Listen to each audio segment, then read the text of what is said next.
LoveLore Library. Chapter 341. Looking at the young man under the Ministry of War, jumping down from the balcony that was more than 600 meters high. Nikolai's mouth twitched, and then I shooed him out of the office like a dog. After leaving the office, Nikolai couldn't help but breathe a sigh of relief, as if he had received a great favor. Monster, the boss is really the most terrifying monster in history. For Nikolai, who was a KGB agent, has been accustomed to all kinds of killing scenes and all kinds of ruthless people since he was a child, this was the first time in his life that he used this kind of evaluation on someone. But in fact, Amami Ayam is really such a monster outside the norm. The vast majority of people always had a motive when they did all kinds of evil things, such as murder, arson, robbery, theft, fraud, and so on.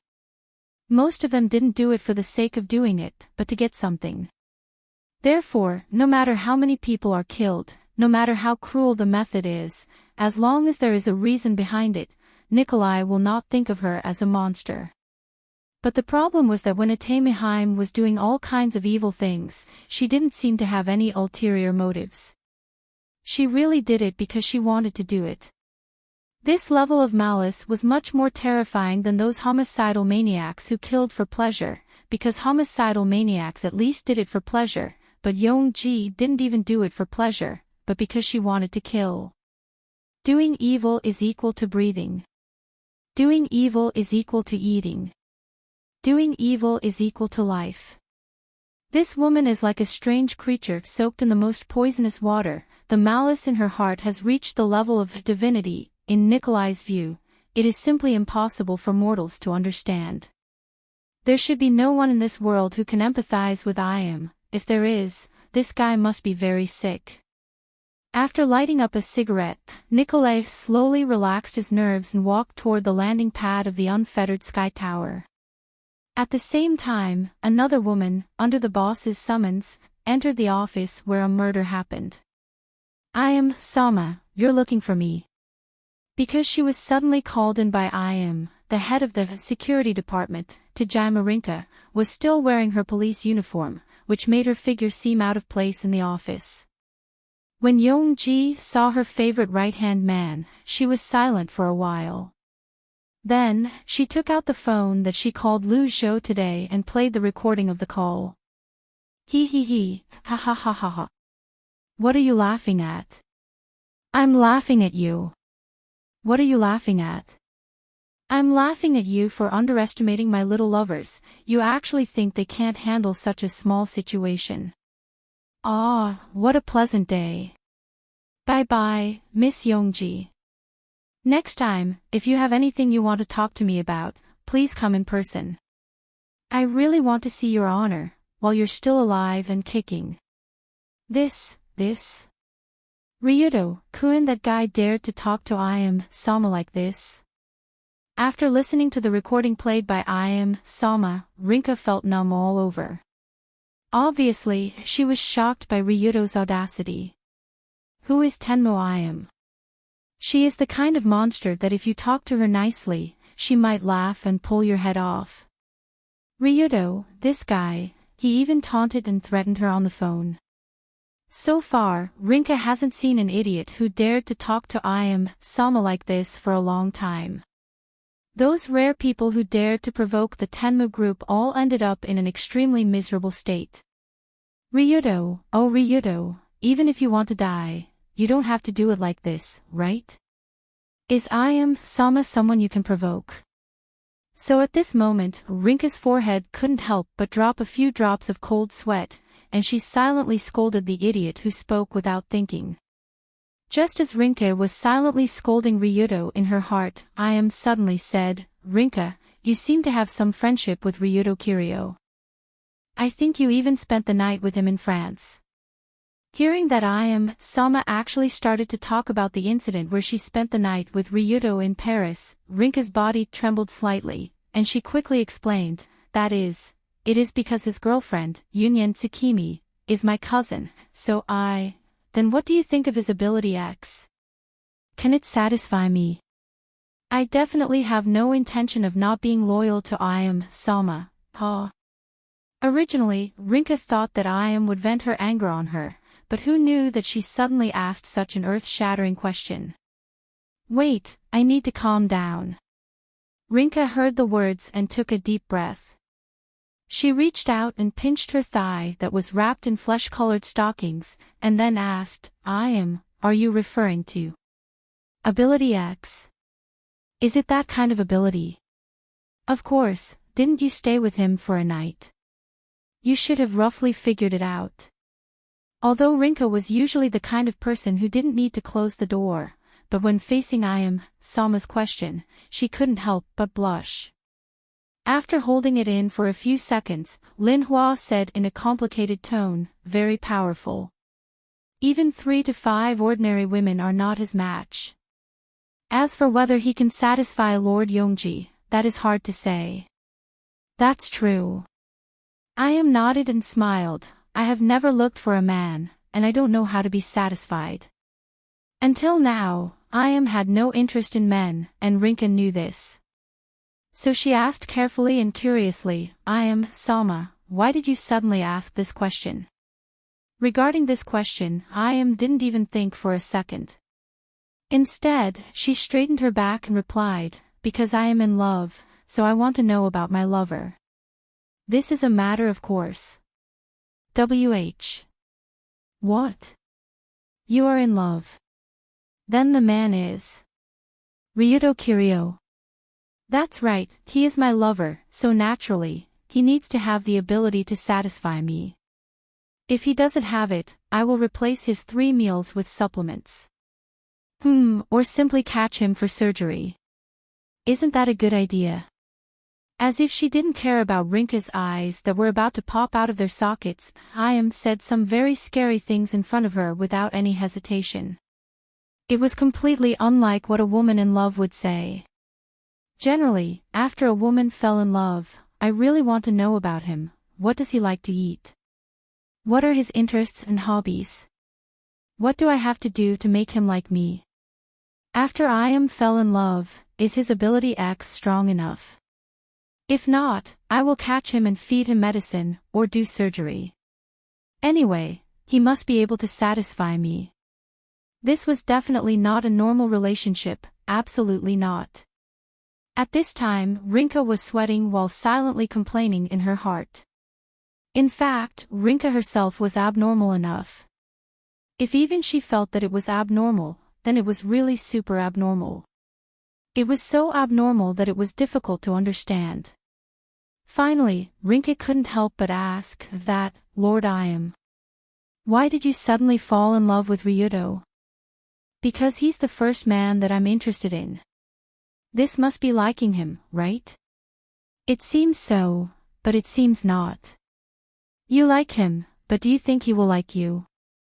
Speaking of this, Rinka couldn't help but swallow a mouthful of saliva. Ayam's brain was abnormal, this was no secret. She would fall in love with Ryuto, who had been against her for a long time, and today, she even ridiculed her.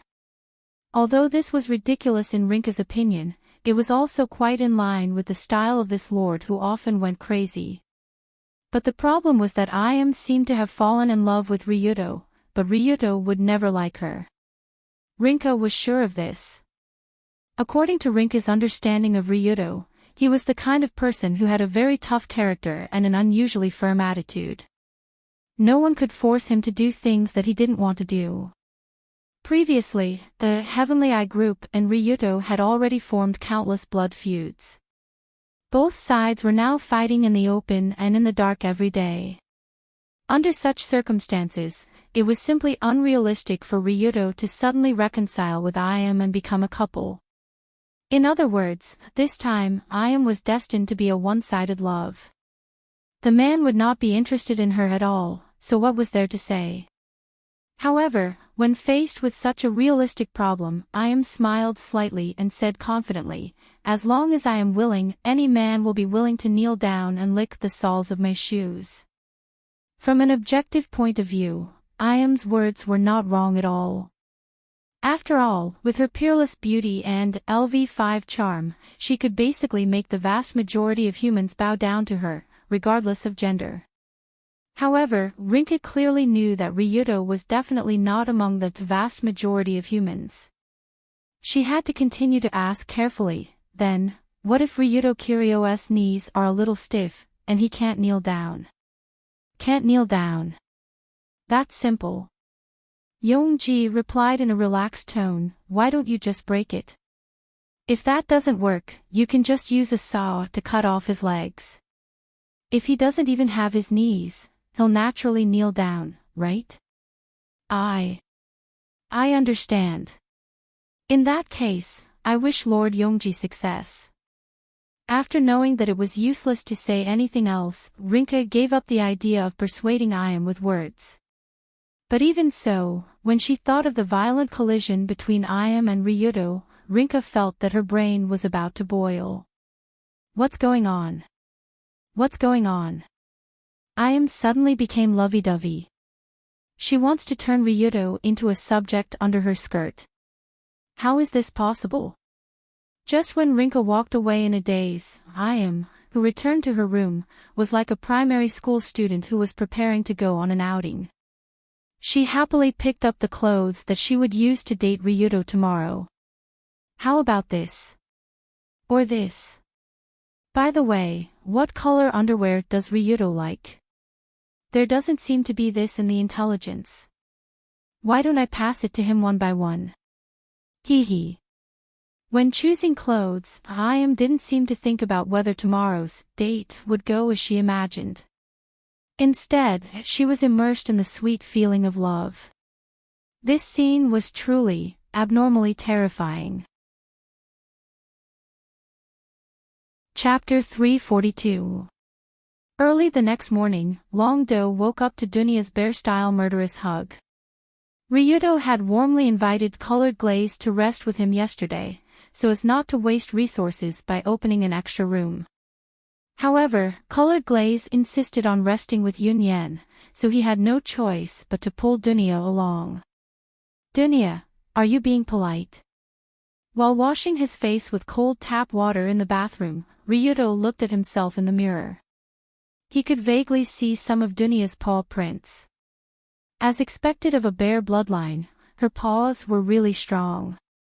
However, just as Ryuto finished cleaning himself up and walked out of the bedroom, he saw Narukai hurriedly walking over with a strange expression. He looked at the bedroom not far away, then looked at Ryuto's face and smiled bitterly. Boss, there's trouble. Trouble. Someone came to protest again. It's not that kind of trouble, but it's a more special kind of trouble. Speaking of this troublesome matter, Minghai's attitude was more or less awkward, unlike his usual self who would do as he said. What's going on? Long-do impatiently urged, if you have something to say, just say it. Also, why are you looking at my bedroom? What does the trouble have to do with Dunya? Strictly speaking, it's not related to the third madam, but it's related to all the madams.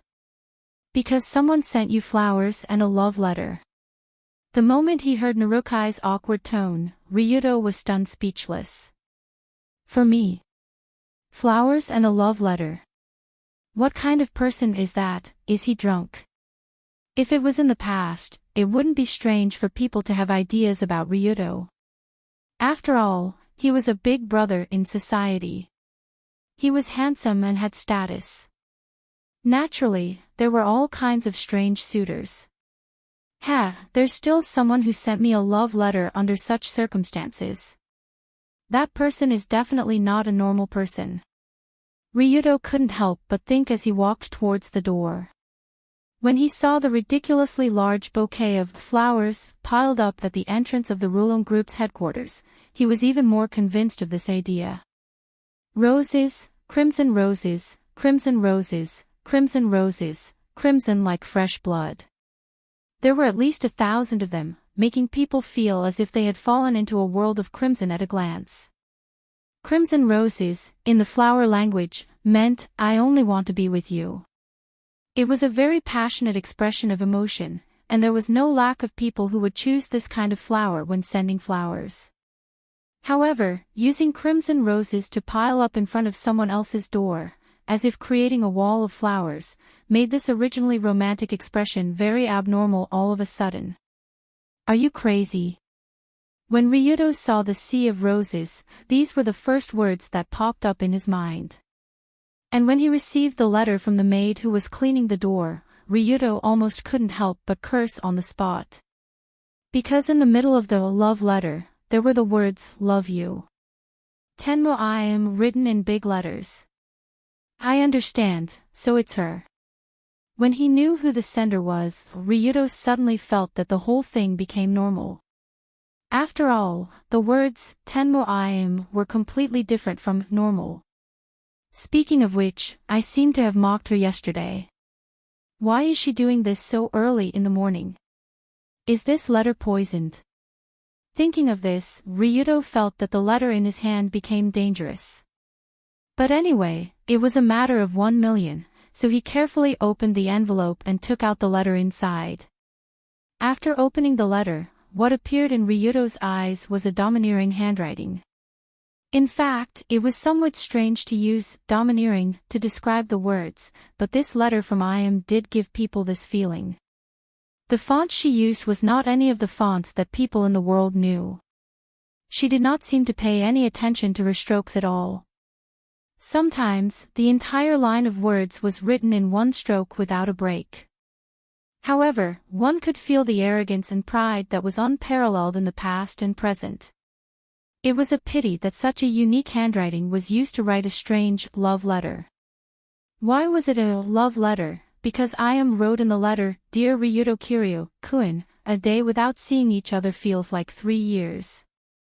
Although we have never officially met, in fact, you and I have been spiritually connected for a long time. I think you will feel the same. I don't know when it started, but you frequently appeared in my gun, in my blade, and on my gallows. I love you so much that I want to use a bullet to break a hole in your heart. I want to use a knife to carve my name all over your bones. I want to use my strong love to hang you. I don't want to continue this kind of life, so come find me. I want to see you, you want to see me, just the two of us.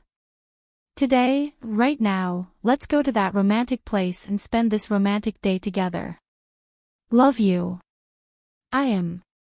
As for the change in Ryudo's expression after reading this letter, it was more or less like this. _O_O. This letter, it couldn't be, right? I.M. That girl actually wrote me a love letter. Is she a high school student who is blinded by love? She even learned how to write a love letter. After the initial shock, Long-do was at a complete loss. Even if he was beaten to death, he could not understand what was going on with that fellow. Ryudo would never believe that a monster like I.M. would write a love letter, especially after the huge conflict between the two of them yesterday. But in reality, such a strange thing actually happened. Wait a minute. Could it be? I misunderstood. This isn't a love letter. It's a declaration of war. As he read, Ryudo vaguely understood something, as if he saw through the mystery inside. For example, this sentence, although we have never officially met, in reality, you and I have been friends for a long time. I think you will feel the same way. If translated, it could be understood as, although we have never met, I want to kill you every day. You definitely want to kill me too. For example, this sentence, I really want to use a bullet to make a hole in your heart. I really want to use a knife to carve my name all over your bones. I really want to use my strong love to strangle you to death. I love you so much. If translated, it could be understood as, I want to use a gun to open your eyes, use a knife to chop you up, use a rope to strangle you to death. F***CKU. For example, this sentence, I don't want to continue living like this, so come and find me. I want to see you, you want to see me too. Just the two of us. If translated, it could be understood as, after dragging it out for so long, don't be so wishy-washy. Let's come out and fight, one-on-one. Let's solve the problem face to face. Whoever is a coward is a coward. So that's how it is. This is actually a declaration of war. No wonder, that girl's brain isn't normal, so she wrote it in a format similar to a love letter. After figuring it out, Ryuto slapped his forehead. Looking at the pile of crimson roses in front of his door, he also understood why Ayam sent this thing over. She wanted to fight with him until the ground was covered in blood. Alright. Ayam, you want to find a place to fight with me face to face, right? Come on, I'm not afraid of you. Instantly, Ryuto casually clenched his fist, and the letter filled with love was crushed into pieces. Speaking of which, what was more unbelievable was that Ryuto knew Ayam very well, and Ayam also knew Ryuto very well. In the past year, they had fought in countless places. But the two of them had never met before. No, it could be said that Ayam had never met Ryuto before. Ryuto previously had a head-on confrontation with the poisonous flower in the unrestrained Sky Tower. Then, he was brutally beaten up and killed himself with a gun. However, that was a year ago. After this period of tempering, the dragon's battle was no longer the same as before, and he had been looking for an opportunity to take revenge for that spear attack back then. Now, the opportunity had come. It didn't matter if it was a trap or some other kind of conspiracy. In short, Ryuto would not admit defeat. He would definitely go to the Mountain of Swords and Sea of Fire to meet that annoying woman. Narukai. Yes, sir. Go and mobilize all the elites of the Dragon Fang squad. Also, ask the command center to arrange 300 armed drones. When I go out later, all of them will follow behind me, the kind that is ready to fight at any time. Yes, sir. As Ryuto's right-hand man, Narukai could arrange a lot of work for him. At this time, after receiving the order, he quickly went to prepare. A letter and a bouquet of flowers caused such a big commotion. Because the entire Rulong group began to move, Colored Glaze, Yunyen, and Dunya quickly received the news and quickly ran to the basement where Ryuto was. Ryuto. I heard that Ayam sent you a letter of challenge. Is it true? Luli, who was jogging down the stairs, hurriedly asked after coming to the room on the second floor of the basement where there were only a few dim lights. This basement was the place where the Rulong Group HQ stored weapons. After entering, it was like entering a large gun exhibition center. There were all kinds of guns, long and short, and a lot of the best military bulletproof vests. Yeah. If we're lucky, many problems can be solved in one go. Ryuto looked up at the three girls, but his hands were holding some heavy weapons. Yunyan frowned and said, "Aren't you afraid that it's a trap? Won't it be dangerous to take the initiative to go?" It's fine, this time we're not going to the unrestrained tower. If it's there, I won't go. Other places are fine. Speaking of which, where did she ask me to go? Ryuto suddenly thought of a serious problem. After all, in the letter, Ayam did not mention where the duel would be. Ryuto had already suffered in the unrestrained tower before. That damned place was filled with all kinds of killing devices, he would definitely not go in. But the other place that Ayam prepared. What kind of place would it be? Chapter 343. Fortunately, Ryuto didn't have to think about what kind of duel venue Ayam would prepare. Because not long after, a pale-faced man knocked on the door of the Rulong Group headquarters and said that he was the driver who came to pick up Ryuto Kiryu. No way. The Heavenly Eye Group actually sent someone over so directly. Are they not afraid of death? When they heard this news, Ryuto and Colored Glaze couldn't help but look at each other, then they walked towards the door. After arriving at the entrance of the Rulon group, Ryuto also saw the pale-faced man. He was about 30 years old and was surrounded by several members of the Rulon group. His forehead was covered in cold sweat, and his thin legs were trembling. He looked like an unlucky guy who was being bullied by hooligans. Seeing Ryuto walking towards him surrounded by everyone, he quickly ran over and knelt on the ground and said, "Master Ryuto, please come with me, please." Colored Glaze looked at him up and down and frowned. "You're not from the Heavenly Eye group, right? Why are you here as a driver?" Wait, I know him." At this time, Advisor Fujiki quickly walked over and looked at the man, then said, "Are you the Lon who opened a bar in Kamimura? What are you doing here?" "Boss Fujiki, I didn't want to come because of this." After being asked for the reason, Lon shook his head, took off his coat with a crying face, and exposed the small device that was beeping inside to everyone. "This is a bomb." The moment he realized what it was, Ryuto quickly pushed Colored Glaze and the others back, then he looked at the device on Lan's chest with angry eyes. The small mechanical device happened to be placed on the man's heart.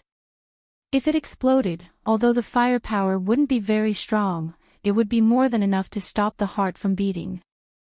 In other words, this unlucky guy named Lon was threatened. If he didn't come to be Ryuto's driver and take Ryuto to IM. Bang! He was reincarnated into another world on the spot.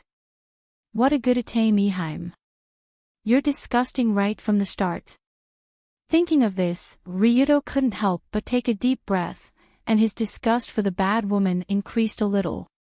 You sent a driver to pick someone up, put a bomb on him as a threat, and you specifically asked the civilians of Kamimura to do this job. What is this? Will you die if you're not disgusting? Seeing this, Azurite quickly said to Longdo, "That woman is crazy. I think it's better if you don't go. It's precisely because she's a lunatic that we have to stop her before she does more crazy things. Isn't this a great opportunity? But after all, this is a place prepared by others. If something happens, wouldn't it be very, don't worry, with your support, I'm safe."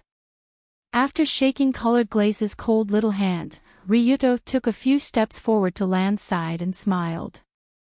"Lead the way."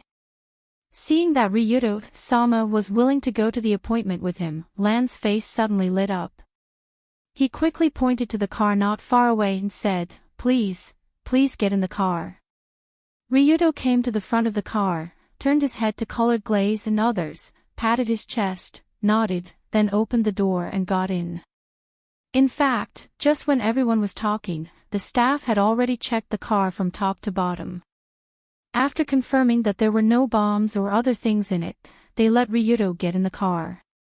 Moreover, Ryuto was also equipped with various positioning systems. No matter where he went, the command center where Sensible was located could find him. Boom! Boom, boom, boom, accompanied by a somewhat tragic screech, this old car that had been in service for God knows how many years drove off into the distance. Seeing Ryuto gradually disappear from sight, Colored Glaze walked into the house while issuing orders through the headset. "All members pay attention, start tracking the car now. If you find any suspicious person, you are allowed to kill on the spot. You must not let the leader have an accident." "Yes." In an instant, a unified response came from the headset. At the same time, dozens of cars, vans, trucks, and other vehicles chased in Ryuto's direction from all directions. Colored Glaze and the entire Black Hand Alliance were fully prepared for this super unexpected meeting between Ryuto and IM. The command center was already full of people early in the morning. Hundreds of drone cameras were monitoring the car and the surrounding situation from all angles. There was also a large number of attack drones ready to enter the battle at any time. The elite members of the Rulong Security Company, led by the Dragon Fong Squad, came out in full force, including Kai Yang, Tessa, Hua Shang, and other allies began to secretly mobilize their own forces to pay close attention to Ryuto's situation. Of course, in addition to this group of people, there was also a black car coming from afar. Inside the car were 4 old men wearing sunglasses and trench coats. They looked very cool. Not long ago, the leader of the Amon clan, the strongest assassination family in Asia, received a request for cooperation from Colored Glaze. Without hesitation, he led his 3 disciples and rushed towards Ryuto's direction. The Heavenly Eye group, those bastards, we're going to have a good time killing them. In the back seat of the car, the eldest Amon was wiping his favorite tomahawk with a cotton cloth. His eyes were filled with a murderous intent. The second brother, Jiro Amon, readied the submachine gun on his knees as he advised his eldest brother, the priority of this mission is to protect Mr. Ryu. Let's take it easy. Don't just focus on killing. What protection? Speaking of which, that person doesn't really need our protection. He's clearly as strong as a monster, who can kill him? The third Amon Sano, who was sitting in the front seat, sighed. He seemed to be thinking of the young man who was chased by the Amon clan, but was able to toy with them. The battle between Ryuto and the Amon clan happened almost a year ago. In this year, the leader of the Rulon group, Captain Ryuto's strength had soared to the sky. Naturally, the 3 Amon brothers were very clear about this. After hearing the words of the 3 disciples, the leader of the Amon clan, a middle-aged man with shiny black hair, said to his disciples, "No matter what, he is now the only hope to pacify this chaotic world. We can't let him die like this. Pacify this chaotic world. Master, have you watched too many period dramas? Speaking of which, if we really fight later, Master, you are the one who needs to control your anger. Otherwise, you will kill everyone in the Heavenly Eye group." That's true. When the time comes, we need to stay away from Master. Otherwise, the small satellite positioning cannon assassination technique that he recently developed might affect us. What nonsense are you talking about? Am I that kind of person? In the car, the 4 assassins of the Amon clan were chatting happily as they chased after Ryuto. From their expressions, it seemed like they didn't care about the powerful enemies that they might encounter later. This was the Amon clan, the self-proclaimed Asia's strongest assassin clan. They had been active in the underground world for hundreds of years, and they had a strong sense of confidence. But even so, the upcoming battle would still be very dangerous. This was because this was no longer just a battle between Ryuto and Iam, but a battle between the entire underground world and the Heavenly Eye group. At this moment, the Rulon group, Big Dipper Alliance, Kurosawa Alliance, Saigon Clan, and Amon Clan of the underground world had all mobilized their elite members to support their boss, Ryuto Kiryu. The Kamiyoshi clan, Tsukujiri clan, and Saitu clan in the surface world had also learned about the situation on this side.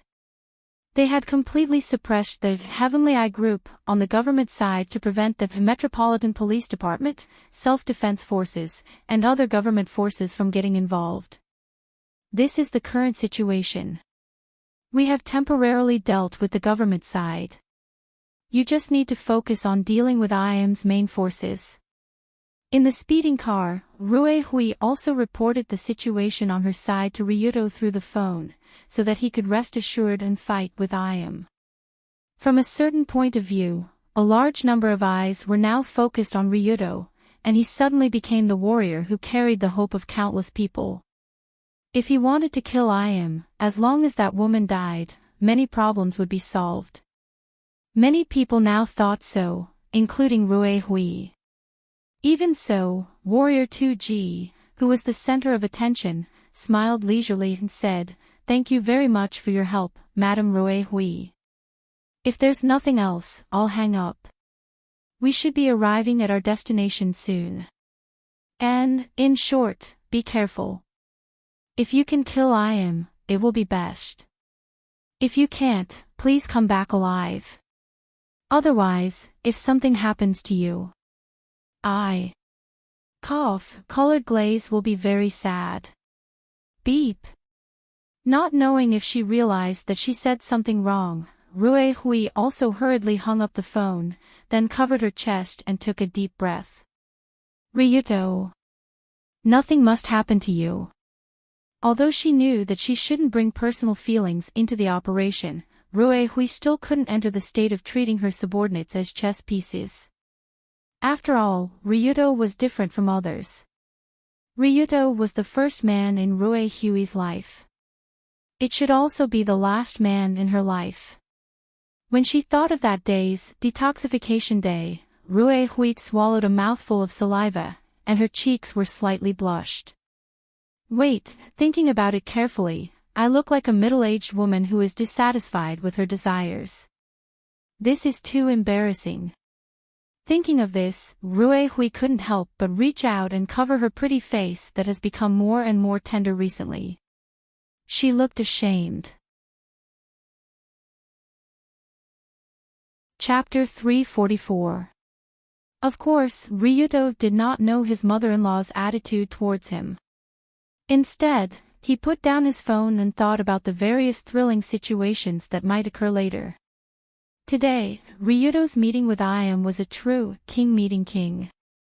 The last time the two of them met at the unfettered Sky Tower, Yongji was the king while Longdo was just a pawn. Their battle prowess was not even on the same level, so Longdo was treated like a dog and trampled on mercilessly. But now, Ryuto was different. He was now a monster that was even more powerful than Iam. This was because Ryuto's attributes had changed to this on his personal panel. Name, Ryuto Kiryoage, 17 attributes, Wisdom LV5, Constitution LV5, Courage LV5, Insight LV5, Charm LV5. Chi release rate, 100% title, Stupid Rich, obtained after spending more than 5 billion renminbi. Title slot will increase by 2 slots, Stupid Rich, obtained after spending more than 500 million renminbi. Equipment slot will increase by 2 slots, Gun God, obtained after shooting more than 50,000 bullets, Man and Gun as one, Invincible, Equipment, Rogue Black Tech Assault Rifle, Legendary, Nano Spider Hook. Legendary, Dual-wielding Rogue Black Tech Desert Eagle, Legendary, Rogue Black Tech Rocket Launcher, Legendary, Super Rogue Black Tech Bomb Box, Legendary, Personal Equipment, None Tools, Rogue Velcro, Rogue Analytical Mirror, Rogue Voice Changing Mask, Rogue Glider, Rogue Gel Bulletproof Vest, Rogue X-Ray Lens, Rogue Sonograph Skills, Chinkuan Foundation Art, 100%, Princess Mysterious Art, 100%, Ancient 8 Extremities Fist, 100%, Furamaki Style Martial Arts, 100%, Bone Snapping Hand, 100%, Iron Bone Mastery, 100%, Copper Skin Mastery, 100%, Parkour Master, 100%, Rogue Immortality, 100%, Silent Movement, 100%, Aura Shield, 100%, Omnipotent Driver, 100%, Firearms Mastery, 100%, Total Assets, 2,679,600,000 renminbi. How should one describe Ryuto now? The word cheat was not enough to describe him. In the past half a year, because of the death of Iwasaki Yanosuke, the Kamiyoshi clan, the Tsukujiri Group, and the Black Hand Alliance and the Rulung Security Company, the Kujiri Group, and the Kujiri Group had been accumulating wealth like crazy. During this period of time, Ryuto's little treasury was overflowing with money. He had so much money that he didn't even know what to do with it. Due to the influx of money, Ryuto first upgraded all his personal attributes to LV5, and then all his skills to the maximum level. After that, he bought a bunch of super powerful, rogue black tech weapons. Even so, he still had more than 2 billion left. Rich, really too rich. Ryuto was so rich that he could spend like crazy in the Krypton shopping mall without any worries. For example, he could buy the rogue black tech weapons that cost more than 100 million renminbi each. Of course, those black tech weapons were also quite powerful. For example, the rogue black tech assault rifle had a magazine capacity of 500 rounds. Its power, accuracy, and shooting range were all at the level of a sci-fi movie. It was like something used to fight aliens.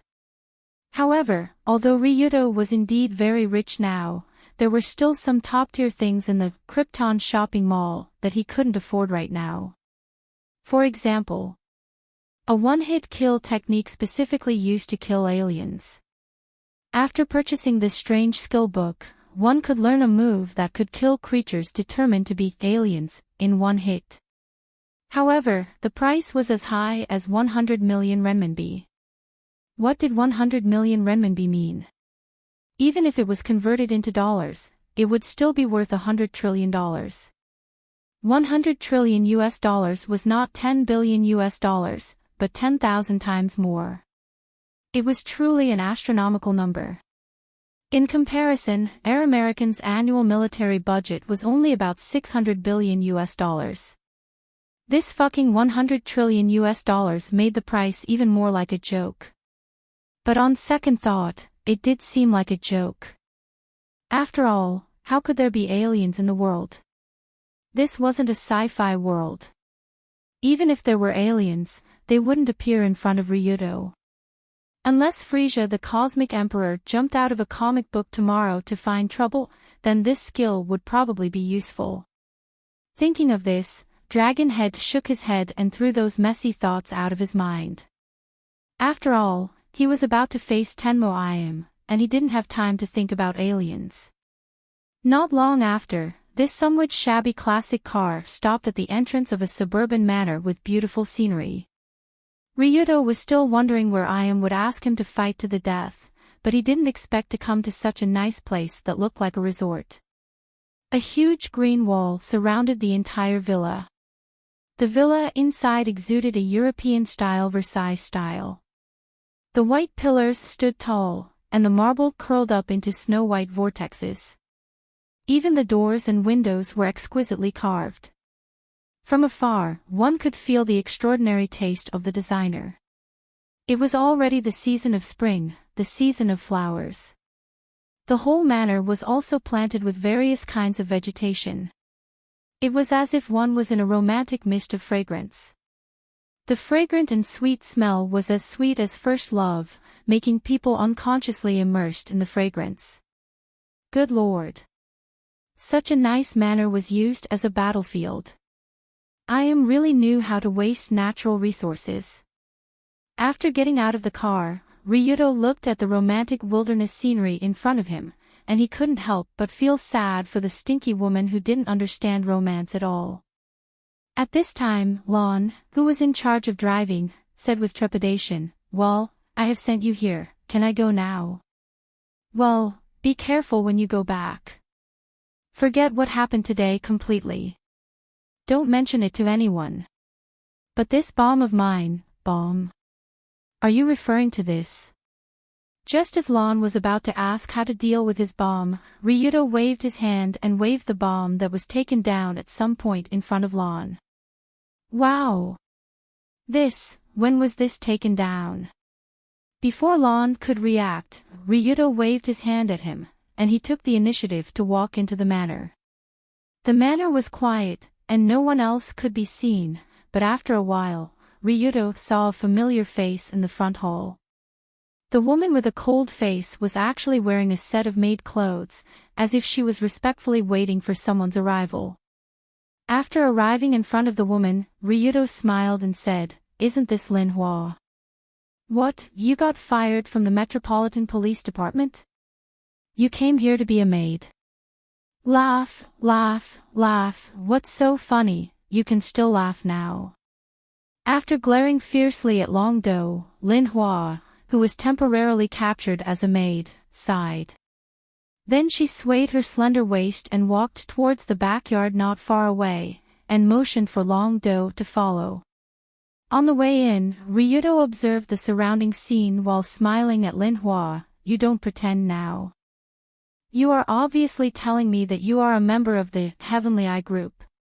This undercover is not professional. TSK, what are you talking about? You must have known my identity long ago. That's true, but I didn't expect that the minister of the guard department would come here to be a maid. There must be a big surprise waiting for me inside. Although the dragon head had already expected that the bastard Iam would definitely place a large number of troops here. But he didn't expect that she would use one of the 4 ministers as a guest. One could imagine how large the scale of the battle would be. But it's okay, fortunately, I also went all out here and called all the helpers I can. Let's see whose fist is harder in a while. Just when Ryuto was thinking about this, Lin Hua suddenly turned her head and said, Ryuto-kun. You have to be careful this time, Iam is serious. For Lin Hua, who knew the truth, her so-called seriousness meant that she was serious about falling in love. However, when Long Do heard it, it was a different matter. Humph, Ryuto snorted disdainfully and sneered, I know she is serious, but for this matter, duel, I will only be more serious than her. Ha! Hearing this, Lin Hua couldn't help but widen her eyes and ask in confusion, wait. You are also serious. You don't plan to refuse the courtship? Refuse? Why should I refuse? I can't think of any reason to refuse her. Wouldn't that make me seem unmanly? What's going on? In Lin Hua's opinion, am I that kind of person? The kind of coward who doesn't even dare to accept the enemy's invitation to a duel. She actually thinks of me like that. Suddenly, Ryuto glanced at Lin Hua with a regretful look, as if he was a little disappointed with this woman who didn't understand him at all. However, when Lin Hua heard these words, she was so shocked that her jaw dropped. This guy doesn't plan to refuse Iam's courtship. This is too. Well, although it doesn't seem to be something incredible, it just feels a little ridiculous. Originally, Lin Hua always thought that Ryuto would not be interested in Iam, but thinking about it carefully, Iam did indeed have unparalleled beauty and temperament in the world, and it was not shameful to bow down to her. It was just that at first, Lin Hua thought that Ryuto would be the kind of man who could resist Iam's charm, but now it seemed that she had overestimated him. All men in the world seemed to be the same. Even so, Lin Hua couldn't help but ask, but if you accept? What about the 3 in your family? Do Kanzaki-colored glaze, Saitu Dunya, and Yunyen agree? Hearing this, Ryuto replied proudly, of course they agree, and they are also silently supporting me behind the scenes. You don't have to worry about that. Of course, what Ryuto meant was, they agreed to fight Iam to the death, and they are acting as support behind the scenes. However, in Lin Hua's ears, the meaning of these words became, they agree to Ryuto dating Iam, and they are very supportive of the 2 of them developing a relationship. Chapter 345. I'm crazy. Either there's something wrong with my brain, or there's something wrong with this world. After understanding Ryuto's meaning, Lin Hua couldn't help but reach out and rub his forehead. He seemed to feel that his understanding of many things seemed to have a serious deviation. Just as the 2 were having a strange crossover chat, and when Lin Hua's brain was about to boil, they finally arrived at the destination of this trip. This was an elegant courtyard. The courtyard was filled with crisp bamboos, as if it was a clean and elegant bamboo forest. Although the design of the entire building was in a Western style, the bamboo planted in the courtyard was in an Oriental style. The mixture of inside and outside made this place have a different flavor. And in the dense bamboo forest, there was a delicate and elegant pavilion. The pavilion had 4 sides and 6 corners, and it was green all over. He could vaguely see a graceful figure waiting here in the pavilion. Okay, you can go there by yourself, and then pray for yourself. After leading the way here, Lin Hua could only sigh. After one last reminder, he walked to the side, leaving this place to the two who were in love. Good luck, huh? Lin Hua should be referring to the fact that Yongji had arranged a lot of assassins around the bamboo forest. Speaking of which, when the time comes, would that woman Yongji use smashing cups as a signal? Thinking of this, Ryudo silently observed the surroundings, and even used the rogue sonograph that could detect the enemy's position to investigate. But he found nothing. The surroundings were very clean, and there were no signs of assassins. After all, Ayam didn't come to duel with Ryudo. She just wanted his body. Of course, although the reality was like this, Ryudo definitely wouldn't believe it. Good girl, she hid quite well. Forget it, it's just 1,000,000. I'll deal with it as it comes. After secretly admiring the Heavenly Eye Group's method of hiding assassins, Long Do walked aggressively toward the pavilion without recognizing his own family. Looking closer, there was a beautiful fish pond under the pavilion. From the transparent glass floor, he could see the fish swimming around happily below. The design could be said to be quite elegant and interesting. At this time, the table inside the pavilion was already filled with all kinds of delicious food. Coupled with the surrounding fragrance and artistic atmosphere, it was really intoxicating. However, for Ryudo, even such a beautiful scene was not as good as the figure sitting on the bamboo stool. Because the moment he approached the pavilion, his eyes were immediately attracted by the figure of the lady. Heavenly Eye Ayam was the most beautiful woman of the present. No, even the most beautiful woman in history. Ryudo was already mentally prepared before. Back then, when he caught a glimpse of Ayam on the unrestrained sky tower, although it was very frightening and the process was extremely painful, it also deeply engraved Ayam's unparalleled beauty in Ryudo's heart. After that, although the 3 harem members of Ryudo's harem were all top beauties of the generation, if he asked who the number 1 beauty in his heart was, in a situation where no one could hear, Ryudo would still honestly say Ayam's name. She was a demoness, a woman who could truly enchant people. At the same time, she possessed Yunyan's peerless charm, Dunya's natural beauty, and colored glaze's elegance and refinement. Even if Ryudo really didn't like Ayam, he had to admit that she was the most beautiful woman in the world. Especially, today.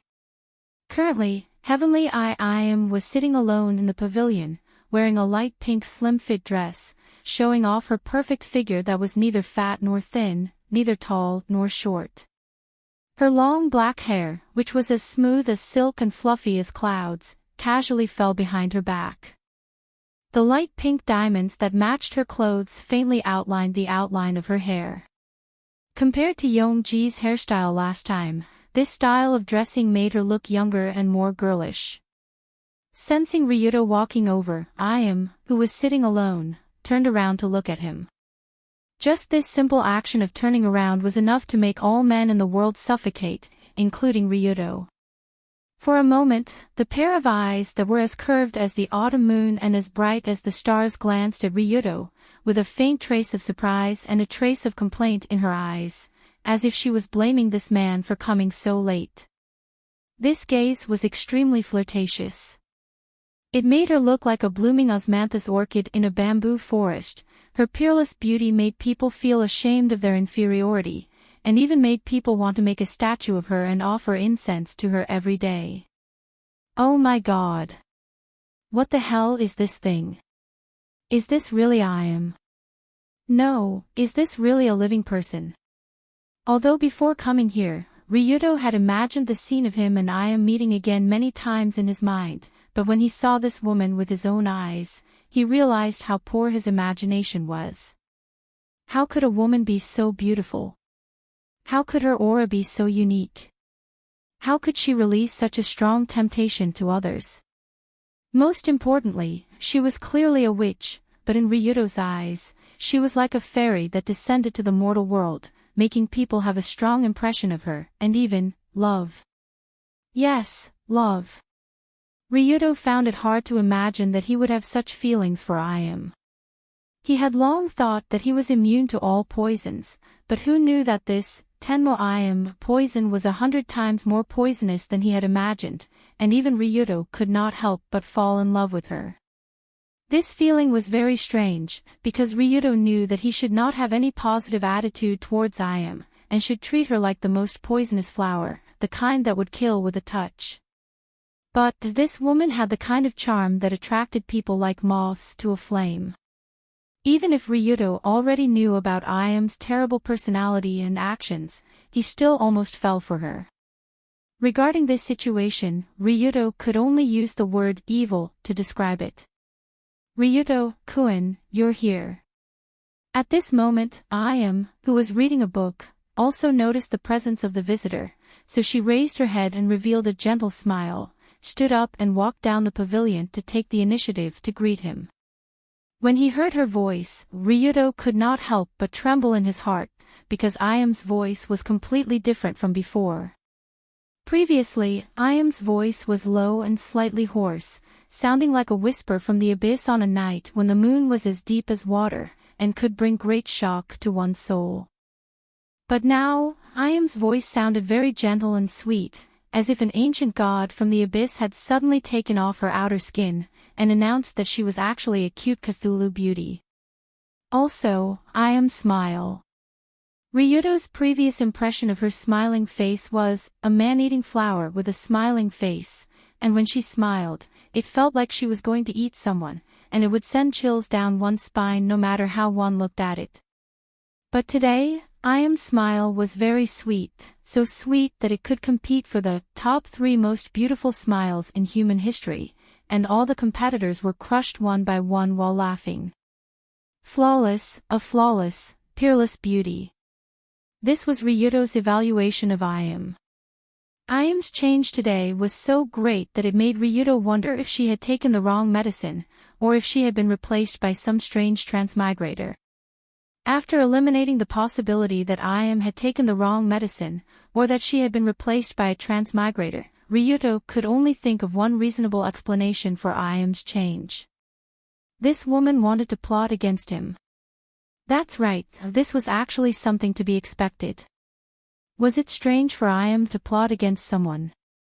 It would be strange if she didn't plot against someone.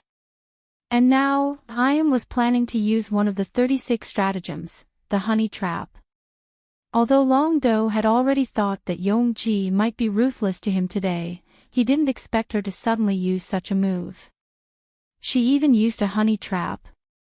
She was really shameless.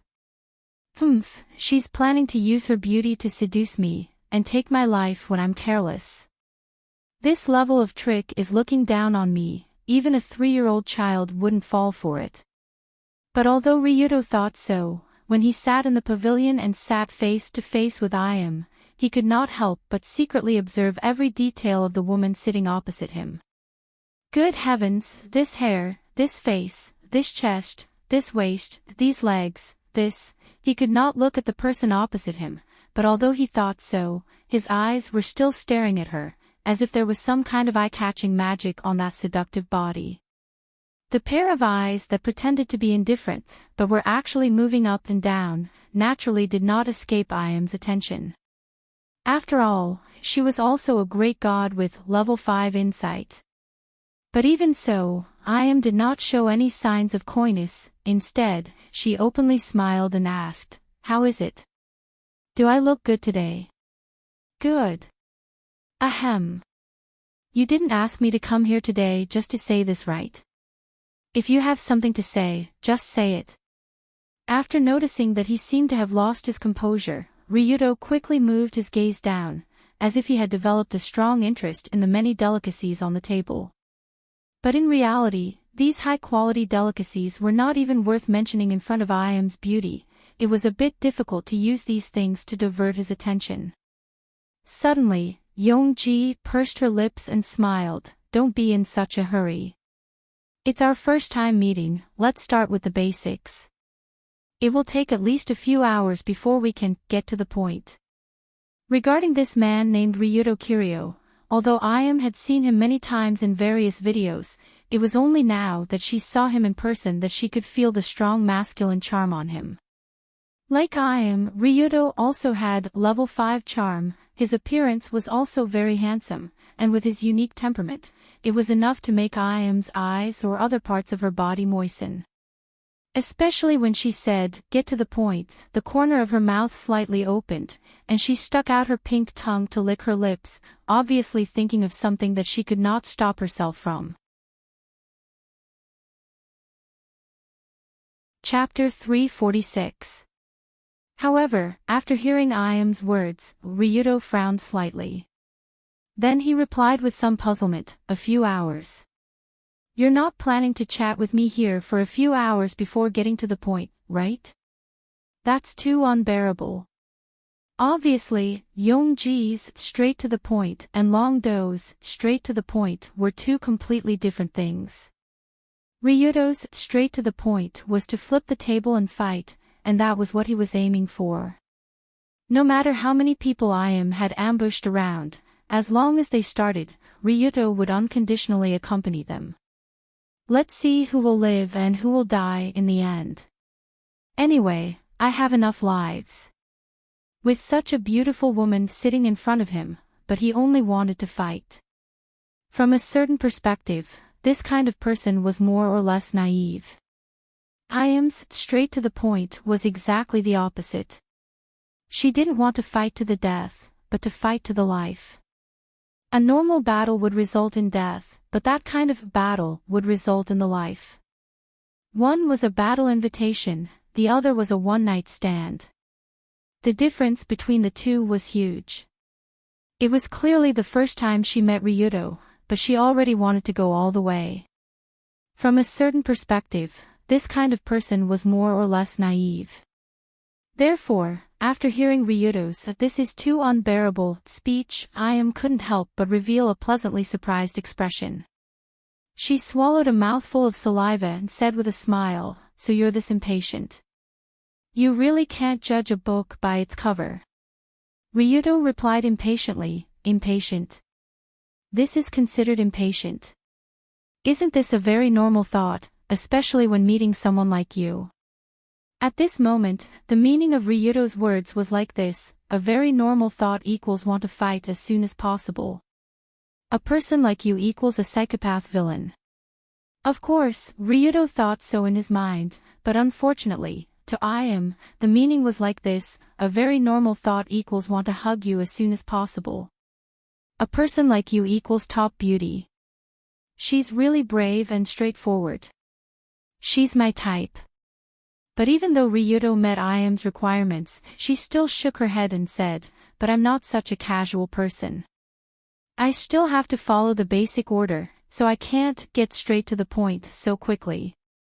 Although Iam was considered a carnivorous woman, she also had her own set of rules. She wouldn't mess up the order so easily. This was also one of the reservations as a woman. According to Iam's original plan, the sequence of her date with Ryuto should be meet, chat, eat, return to the room, and then have sex. The whole process would last at least 3 hours. For a man and a woman who had just met, this kind of sequence could be said to be very reserved and full of sentiment. It was not excessive f***k, nor was it day and night thinking about it. It was perfect. Of course, to Ryuto, these words were somewhat strange. "You asked me to come here for a duel, for blood to flow like a river. You want to talk about order. You want to exchange some pleasantries before fighting. Even so, the pleasantries won't last more than a few hours." Although he didn't know what Iam wanted to do, which made Ryuto confused, he couldn't directly fall out with her now. As the saying goes, don't slap a smiling person. Now that Iam had a gentle smile on her face, Ryuto naturally couldn't jump up and slap her first. That would be too ungentlemanly. "Come, have a cup of tea first. This is the highest grade of Yulu tea brewed from the nearby mountain spring water. It can relax your mind and relieve fatigue." Seeing Ryuto sitting opposite her in a hurry, Iam took the initiative to pour him a cup of tea. In the world, there weren't many people who could drink the tea brewed by the big boss of the Heavenly Eye group. Or it could be said that there hadn't been one until now. However, Ryudo couldn't help but frown as he looked at this cup of tea. He was obviously wondering if there was anything strange here. Seeming to understand Ryudo's thoughts, Ayame took the initiative to pick up his teacup and took a sip. She put it back in front of Ryudo with a smile and said, "There is no poison in the tea. Are you relieved now?"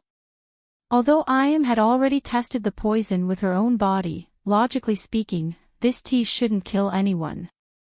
But at this time, Ryudo looked at the teacup that was placed back in front of him. There was a circle of cherry pink lip marks on the edge of the cup, and he still looked a little embarrassed. Is this an indirect kiss? He had to admit that the cute little lip mark looked quite tempting. It made people want to lean on it and take a bite. But when he thought that this lip mark was Ayame's, Ryudo had a headache. This must be a provocation to me. What should I do? Should I drink it or not? If I don't drink it, isn't that equivalent to me backing down? No, as a man, how can I back down? Thinking of this, Ryudo took a deep breath, then picked up the cup and put it to his mouth. He raised his head and drank the contents in the cup in one breath. When drinking tea, Ryudo deliberately started to drink from the other side of the lip mark, but his nose could still smell the sweet poppy scent. It was definitely not the taste of tea, but the taste of Ayame. This kind of sweet smell was simply too terrifying, especially when one looked at Yongji's jelly-like pink lips. One could not help but imagine what kind of ecstasy it would be to touch her lips. No, it's just a cup of tea. How can I let my imagination run wild like this? Wouldn't that be falling into her honey trap? Suddenly, Ryudo also calmed down and looked at Ayame, who was elegantly drinking tea. He sighed and said, "Actually, I didn't expect you to have such a normal side. If only you could always be like this." This sentence could be said to be Ryudo's heartfelt words. Today's Ayame was too normal. It was completely different from the usual impression she gave to Ryudo. If someone told Ryudo that he would see such a normal woman after coming here, then he would definitely think that person was crazy or had something wrong with his head. But in fact, after coming here, the Ayame he saw was too normal. Probably no one would be able to treat this woman with a peerless appearance and temperament as a world-destroying demon king. In short, it was impossible for my demon king to be so normal. Even if it was to numb Ryudo, this attitude was a little too strange because there was no need for Ayame to do this at all. What kind of person was the Ayame that Ryudo knew? She was a woman who was extremely reckless, extremely willful, extremely self-centered, and extremely violent. If she could solve a problem with a gun, she would never use her mouth because there was no need for that at all. Just like how a lion wouldn't act to deceive a deer, it would be the style of a king to catch and bite it on the spot. However, Longdo had to admit that he was rather fond of the current Yongji. He was rather fond of this woman who had a calm expression and was able to communicate normally with others. Her words and actions were extremely methodical.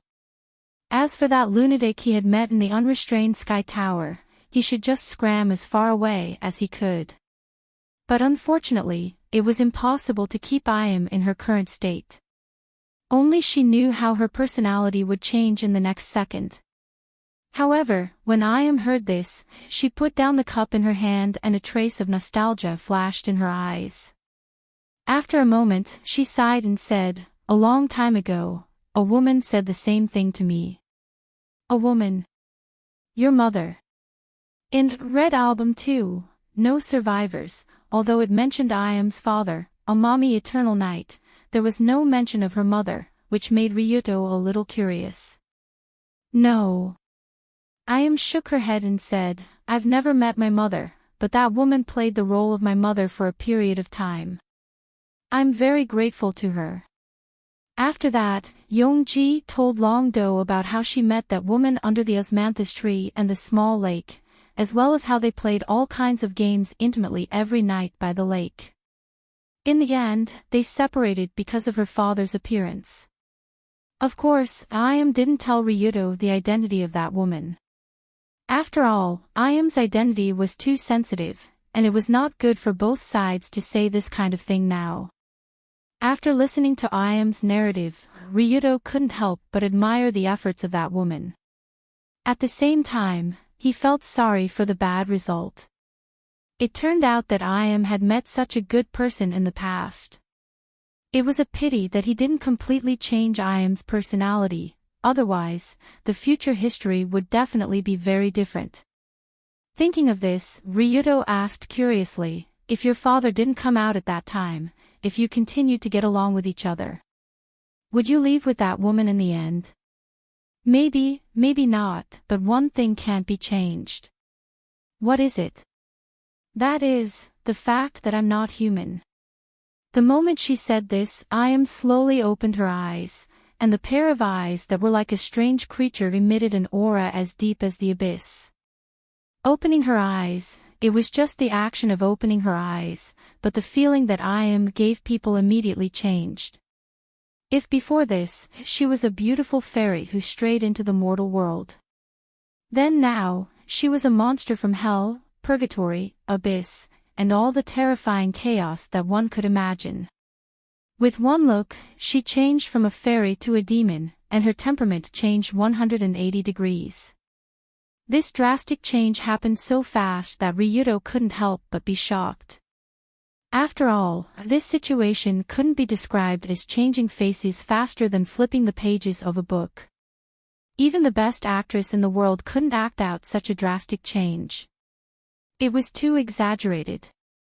After revealing her true face, Ayam smiled and said, "Do you still remember the guy that I forced to pick you up?" "Of course I remember, he was almost killed by you." "Yes, the bomb on him was planted by me, but is it really necessary to do that?" "Strictly speaking, no, I didn't need to do this at all, and I could have invited you here. But you still did it. Because you like to do it." "Yes, I like to do it, I was born to like to do it, I was born to like to see the despair of humans, for example, like this." Before the voice died away, Ayam pressed a button under the table, and a small screen appeared in front of the two. On the screen, the old car that had brought Long Do over was speeding on the road, but Lon, who was inside, was desperately stepping on the accelerator with a face full of despair.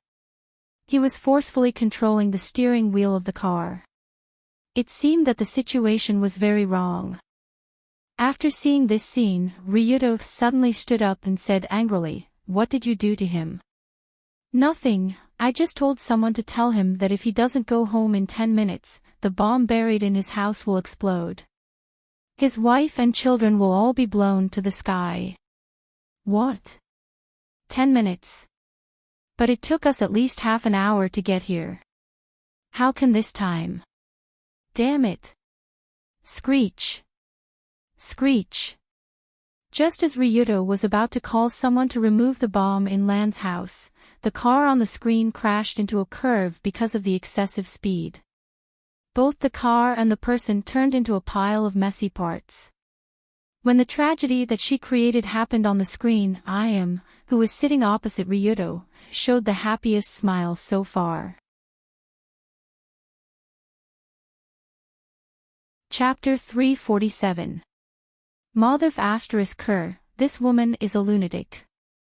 Looking at the tragic scene of the car accident on the screen, Long Do first gritted his teeth, then quickly sent a message to the command center, asking them to quickly send someone to Lan's house to check if there were any hidden bombs. After dealing with the aftermath, Ryuto looked at Ayam like looking at trash and sneered, "This is what you want to see, right? Despair, anger, death. You're a monster." Any normal woman would be angry to be called a monster in front of such a peerless beauty. However, Yongji shook her head and flatly said, "You're right, I'm a monster. I'm well aware of this. You know what you are, but you're still proud of it, you're hopeless. That's not very appropriate, because from the moment I was born, I was already hopeless. Who told me to be born with cursed black blood?" "TCH, what cursed black blood?" are you an elementary school student? Ryudo was naturally aware of Iam's Heavenly Eye clan bloodline, but he still didn't think it was a reasonable excuse. Facing Ryudo's question, Iam was silent for a while, then she reached out her left hand and used her sharp nails to make a large cut on her right wrist. Hey! You're... Huh? Originally, Long-do didn't know why this woman suddenly wanted to cut her wrist, but who knew that the blood that flowed out of Yongji's wrist actually emitted a pitch-black luster under the sunlight. Black. Black blood. Is it really black blood? Generally speaking, the blood in the veins of the human body would be slightly black with a dark red color, but the blood flowing out of Iam's wrist was obviously not veins, but arteries. It should be bright red. How could it be so black?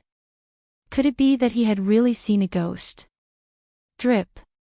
Drip. Drip. The dark blood flowed down Iam's wrist and into the teacup in front of her. The blood mixed with the tea, and the originally clear tea was also dyed black. There really is black blood in the world. Is this a fantasy world? Will there really be aliens in the future? Just as Ryudo was looking at the dark blood in shock, Iam clenched her hand, and the blood immediately stopped flowing and formed a scab at a speed visible to the naked eye. This was not the recovery speed of a normal human. This black blood of yours is nitrite. What? Originally, Long-do thought that Yongji would say something like, "This is Oda Nobunaga's Demon King's blood," or something like that. Who would have thought that she would unexpectedly say a very modern chemical term? Nitrite is a strong oxidizing agent. It can oxidize the divalent iron in the hemoglobin to trivalent iron, thus giving the blood a dark color. This is the source of black blood. To put it bluntly, it's a type of toxic body.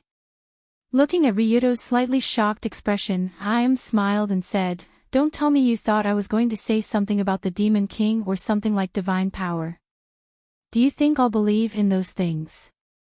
Unlike Ryudo's imagination, Iam seemed to know her own body very well. And this understanding was not based on the inheritance of the Demon King's blood that had been passed down for hundreds of years, but a complete modern scientific concept.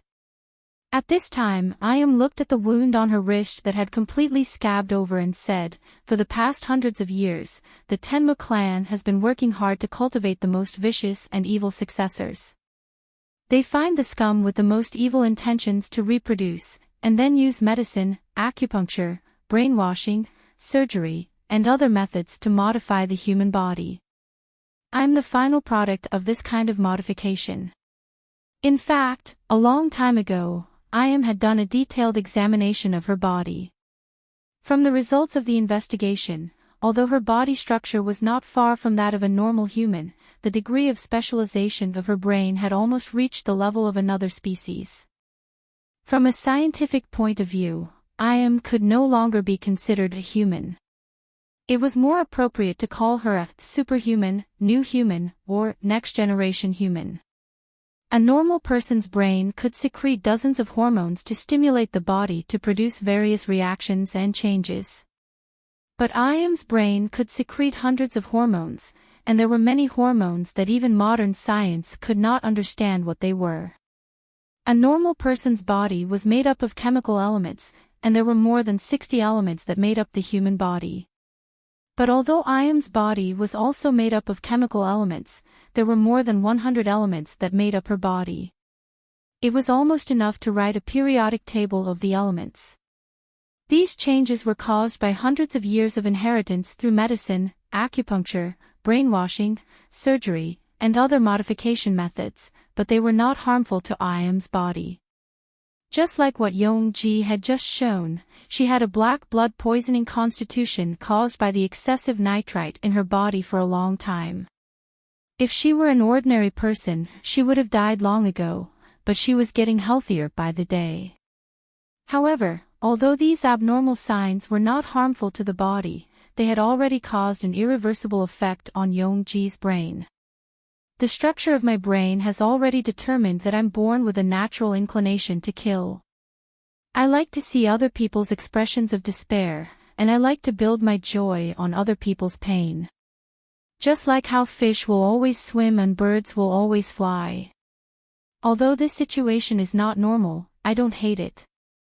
As she spoke about her mental state, Yongji gently raised the teacup, drinking the jade dew tea mixed with black blood in one gulp. After putting down the teacup, a faint black color could be seen at the corner of her red lips, adding a sense of seduction to this inhuman witch. At the end of the day, was I bad? Bad? Did she know that she was bad? She knew.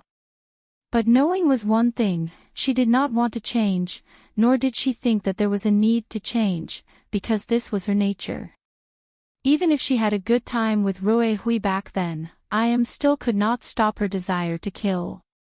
In the end, she chose to return to the Timu clan, to continue her family's underground business and kill until the end.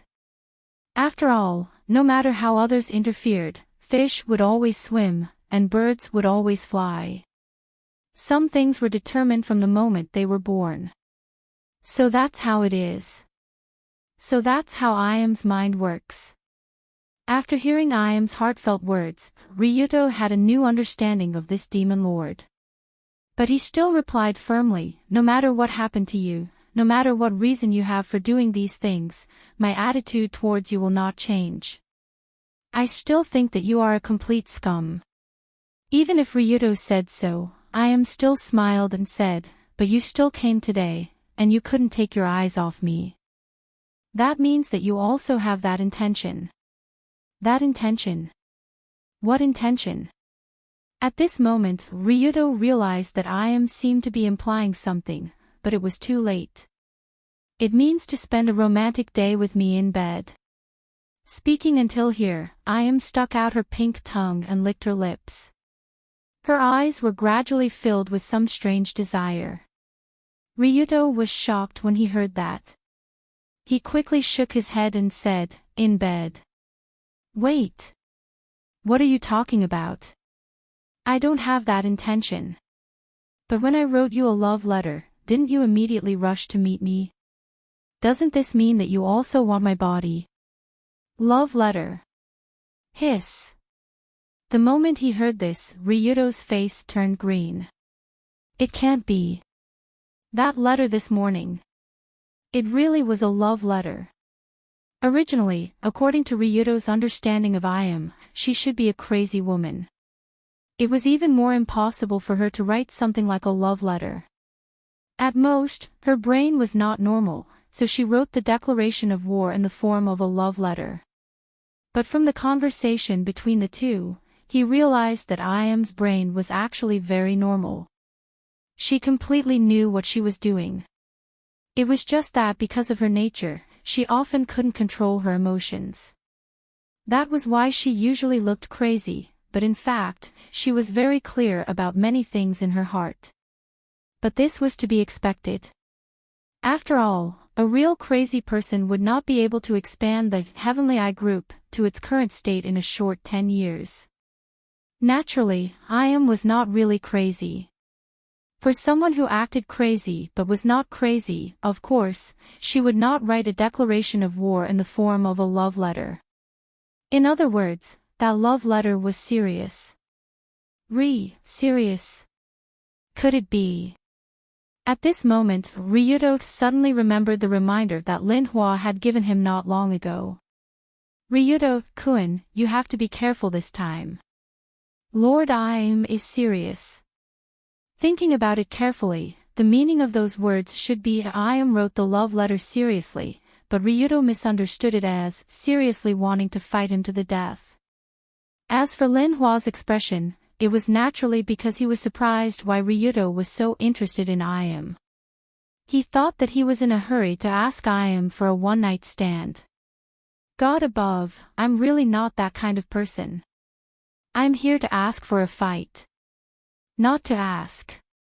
Just as Ryuto fell into a serious state of panic, Iam stood up, walked elegantly to his side, and sat down without hesitation. This time, she did not sit on the seat beside Ryuto. Instead, she sat directly on his lap. How to put it, with Ryudo's current speed and skill, he could actually dodge this but for some reason Ryudo did nothing. It was as if the soft and elastic touch on his thigh and the poppy fragrance that was close at hand had hooked his soul. This, I am the great demon, is actually sitting on my lap. From an objective point of view, this situation was obviously very dangerous. After all, I am was an enemy, a great demon. Being so close to her was simply courting death. But although Ryudo felt that it was very dangerous, his body did not listen to him. He even vaguely felt that sitting on her, even if it cost 1,000,000, it was worth it, and it was worth it. Chapter 348. After enjoying the soft touch on his body, Ryudo suddenly realized that it was the best time for him to make a move. Why did I come here? To get rid of this monster. She's sitting on me now. Wouldn't it be easy to get rid of her? Ryudo didn't want to boast. Although Iam's physical ability was strong, it couldn't be compared to him now. Iam's body was almost full, but her physique was only LV4. This was a huge flaw. The gap between International Warrior and Extreme Superman was very obvious. Not to mention that Iam didn't live like a princess for many years, at least she didn't have much experience in facing a top martial arts master. What about Ryudo? He fought his way up. His combat experience was definitely much better than Iam, who was used to sneak attacks. Not to mention, he also mastered a lot of top martial arts and powerful passive skills. At this distance, once Ancient 8 Extremities Fist, or Dragon Bone Dislocation Hand, was used, it shouldn't be a problem to pierce Iam's heart or break her neck. What should I do? Do I make a move? Kill her here. If that's the case, everything will be over. When he thought of this, Ryudo's body slightly stiffened, as if it was a sign before he made a move. But now Iam was sitting on Ryudo. Their bodies were in close contact. Any change naturally couldn't be hidden from Iam. Suddenly, Iam giggled and said, "Oh. You're actually thinking about whether to kill me. What a boring man." She slowly turned her head and leaned back in a sideways posture. Her head just happened to lean on Ryudo's shoulder, and her eyes looked straight into the man's eyes. For a moment, a fragrant wind blew against Long Do's face. Her soft and smooth hair fell on Long Do's shoulders, accompanied by the scene of the world's most powerful witch lying in his arms. That feeling was truly amazing. Even Ryudo, who had 3 top-notch harems, couldn't help but be slightly captivated by the softness of her body, the fragrance in his nose, and the beautiful scenery in front of him. Seeing that Ryudo did not move, Iam took the initiative to hold his hand and placed it on her slender and fair neck. She smiled and said, "Come, if you want to kill me, you can try. This is indeed an excellent opportunity." When Ryudo's hand grabbed Iam's neck, he was first surprised by the softness and smoothness of her fragrant skin. Then, he frowned and said, "Do you really think I don't dare to do it?" Without a doubt, Iam was playing with fire, and she was playing with her own life. Since she was looking for excitement, she would go all the way. Compared with Yun Yen, who was looking for excitement, Iam was obviously better in this aspect. She had reached the level where she could play with her own life. Was she afraid of death? Of course not. But from Ryudo's understanding of her, this woman would not put her life in the hands of others without any preparation. Iam must have a backup plan. What was that backup plan? Let's see. The next moment, Iam smiled and said, "You can kill me, but after that, Ancient 8 Extremities Fist, inch collapse." Before Iam could finish her words, Ryudo's right thumb pierced her back like lightning, and a sharp needle-like hidden force directly penetrated her muscles and bones, and violently entered the woman's heart. Iam definitely did not expect that Ryudo would dare to do this, and did not even bother to listen to what she had to say. Now that almost all of his attributes and skills were maxed out, Ryudo's chi opening rate had reached 100%, which was almost unprecedented. His Dan Force cultivation had left Dao entering and Rabbit Ball far behind. Almost in an instant, a violent inch force shot out from between his fingers, and with almost no distance, it directly crushed Iam's heart into pieces. Suddenly, blood gushed out of Iam's mouth, and her body trembled violently. Even Iam, who had a special physique, could not survive when her heart was completely crushed. But even so, Iam still showed a bloody smile before she died, and said with a smile, "Well done. Ryudo-kun, let's die together." At the last moment before the fire of life burned out, Iam did one last thing. She pressed her blood-stained, blood-red lips onto Ryudo's. This was a kiss full of blood, as if it came from hell. But it was still very erotic, and Ryudo was immersed in that wonderful touch. Even the sticky blood could not stop his excitement. With the first kiss between the two, the ground under the pavilion exploded, and a huge impact mixed with a deafening explosion appeared beside Ryudo. So that's how it is. Is it a large bomb that can blow up this manor? A second before he was blasted into the sky with Iam, and disappeared in the strong fire and explosion, Ryudo finally understood what this girl thought, that he did not dare to kill her. But it was meaningless to talk about it, because his consciousness had quickly dissipated, and the familiar system voice sounded in his mind. It is detected that the host is on the verge of death, and the emergency rescue plan is about to be activated. By spending 1 million yuan to erase the fact of death. Beep beep beep beep, erase successful. Whoosh! Like magic, the beautiful suburban manor appeared in front of Ryudo's eyes. The wilderness, the villa, the fresh flowers, and the huge bomb hidden underneath.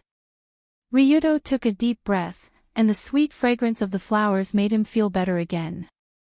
At this time, Lon, who was in charge of driving, said in a trembling voice, "That, I have sent you here, can I go now?" Before the voice fell, Lon put his hand on the car key, as if waiting for Ryudo to nod, then he would immediately leave the manor without looking back. But at this moment, the scene that happened before also appeared in Ryudo's mind. So he immediately turned his head and shouted to Lon, "Wait. Don't go. Aw. What else do you want?" Lon seemed to be startled by Ryudo's sudden shout, and his forehead was covered in cold sweat. "You wait, no, this car may be bugged, I can't talk nonsense." Thinking of this, Ryudo quickly took out his mobile phone, typed a few words, and waved it in front of Lan's eyes. The words he typed were, "I have sent people to your house to protect your family. No matter what happens later, don't worry, your family will be safe." After Lon finished reading the words with her eyes wide open, Long Do added, "Be careful when you go back. Don't tell anyone about what happened today. Don't mention it at all. Do you understand?" Understood." Lon nodded heavily, then drove away from the manor. Watching Lon drive away, Ryudo also quickly sent a text message to the command center, asking someone to check if there was a bomb in Lan's house. If there was, quickly dispose of it or take his family away. Phew, okay, the next step is to go in and continue to play with Iam, but what should I do? While walking slowly into the manor, Ryudo couldn't help but think about the current situation. First of all, this time Iam didn't ask him to come here to kill. From the beginning, Ryudo's idea was wrong. She didn't want to cause trouble, but she wanted to cause trouble. From this point of view, Ryudo brought a truck of people to fight with her in such a big way, it seemed like he didn't have any EQ and didn't know what a girl was thinking. But speaking of which, it wasn't wrong for Ryudo to make so many preparations. After all, there wasn't a lunatic in the world who would plant a bomb under the dating scene just to find someone to date. Yongji was such a lunatic. For this kind of lunatic, it was never too much to be cautious. But the problem now was that even if Long Do killed Yongji in this situation, he would end up being bombed again. There was no point in killing her. He would have to start over anyway. What should I do? Should I just leave? Or try to kill Im before she can react? See if the bomb will detonate. Thinking of this, Ryuto nodded slightly, thinking that it seemed to be worth a try. Last time, when he killed Yongji, the main problem was that she was able to react in time, and even had time to speak and move her mouth. Naturally, she had a way to detonate the bomb through some unknown means. What if he didn't give Im time to react and killed her completely? Or knock her out and then kill her? Wouldn't the bomb not detonate?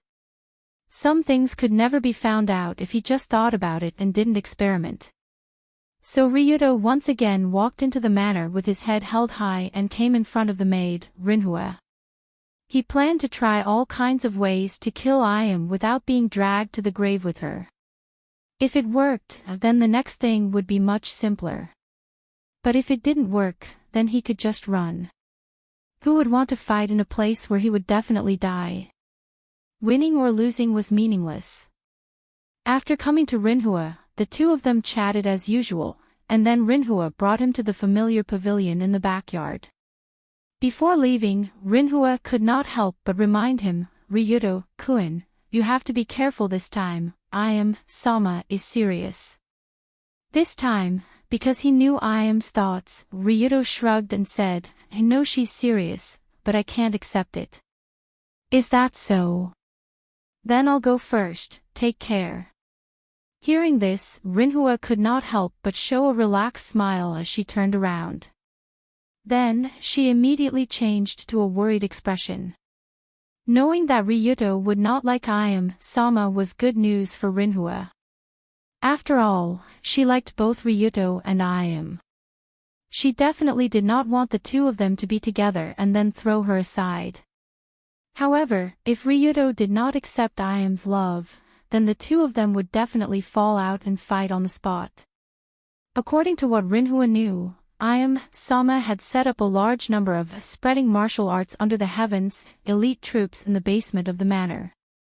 The members of those troops all had the original Hell Butterfly as a strengthening agent. They wore the highest grade combat suits and had the world's best weapons and equipment. Their combat power was equivalent to an army. If they really fell out and fought, even Ryuto would have a hard time escaping from them. Moreover, the head of the intelligence department, Ninja King, Huanhen, had brought all the elites of the Black Feather Ninjas nearby, ready to move at any time. Chapter 349. As the head of the guard department, Linhua naturally had a detailed understanding of Sama's deployment. Except for the huge bomb buried in the ground, there was almost nothing she didn't know. Thus, after Linhua left the perimeter of the pavilion, she directly turned left and walked into a house. She came to a dark little house. A man was sitting in the hut. He was playing a game of darts. But the darts he used to play the game were not real darts, but real shurikens made of fine iron. Whoosh! Bang! Accompanied by a strong wind, the shuriken flew out of the man's hand and directly pierced the portrait of Ryuto Kiryu hanging on the wall, directly piercing a big hole in the guy's heart. Looking at the gloomy face of the man, Linhua couldn't help but smile and said, "The mechanical arm seems to be quite suitable for you, Huanwen." She naturally knew this man, because this was the new head of the intelligence department, the leader of the Black Wings Ninja, Huanwen, who began to show his talent a few months ago and brought a lot of trouble to his colleagues as soon as he was promoted. Unlike the situation a few months ago when he fought with Bunkomaru and Ryuto in the Kamashiro Imperial Garden, Huanwen's right arm had been completely replaced with a mechanical arm made of mechanical parts. Starting from the shoulder, to the arm, the elbow, the palm, the fingers. Countless parts formed the shape of a human arm, and every part inside looked quite sophisticated, allowing Huanwen to make the same movements as a real hand. Such an arm was a black technology device jointly created by the two most technologically advanced departments of the Heavenly Eye Group, the Weapon Department and the Pharmacy Department. During this period, Nikolai and Yomi spent a lot of time on this.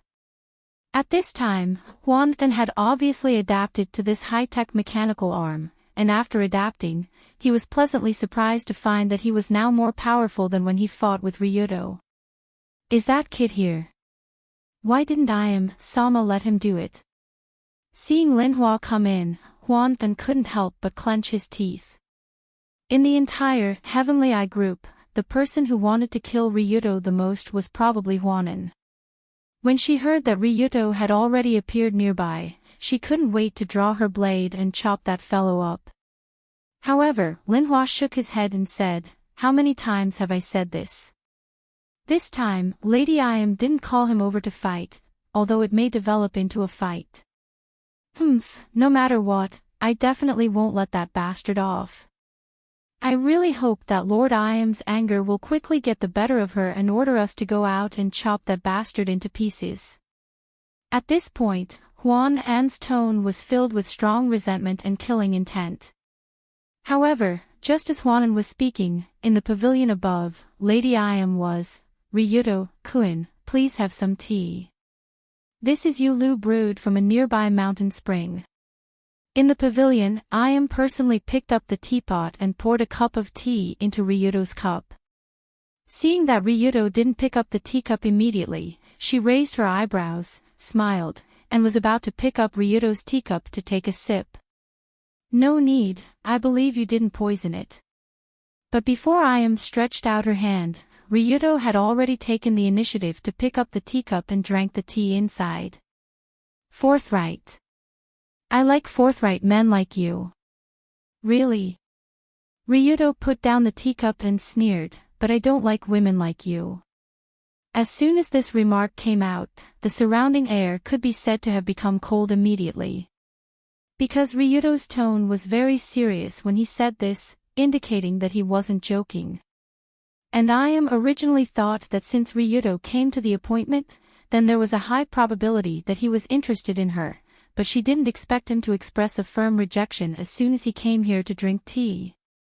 In an instant, the gentle unpleasant expression on Iam's face collapsed. But she still grinned and said, "Can you tell me the reason?" Although Iam's expression was still smiling, her eyes became gloomy. Unlike the last time when Ryuto expressed his disgust after seeing the scene of Iam killing Alan, this time, Ryuto came over and spoke bluntly on the spot as soon as he sat down. It could be said that he didn't give her face at all. Even Iam couldn't help but feel a little angry at his lack of understanding. She was so angry that she wanted to cut him into pieces on the spot. But even in the face of such a dangerous gaze, Ryuto still looked straight into her eyes and said, "Because you were born to like killing, like to see other people's expressions of despair, like to build your joy on other people's pain. Such a born evil person, other than lunatics and perverts, who would like such a person?" Different from the last time, this time Ryuto chose to attack directly, venting all his disgust for Iam. "That's right. You, Iam, are very beautiful, but I don't buy it. If you don't like it, come and hit me." Although she was a little angry at Ryuto's ridicule, Iam had to admit that what he said was the reality. Iam was very clear that she was a scumbag with poisonous blood flowing in her body since she was very young. But she still didn't want Ryuto to say that about her, so she sneered, "I really didn't expect that Ryuto Kiryu, as the leader of the Extreme Dipper group, who has killed countless people, would have such a sense of justice. Not long ago, you set fire to ISE Grand Shrine. Indeed, I have done everything, including murder, arson, kidnapping, and extortion." Ryuto nodded, but continued righteously, "But the people I killed were those I thought should die. I have never done anything bad because of my own preferences. For example, Lon, who just drove me here, I would never do something as disgusting as tying a bomb to someone else. I don't know what I'm talking about." Hearing this name, Iam smiled, then pressed a button under the table, and a small screen appeared in front of them. "Since you mentioned the driver just now, then I'll let you see him. Originally, I wanted to say, then I'll let you see how he dies." But when she glanced at the screen, she saw a completely different scene from what she expected. On the screen, the car that picked up Ryuto was moving steadily on the road. The speed of this old car was not slow, but it was definitely not fast, and the man who was the driver looked quite calm. How is it possible? Didn't someone tell him that if he didn't go back in 10 minutes, the house would explode, and his wife and children were tied up at home? How can this man be so calm? Just when I felt a little puzzled, Ryuto smiled. "Let me see him." "See what?" "See if he can drive home safely. Do you have nothing better to do?" It's this guy who did something." Seeing the obvious mocking expression on Ryuto's face, I suddenly understood why the driver didn't speed crazily, and then because the old car's poor cornering performance directly crashed at a specific intersection. Why? Why does this guy know my character so well, and it seems like he predicted what I would do? Unknowingly, the current situation seemed to be getting farther and farther away from I.'s control.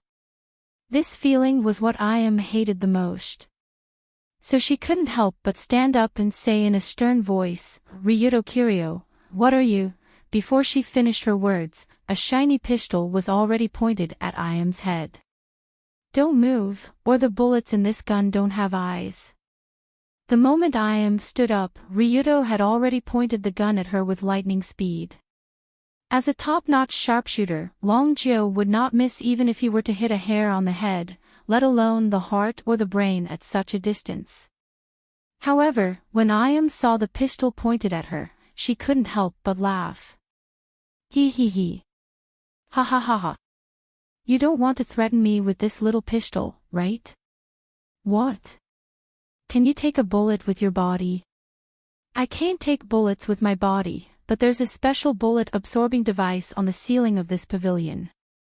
Bullets made of copper, lead, steel, and other materials will be absorbed into the sky when they're shot out. Your bullets won't be able to hit me at all.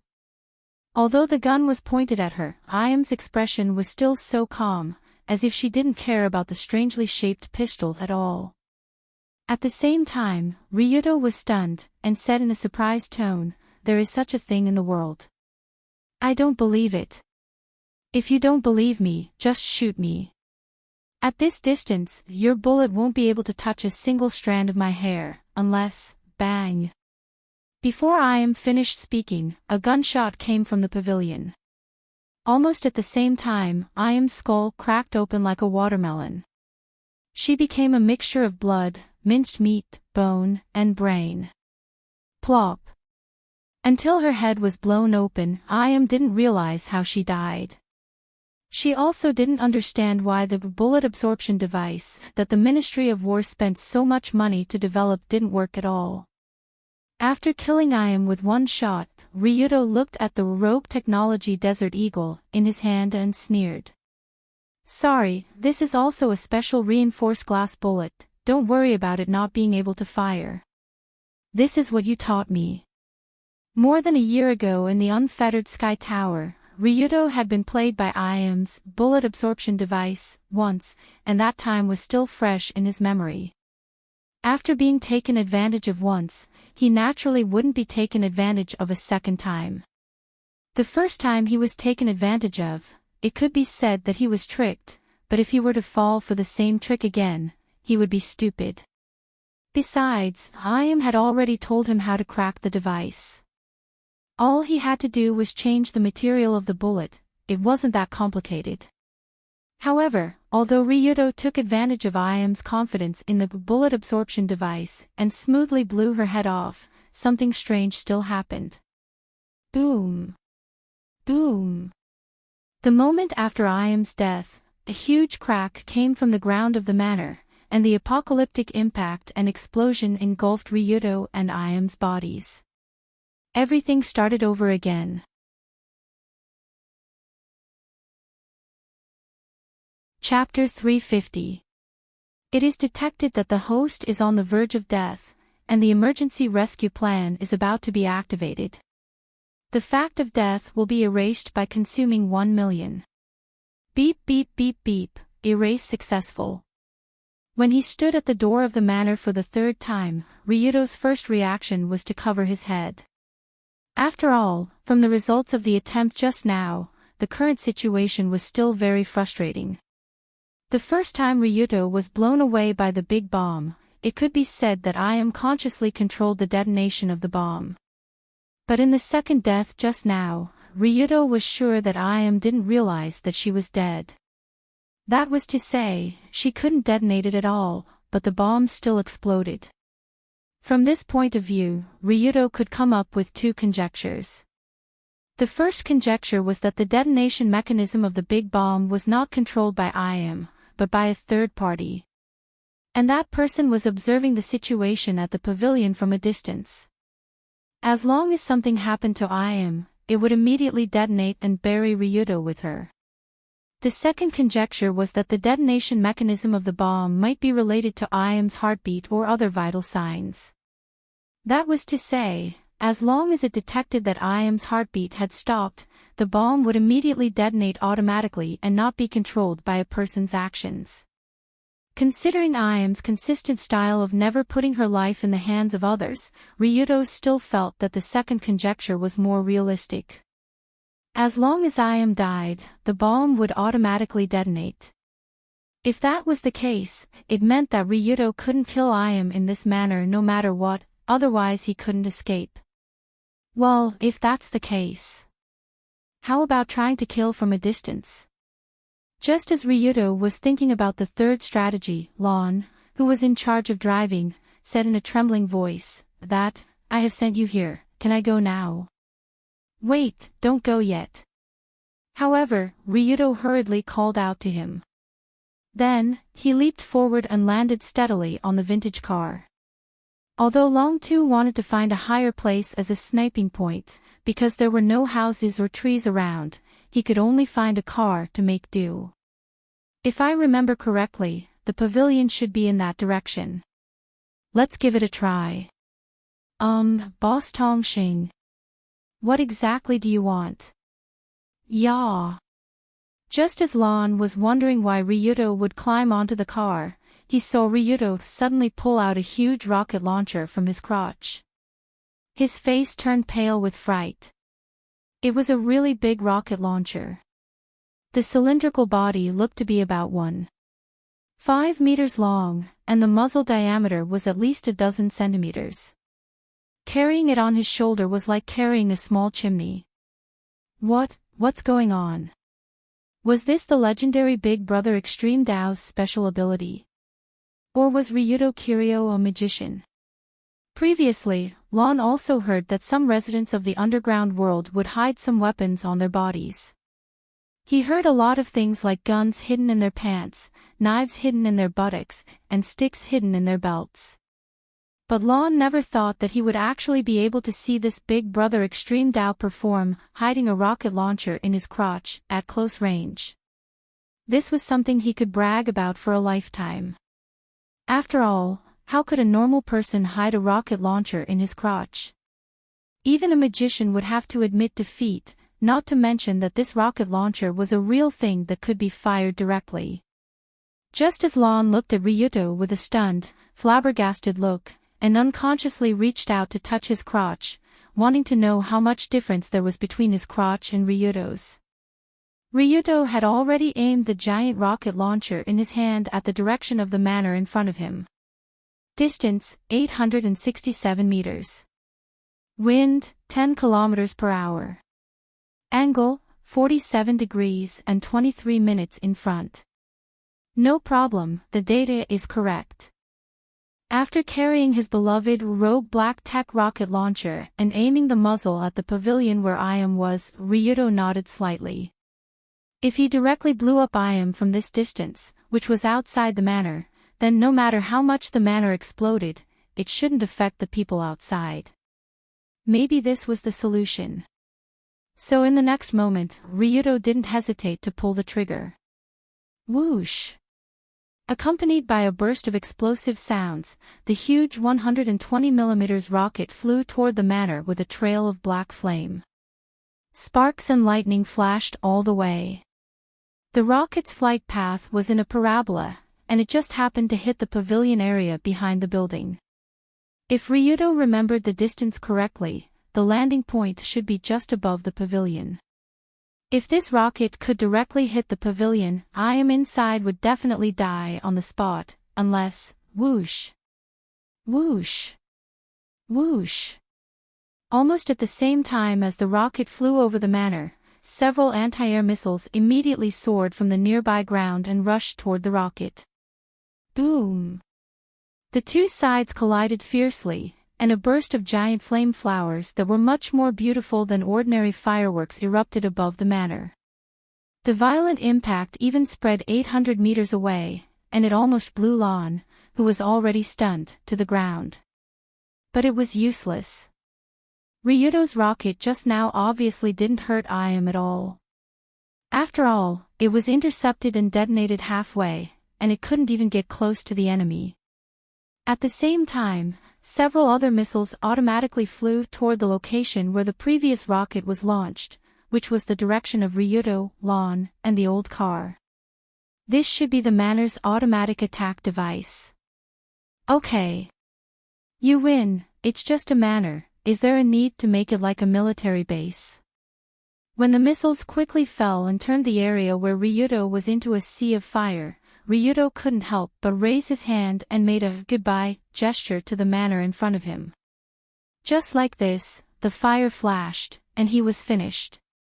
Detected that the host is on the verge of death, an emergency rescue plan is about to be activated, and the fact of death will be erased by spending 1 million. Beep beep beep beep, erase successful. The fourth time, as his vision blurred, Ryudo was already standing at the entrance of the manor for the fourth time. That woman is really sick, I really underestimated her. After falling in the same place 3 times in a row, even Ryudo had to admit defeat to Iam's manor that was built like an iron wall. If he took the initiative to enter the manor, although he could get the opportunity to kill Iam, he would be directly blown away by the bomb after killing her.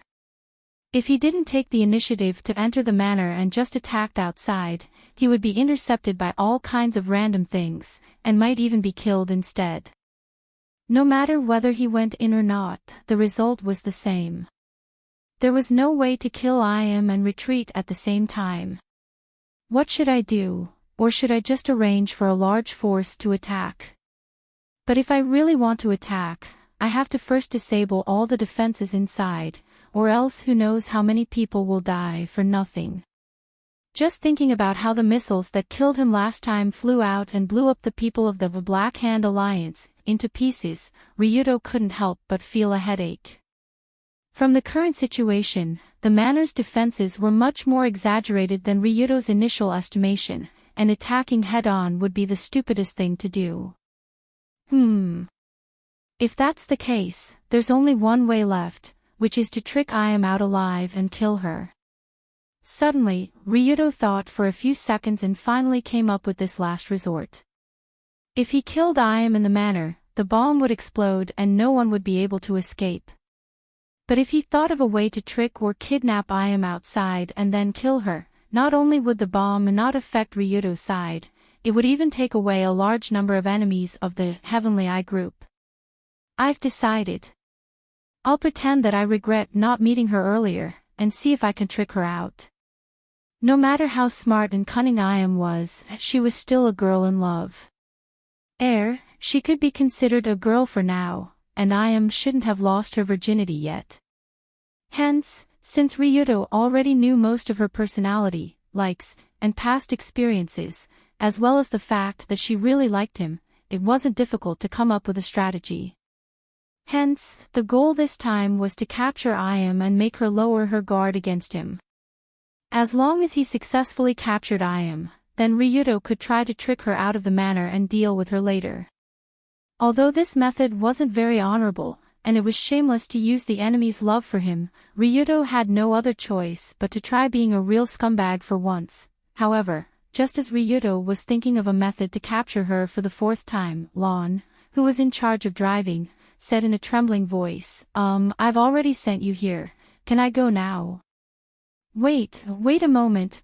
Originally, Ryuto wanted to tell Lon not to worry about his family and to drive slowly so that nothing would happen, but thinking that he still had to think of a way to please Iam later, he stopped halfway. This time, Lon couldn't save her. If Ryuto saved Lon, then Iam would know that he was prepared, and would definitely be more cautious. This wouldn't be good for getting closer to Iam later. What should I do?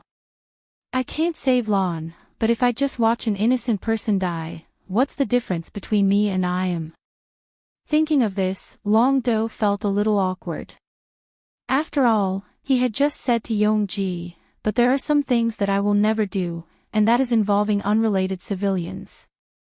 Such righteous words like, but there are some things that I will never do, and that is involving unrelated civilians.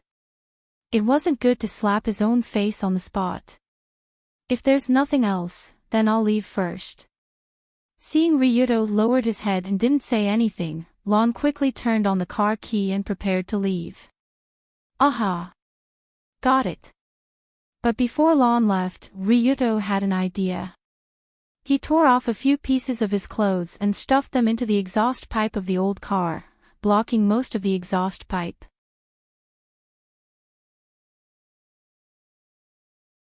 Chapter 351. If the exhaust pipe of the car was completely blocked, it would cause the car to be unable to drive. Therefore, Ryuto did not directly block the exhaust pipe. Instead, he blocked most of Lan's old car so that while he could drive the car away, the power of the car would be extremely low, so there was no way for him to drive at a high speed. This approach was more or less risky, but at least it was much better than Lon speeding for a while and then overturning the car into a meat patty.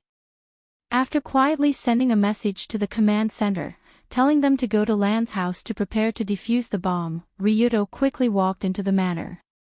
Because the goal this time was to capture Iam, it was different from the previous times.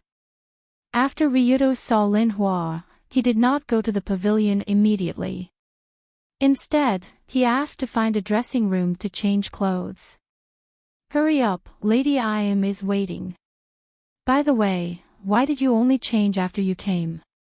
Seeing Ryuto walk into the dressing room, Lin Hua said impatiently, as if he did not understand Ryuto's strange brain circuit at all. Okay, don't rush me, I'll be done soon. Ryuto quickly took off the clothes on his body while choosing a new set of clothes from the Krypton shopping mall. Because he didn't know that he was here for a date, Ryuto wore a set of tight-fitting fighting clothes.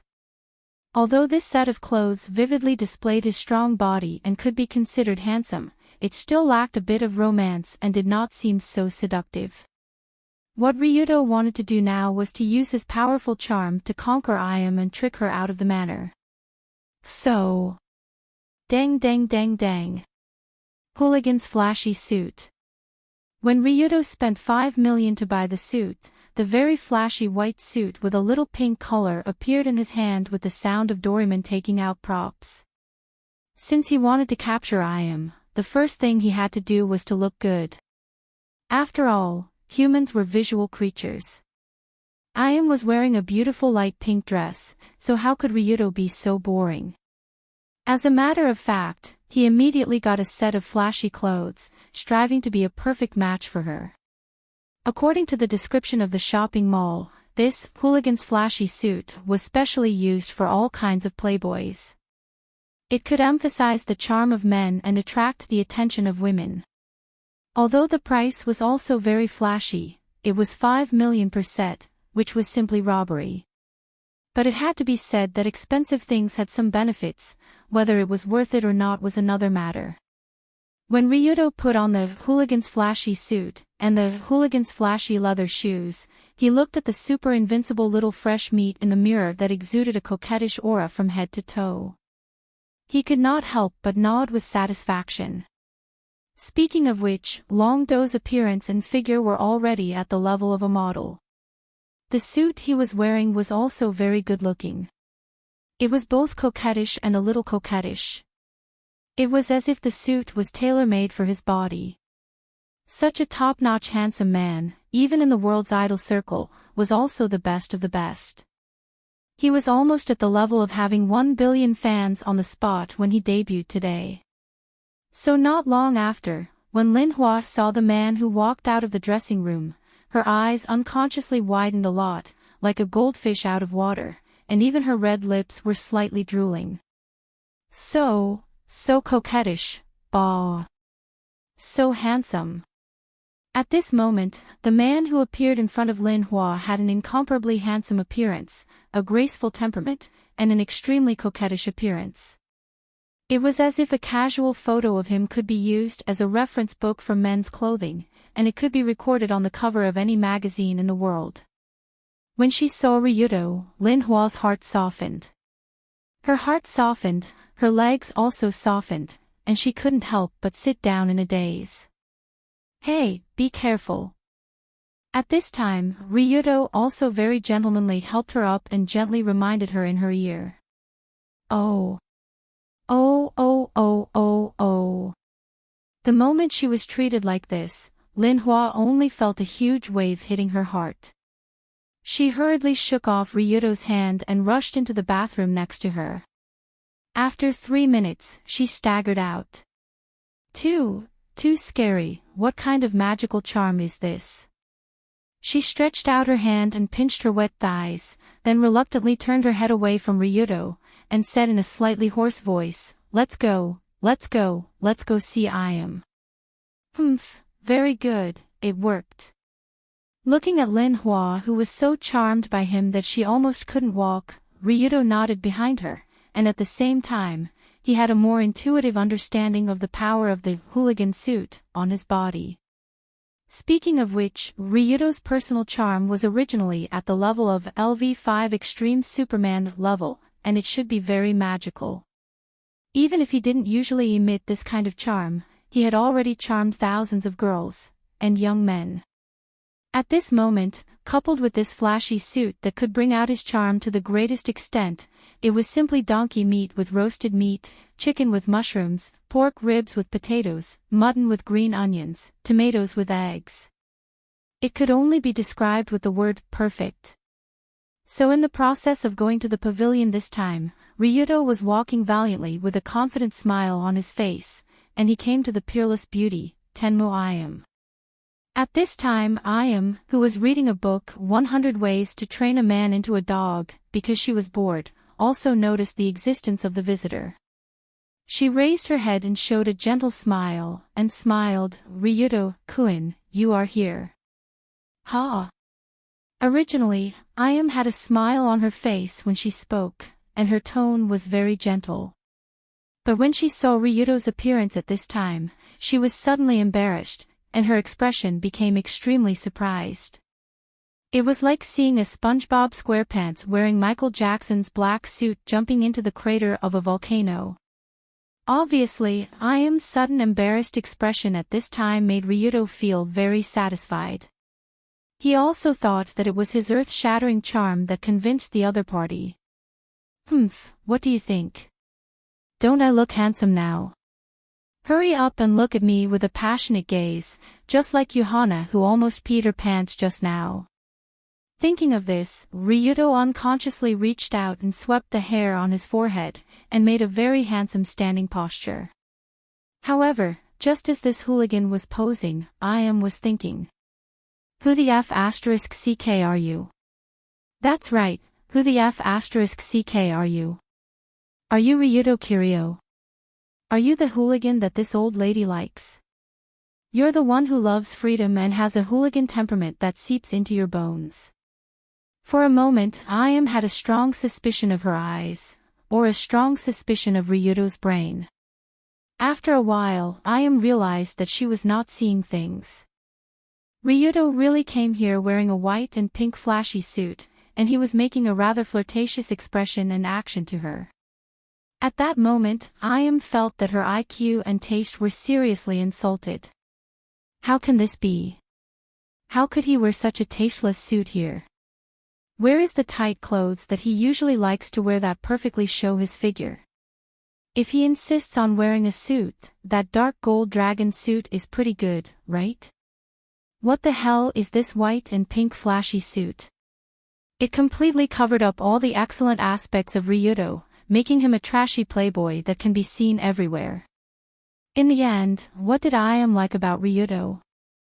It was not his appearance, but his aura and ruthlessness that despised convention, looked down on everything, looked down on everyone, looked down on everyone, and looked down on the world. The one who dared to raise his middle finger in front of the entire Japan in front of the Kokyo. The one who killed a martial arts master and the empress of a country without hesitation. That person had trampled the upper class like mud under her feet. The one who made the underground world submit to him. The one who fought with the Tianmu clan one after another. The man who did so many things. This was the Long-do that Yongji liked. This was the man that made her young girl's heart that she thought had long disappeared without a trace. But what the hell was this dragon's battle that appeared now? He was wearing a flashy pink and white suit. Those who did not know would think that he was going to walk on the runway. He had a bright and elegant smile on his face. It was obvious that he was an expert at tricking girls. He was also holding a bouquet of fresh red roses in his hand. It was obvious that he did not put in any effort. How could this trashy scumbag that could be seen everywhere at banquets be the supreme emperor that I liked? Disappointment. Disappointment. Disappointment, sigh. Instantly, took a deep breath. At the same time, she covered her forehead with her fair hand. It was as if she was greatly disappointed in Ryudo. She even subconsciously muttered, "It's not like this. The Ryudo Kiryu that I like is not like this. What the hell is this?" "What? Miss what did you just say?" However, Ryudo clearly did not feel Iam's disappointment. Instead, he was immersed in the fantasy of, "I'm so handsome." Or it could be said that it was not a fantasy because the Ryudo that had been specially cleaned up was actually very handsome. It was the kind of handsomeness that could charm thousands of girls. Unfortunately, Eternal Concubine Amaterasu and thousands of girls were obviously different species that were completely unrelated. Therefore, after hearing Ryudo's gentle and elegant question, Iam could only cover her forehead and weakly reply, "I just said, to let you die far away." "What? Let me die far away?" This time, Ryudo finally heard Iam's reply clearly. But before he could react to this woman's craziness, Iam had already pressed the red, emergency backup button under the table without hesitation. The moment the button was pressed, the head of the Intelligence Department, Huanan, and the head of the Defense Department, Lin Hua, who were waiting for orders in the basement not far away, quickly brought their subordinates and rushed out. The flames of war were inexplicably triggered.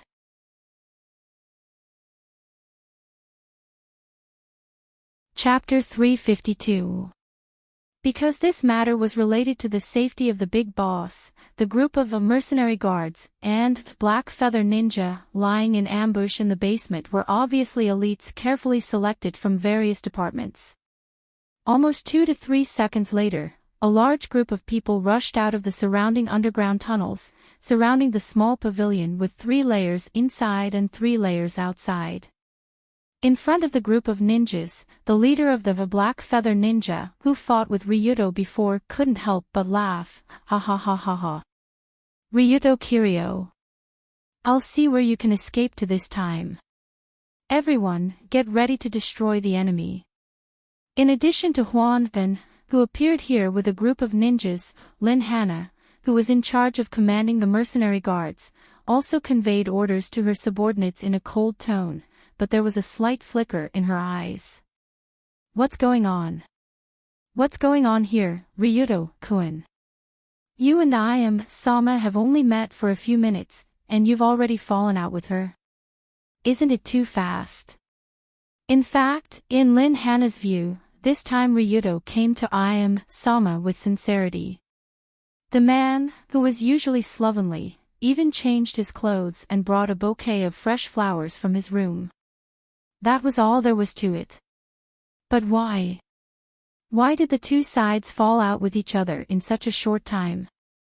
Lin Hannah didn't understand this problem at all, but since she was the head of the security department, she could only command her subordinates to point their guns at Ryudo. Of course, it wasn't just Lin Hannah who didn't understand. In fact, even Ryudo himself was confused. What's going on? What's going on here? Sama. Last time, I came here casually wearing clothes, and I didn't have any flowers in my hand. My attitude wasn't gentle at all, but you entertained me with a smile. And this time, when I came to ask you for a date, I was so sincere. I specially changed my clothes and collected a bouquet of flowers, but your reaction was to tell me to go away. Who did I offend in the end? Which part of it is not to your liking? Ryudo's handsome face suddenly became very depressed when he was surrounded by the two ministers of the Intelligence Department and the Guard Department, as well as hundreds of elite members. He was not depressed because he was surrounded by so many enemies, but because he was rejected by IM. That's right, Ryudo Kiryu, am here to confess my love to you. In the end, not only did you not accept it, you even directly asked someone to scatter my ashes. Am I that detestable? At this time, Ryudo could only sigh and say, if you want to reject me, you should at least let me know where I went wrong, right? What went wrong? You still have the nerve to ask. Yongji showed a disdainful expression when she heard that. She said coldly, take a piss and look at yourself. You're dressed like a toad that has become a demon. You're so gaudy and have no masculinity at all. I feel like vomiting when I see you. Bah.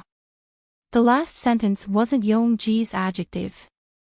If it weren't for the fact that there were so many people around, she probably would have found a place to vomit. The current dragon fight was that disgusting in her eyes. Trash, trash, trash, trash, trash, trash. I even wanted to find a small piece of paper filled with 1,000 pieces of trash and directly slap it on Ryudo's smelly face that thought he was handsome, to let him know what kind of trash he was. Toad. Toad became a spirit. This is too insulting. After being mercilessly scolded by IM in front of so many people, Ryudo also felt embarrassed. He was so embarrassed that he wanted to dig a hole and hide in it on the spot. At the same time, Huanwen, who was already unhappy with Ryudo, was laughing from ear to ear. She also laughed loudly and said, ignorant thing. A toad lusting after a swan's meat, how could Lord Yongji fancy such a lowly smelly person like you? Before she finished her words, a white and pink figure appeared in front of him like a phantom. Ancient Bejiquin, ultimate mystery, iron fist unparalleled strike. Suddenly, Ryudo's front foot had already landed. At the same time, the surrounding ground suddenly seemed to have a violent tremor. The dust turned into a dust wall, and very evenly floated up about half a meter. 8 extremities meant that one's force could reach extremely far in all directions. For dragon fighting, who had purchased this ancient killing technique to 100% proficiency, extremely far in all directions wasn't just an adjective. It was a true fact that one could achieve such a feat suddenly. He saw his foot land, and the power from the ground, with the foot as the leg as the waist, the belt as the shoulder as the elbow, and finally the elbow as the fist, as if the muscles and joints of the whole body were twisted into a rope, and a burst of explosive sound was released. Paw! Explosive sound, it was a real explosive sound. When Ryudo's fist was blasted in the direction of Huanwen, at the same time, his arms seemed to have disappeared in the air, and the ears of the surrounding people clearly heard a burst of ear-piercing explosive sound. That was the explosive sound of a whip, and it was as if the air was being hit by a violent movement. The explosive sound came out of the body, and the strength of every inch of Ryudo's muscles also coordinated with the power of the stomp and the Dan force released from his dantian to spread out. This incomparably huge force further shook the joints when it passed through each joint, causing the rotation of the force to accelerate and further increasing the power of the final explosion. This attack was the strongest attack in the ancient Bajiquin that Ryudo mastered, and it was also the strongest fist in the world. 100% proficiency of the technique, coupled with the physical ability of LV5 physique, extreme Superman, and 100% opening of the chi. When this punch that was close to the Xuanhuan realm landed on Huan Han's body, he almost couldn't feel anything, and he would never be able to feel anything in the future. Bang! Following the second explosion, the head of the Heavenly Eye Group, Intelligence Department, who was standing there perfectly fine, suddenly turned into a cloud of blood mist. Yes, he wasn't sent flying by a punch, nor was he killed or even penetrated by a punch, but he was turned into a cloud of blood mist by a punch. Because the power of this punch was so terrifying that Huan Han's body was almost completely shattered. His flesh, bones, and organs were all smashed into a cloud of blood mist, and along with the fierce wind of the punch, it splashed onto the group of black feather ninjas behind him. After the punch, Huan Han's body completely disappeared, and the group of black feather ninjas who were standing behind him, who were originally dressed in black, were also stained with large patches of blood, as if someone had painted a picture with blood.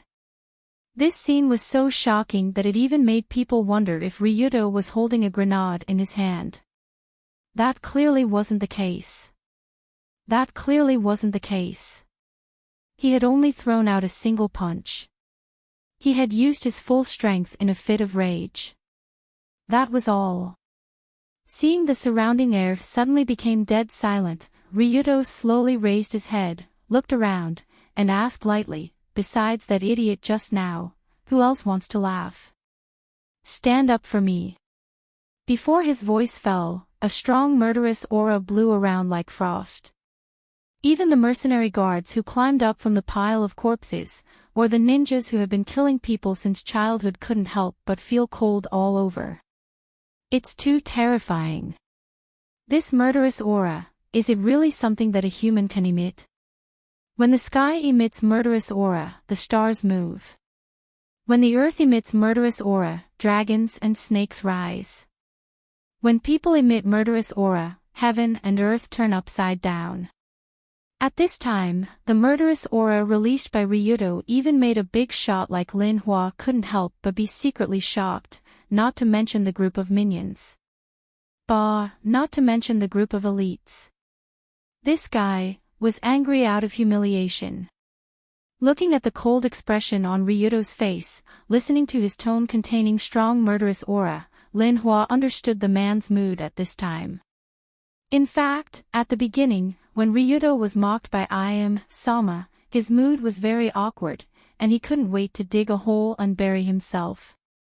But at this moment of awkwardness, that idiot from Huan and ridiculed him in front of so many people. This caused Long Do's awkwardness to turn into anger. In Ryudo's view, laughed at him. After all, it was his own joke, and being laughed at by a woman, he could only let it go. But Huanan, that stinking trash, dared to laugh at him. Who the **CK do you think you are? Laughed, you also laughed, laugh. Do you have the qualification to laugh at me? Who do you think you are, don't you know? So after Huanan laughed, Ryudo immediately became angry. He rushed directly and did not hesitate to use the ultimate mystery of this ancient Bajiquin. With one punch, the idiot who had no eyesight was turned into a bloody foam. That punch just now also represented the highest level of Ryudo's full strength. It was almost the level of killing gods and Buddhas. Except for a real alien descending to the world to fight with him, no one could block this extremely exaggerated punch that could turn people into bloody foam. Such an exaggerated punch naturally gave Yongji a fright.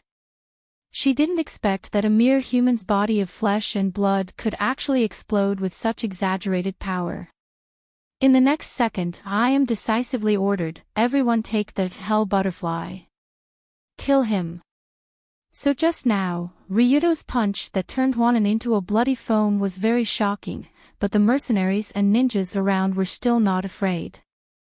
They hurriedly took out a black, modified version of the hell butterfly anesthetic from their sleeves and stuffed it into their mouths.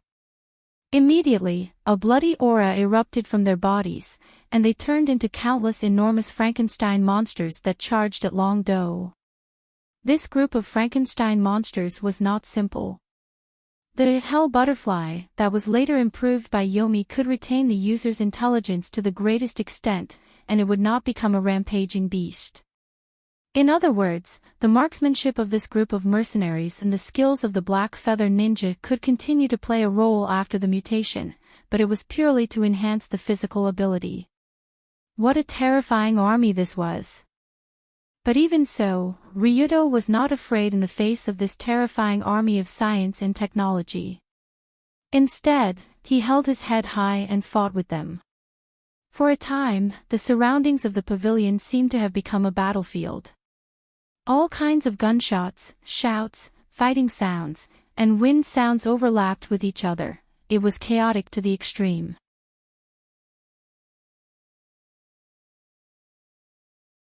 Chapter 353. Detected that the host is on the verge of death, about to activate the emergency rescue plan, by spending 1 million to erase the fact of death. Beep beep beep beep, erase successful. After an unknown amount of time had passed, Long Do finally woke up with a familiar sound from the system. In the fifth rebirth, what appeared in front of him was still the beautiful manor. However, not long ago, this seemingly peaceful manor was dyed red by blood and severed limbs. Good heavens! I've only killed about 60 of them and I can't do it anymore. Those monsters are too strong. When he thought of the most powerful battle he had ever encountered in his life, Ryudo couldn't help but feel a little numb. Too strong, this group of elites under IM is really too strong. The Black Feather Ninja, from the Heavenly Eye Group. Intelligence Department was originally a group of top assassins on the same level as the Guardian Ninja, and they had mastered many inside skills with amazing lethality. Although the leader Hwanin was dead, the dozens of Black Feather Ninjas around were also the elites of this group, and they also had a lot of ninja tools on them, which was very difficult to deal with. The other group of mercenary guards, from the Heavenly Eye Group, weren't easy to deal with either. Not only were they proficient in using all kinds of firearms, but they were also shockingly strong in close-range combat. Of course, if these two groups of people were in a normal state, they would definitely not be enough for Ryudo to kill. But the problem was that they had the improved version of Hell Butterfly in their hands, which was really too deadly. Perhaps because Ryudo's transmigration caused a huge change in the world line, the Heavenly Eye Group. Pharmacy Department, in the original Red Album 2, no survivors didn't develop such a terrifying drug. After taking this thing, the physical ability of the group of Black Feather Ninjas and mercenary guards almost reached the exaggerated LV4. International Warrior, or even LV5. Extreme Superman. And this kind of superhuman drug not only greatly enhanced physique and courage after taking it, but the most terrifying thing was that it didn't decrease intelligence, and it could use the user's ability incisively and vividly. Therefore, when they collectively took this drug, the scene became very terrifying. Hundreds of people with physical abilities comparable to monsters either took out guns, cannons, poisonous knives, bombs, or some other strange things, and rushed toward Ryudo like mad dogs. They were not afraid of death, bullets, and grenades. Even killing them with ancient Eight Extremities fist and bone-twisting dragon hand was not an easy task. To think that there were over 100 of such terrifying monsters. How could this make any sense? Of course, if the word monster was mentioned, then in the eyes of the other party, Ryu was the real monster. Yongji, who was watching from the side, was dumbfounded when she saw him charge into the battlefield as if there was no one around him. If those mercenaries and ninjas, they were monsters of 100 monsters of a monster of a 1,000 of a monster, of course, Ryuto be a general of 1,000. Even the surging crowd could not stop the man in the pink and white suit from stirring up trouble inside. His figure was as fast as lightning, and every punch and kick was powerful enough to break bones and tear muscles. As he fought, he took out all kinds of strange guns, and like a god of guns, he madly fired at the monsters. Even the fiercest mercenaries could not stop him, and even the most elite ninjas could not kill him. Seeing her subordinates who took the improved version of Hell Butterfly fall to the ground, Ayam was numb. What is this thing? Is he really a human? When Ryuto killed 20 to 30 mercenaries and ninjas in a short 10 minutes, and flew between the countless bullets, shurikens, and bombs, Ayam could not imagine that this was a living human. Even so, Long Do wasn't able to kill all of the monsters. He was still a human being after all. As the battle progressed, Long Daodu, who was running at full speed every second, gradually lost his stamina, causing his movements to become slower and slower. It also became more and more difficult for him to pass through the crowd. In the end, Ryuto was finally hugged by several black feather ninjas, and they detonated the sticky bombs on him. Everyone flew into the sky together. The scene changed, and Ryuto returned to the gate of the manor, and everything was back to the beginning again. It had to be said that the great battle just now was very helpful for Ryuto to understand the limits of his strength.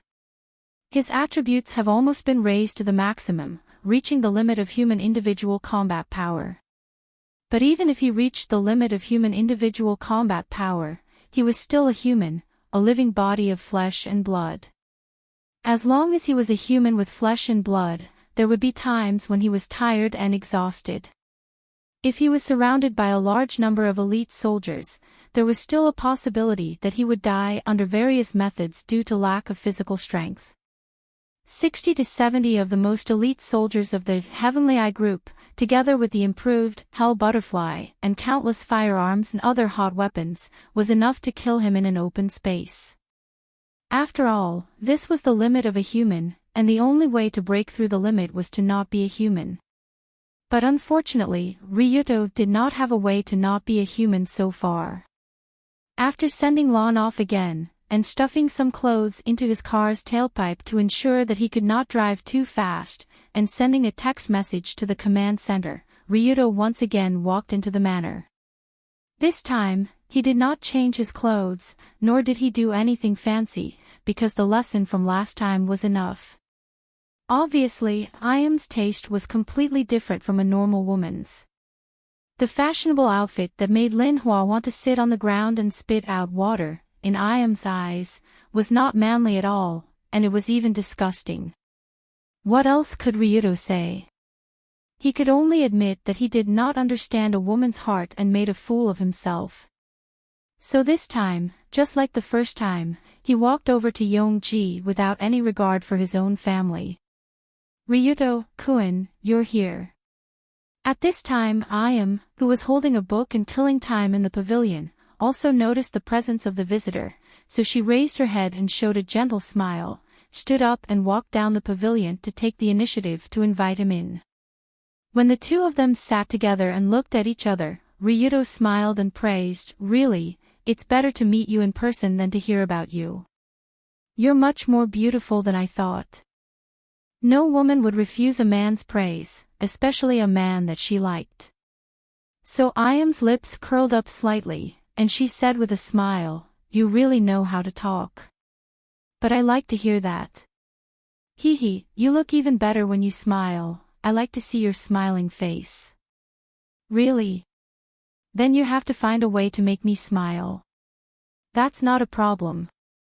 But simply making you smile is not interesting enough. I have an interesting way to play." "Oh." Ayam raised her eyebrows, and asked in confusion, "Can this be used to play?" At this time, Ayam and Ryuto had a table full of delicious food in front of them, and naturally, there were several bottles of good wine next to them. Ryuto picked up a bottle of vodka with more than 60 degrees of alcohol, opened it, and poured a glass for Ayam and himself. He said with a smile, "The way to play is like this. If I can make you laugh in 5 seconds, then you drink a glass of wine. Otherwise, I will drink a glass." Because this time Ryuto intended to get closer to Ayam, he used his specialty, drinking to get close to her. Speaking of drinks, Ryuto had played a very good role in his past career of picking up girls. As early as more than a year ago, Ryuto relied on taking Yunyen to drink in a tavern to get the first girlfriend in his life. Not long ago, Ryuto also relied on this thing to get Dunya and Colored Glaze drunk, making the two harem who always couldn't stand each other a lot better in terms of relationship.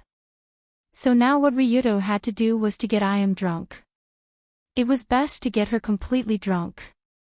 Then, he could directly put her in the car and take her out of the manor. After hearing Ryuto's play, Ayam also clapped her hands and smiled. "Okay, as long as you can make me laugh, 1 or 2 glasses of wine are nothing." That's right, to Yongji, what does 1 or 2 cups of wine count for? However, Ryuto didn't say that letting her drink 1 or 2 glasses of wine would be enough. With Ryuto's current fast enough reaction, high IQ, and so many jokes and performance methods that he read online in his previous life, it was really easy to make Ayam drink. In this way, accompanied by Ryuto's various internet jokes and exaggerated performances, there were bursts of laughter in the pavilion, and at the same time, there were waves of drinking sounds. Just like that, the two of them ate, drank, chatted, and fooled around. Unknowingly, an hour had passed just like that, and Yongji was already a little dizzy from drinking. It should be about time, right? Looking at the stunning woman in front of him who drank until her cheeks were red and her eyes were blurred, Ryuto nodded slightly. He quickly came to Ayam, who was about to fall on the table, and helped her up. He said in her ear, "Let's go, I will take you." But before Ryuto finished his words, Ayam suddenly stretched out her soft and slender arms and hooked his neck. In a split second, the pair of intoxicated eyes looked directly at Ryuto's eyes, the bottom cherry lips with the smell of wine slowly opened, and said in a sweet voice, "Ryuto-kun. I think I'm drunk, help me back to the room, let's go to bed to rest and chat, how about it?" Slurp. Speaking until here, Ayam couldn't help but stretch out her pink tongue and lick her lips. Obviously, her so-called rest was definitely not the kind of rest that normal people would have, and chat was definitely not the kind of chat that normal people would have. When his eyes looked at the blurred eyes, his nose smelled the tempting sweet fragrance, and he could vaguely feel the soft body in front of him. At that moment, Ryuto really couldn't take it anymore. Well, other than castrated men and some men with special fetishes, normal men shouldn't be able to take it.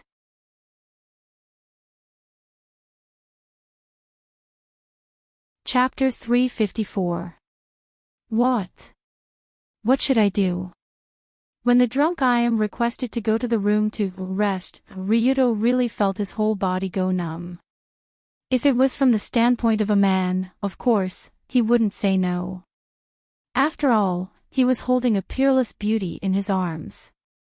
But from the perspective of the great male lead, as a real man with 3 harems, and as a hero who was preparing to save the world, doing so would be too unkind.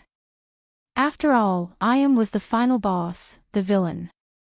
As the male protagonist, how could he have this kind of relationship with the final boss?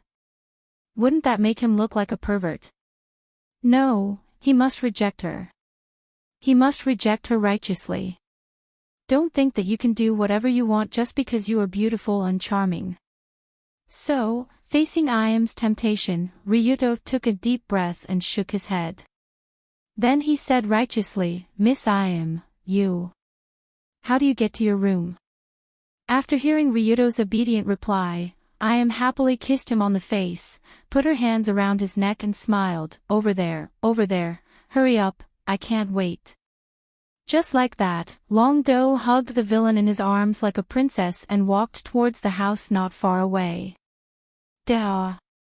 As the sound of a mallet being struck rang out, the image of a trial instantly appeared in Long Do's mind.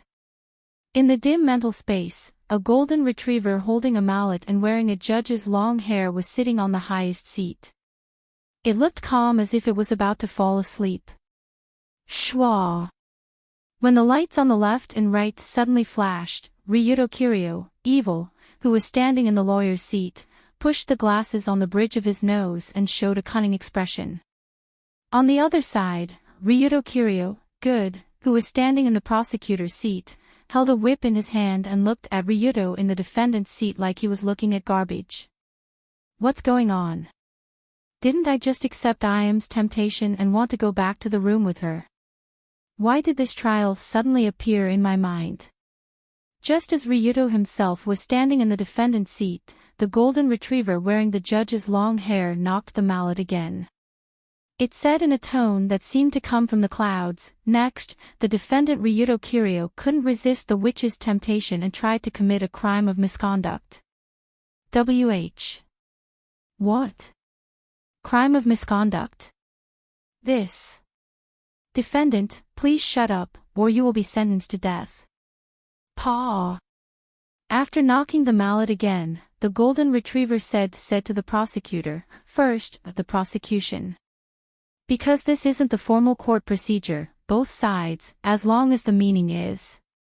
Suddenly, the prosecutor, Ryuto, the prosecutor. And, die. Prosecutor Long Do snorted coldly. You're the kind of person who can't move when you see a beautiful woman. You're the kind of person who enters a room when she asks you to. You're the kind of person whose morals follow your facial features. You're a pervert who cheats on others. You don't have to say that, do you? After being scolded, Ryuto's head drooped. But at this time, the lawyer, Ryuto, pushed up his glasses and said in a gloomy tone, "Prosecutor, you're wrong. The defendant hasn't committed adultery yet, right? But he's about to carry her into the room. If that's not committing adultery, then what is? Indeed, it's undeniable that the defendant wants to have a relationship beyond friendship with the beauty, but it's not considered adultery. Because he can commit suicide after doing it and start everything over." What? When the lawyer, Ryuto, brought up such an important piece of evidence, the prosecutor, Ryuto, couldn't help but widen his eyes. The lawyer, Ryuto, continued, "As long as the timeline goes back to when they first entered the manor, then no matter what the defendant did before going back, it won't count. There's no doubt about this, right?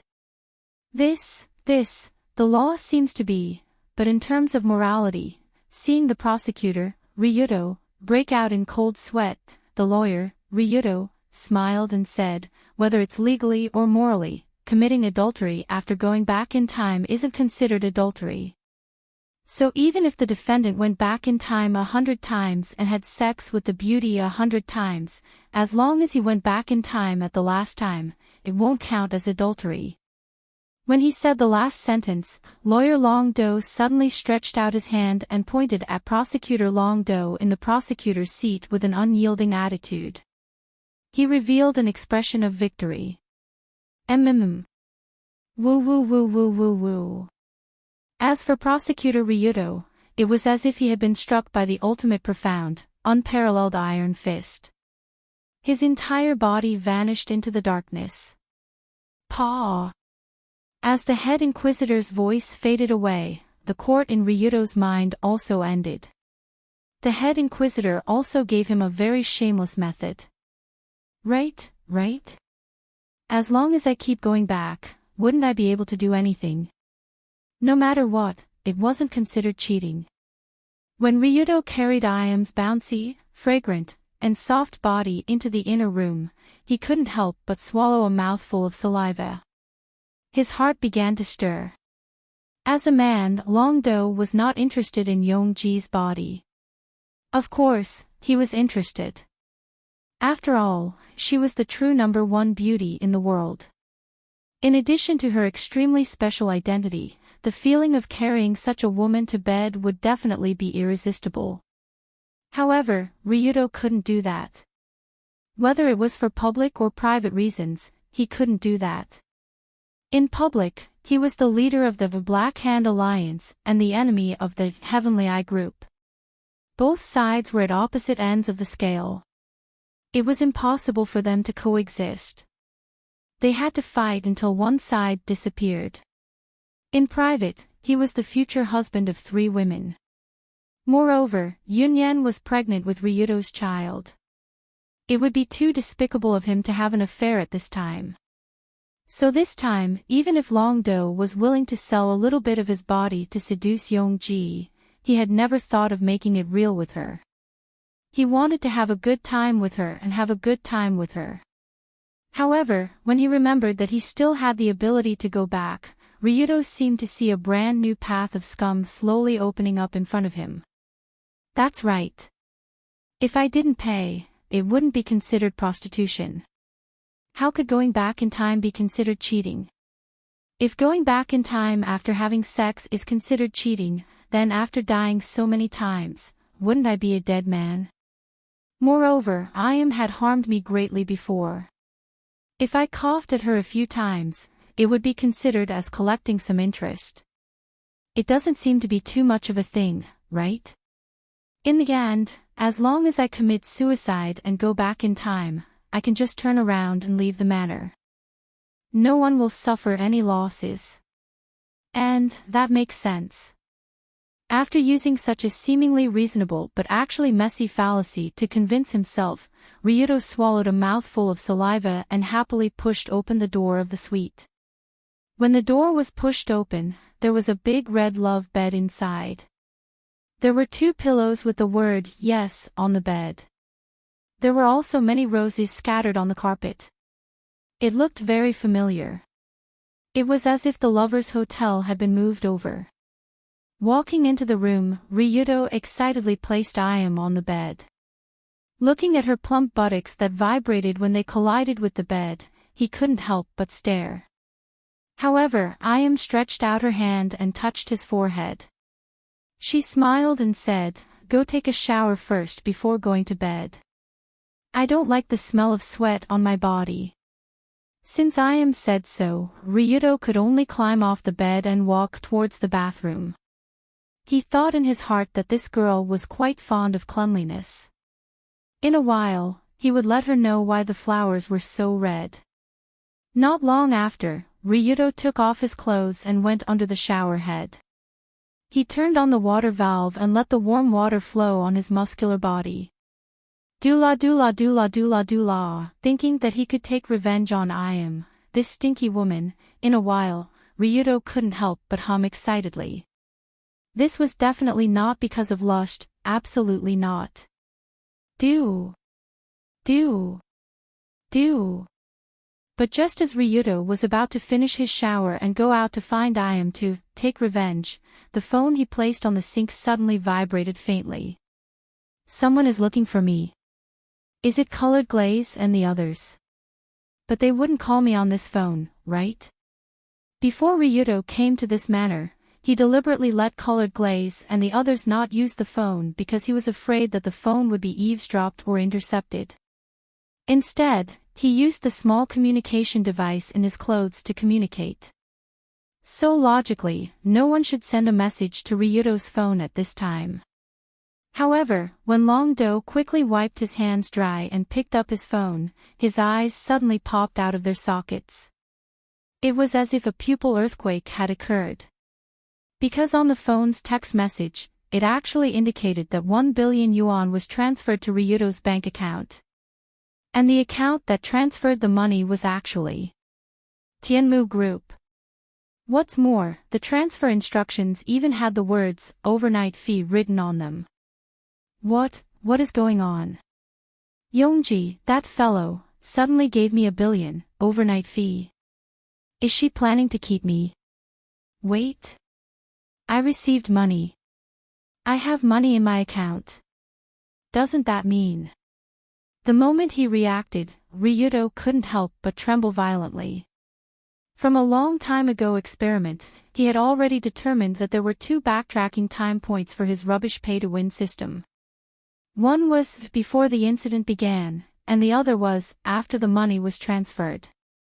In other words, if Ryudo received money in a certain incident, then his backtracking time point would be fixed at the moment when the money was transferred. The reason for this change in time point might be to prevent Ryudo from using some kind of bug, such as committing suicide after receiving a sum of money to earn money. But because Ryudo didn't use the bug to earn money, he didn't care much about this. At most, he wouldn't take money from others during the incident. But he calculated that he wouldn't take money from others, but he didn't calculate that others might take the initiative to transfer money to him. So the real trouble now was that Ryudo received the money in the bathroom in Iam's room. In other words, his backtracking location was fixed here. Even if he committed suicide now, it had to start from this moment in the bathroom.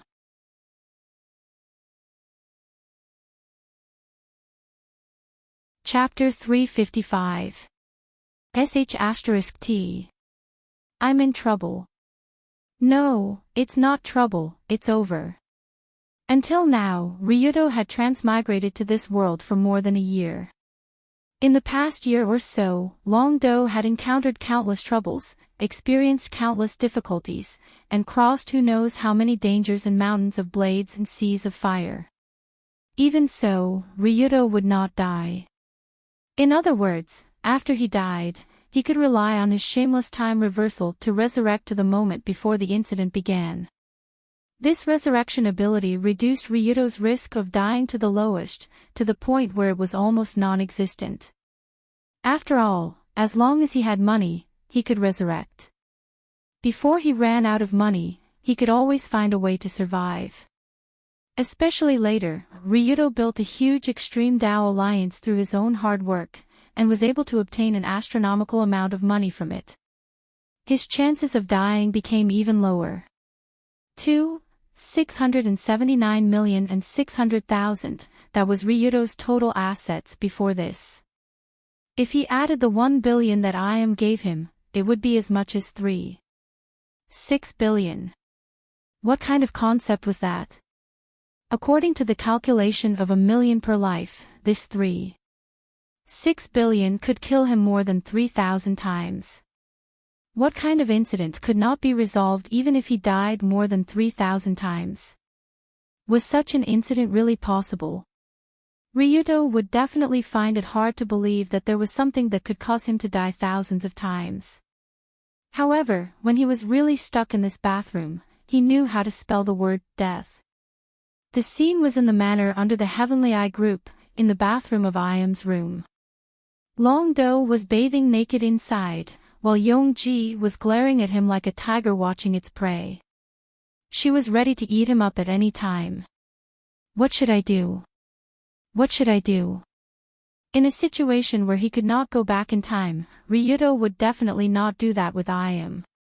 Otherwise, not only would he be letting down the three at home, but he would also be unable to control his crotch in the future. I've decided. I'll run first. Thinking of this, Ryudo could only take a deep breath.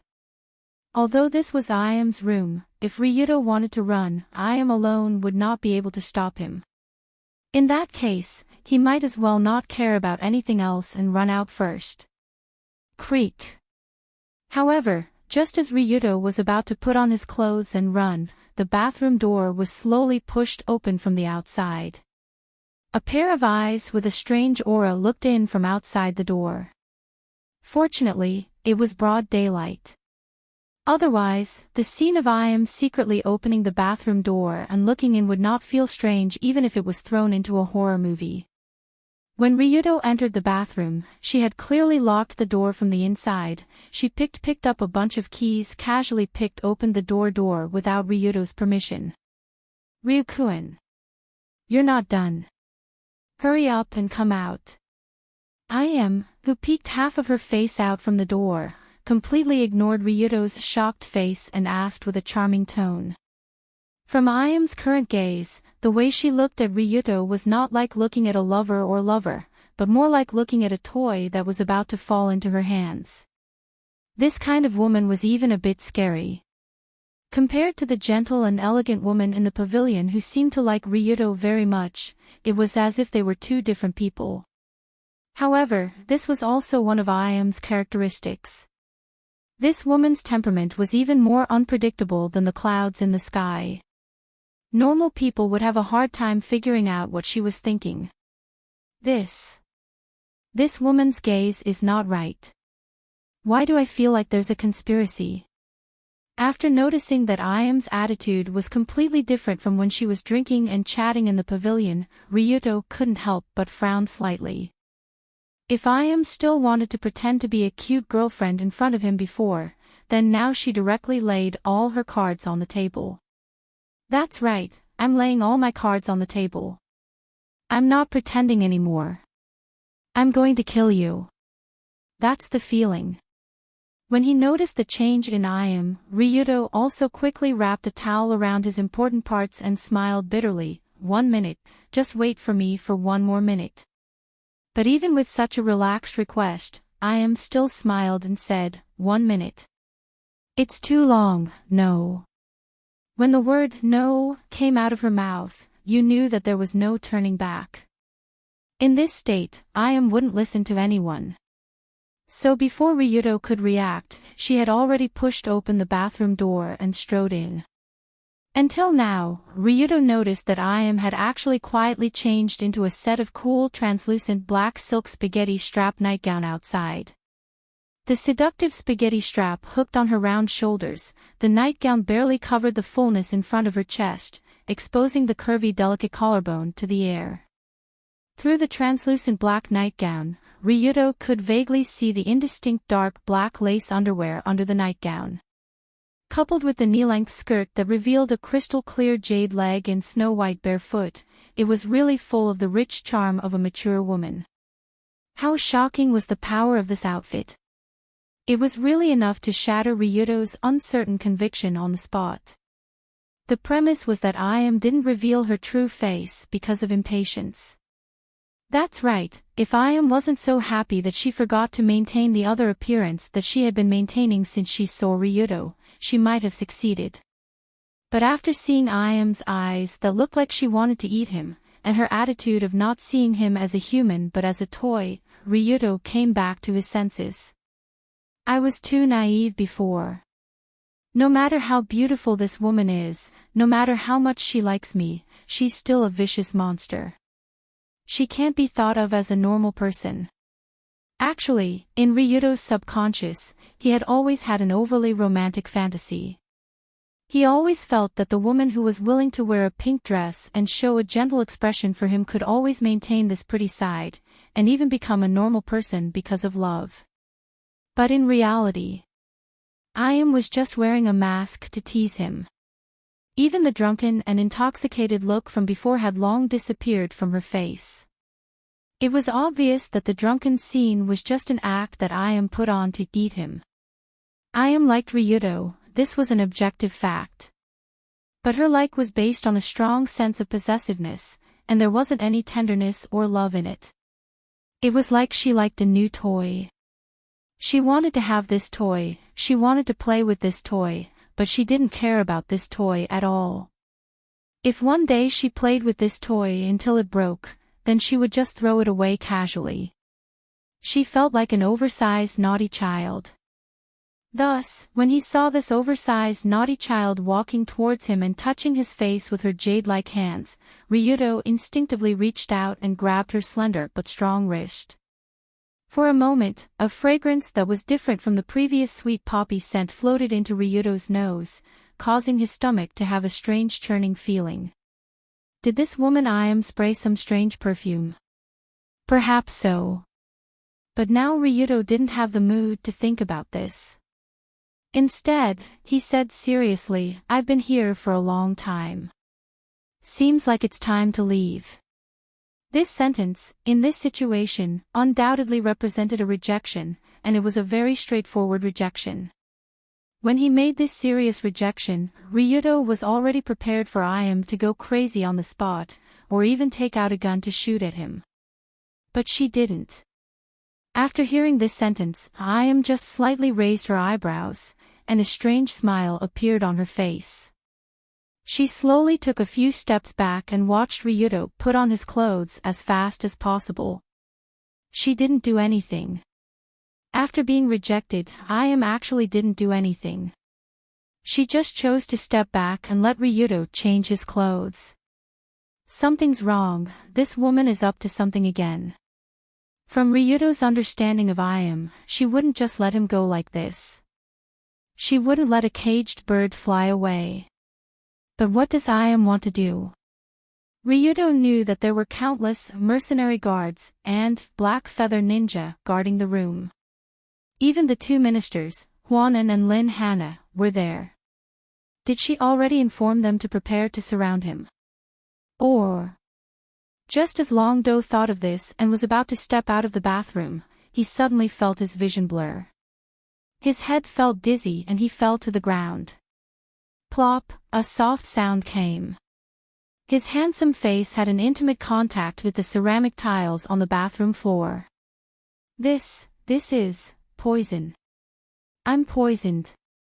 Although falling to the ground didn't hurt Ryudo, who was almost invulnerable, the strong dizziness and numbness made him feel bad.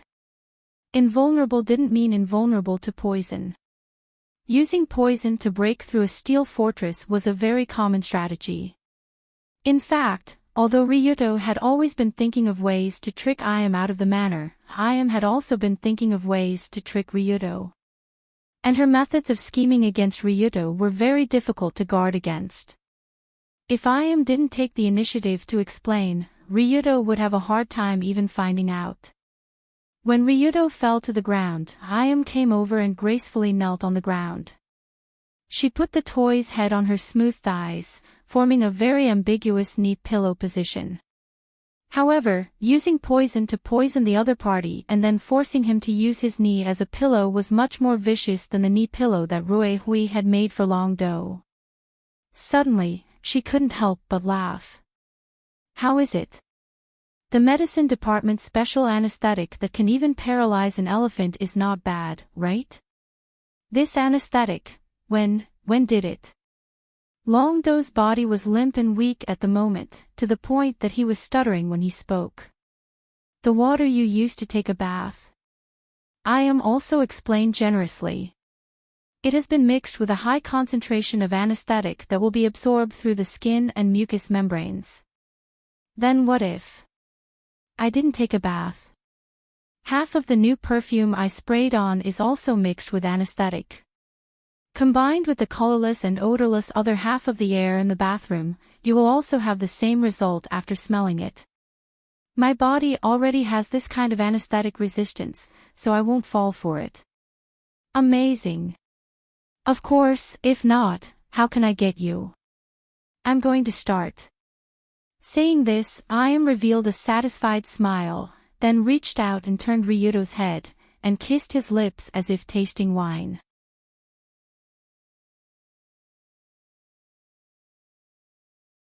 Chapter 356.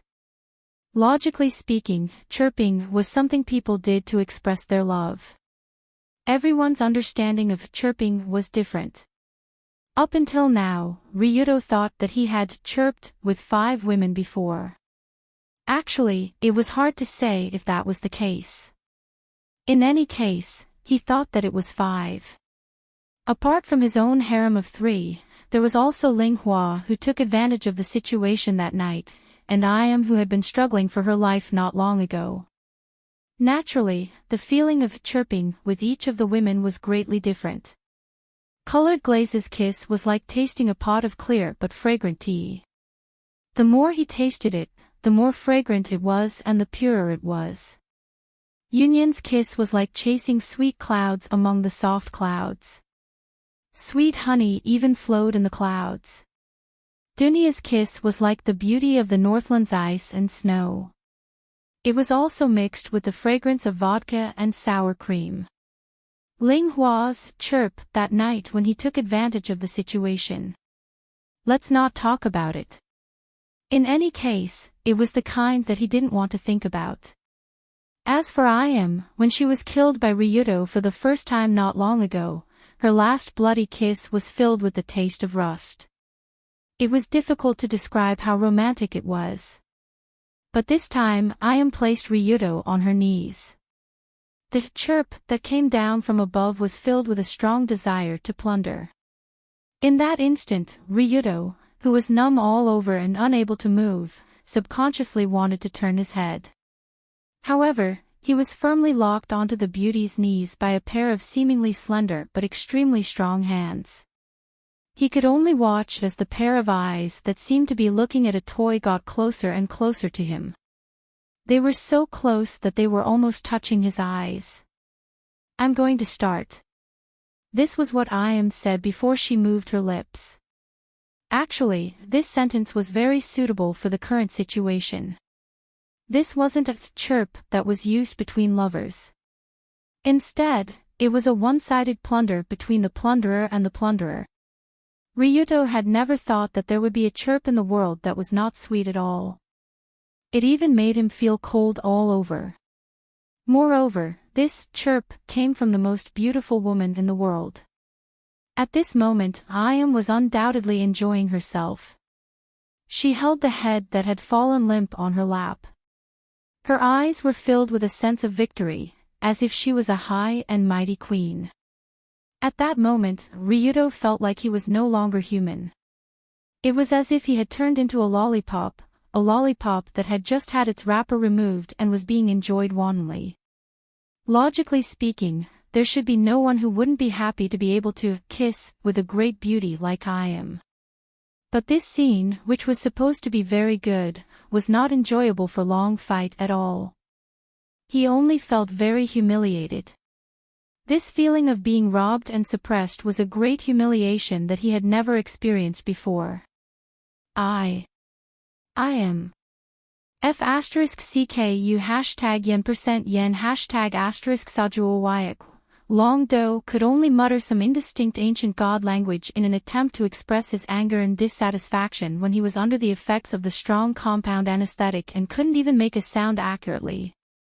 However, Ayam did not plan to pay attention to his anger. Instead, she slowly tasted Ryuto bit by bit, as if she was tasting a cup of old wine. "Whoa, whoa, whoa." Then she grinned and said in an excited tone, "So that's how it feels. Is this the feeling?" For Ayam, it was her first time doing this. However, it was as if she was born to be good at it. She immediately found a way to make herself extremely excited. "Not bad, I'm a bit addicted." Feeling the remaining scent on her body, Ayam's eyes flashed with a hint of madness. Ha, ha.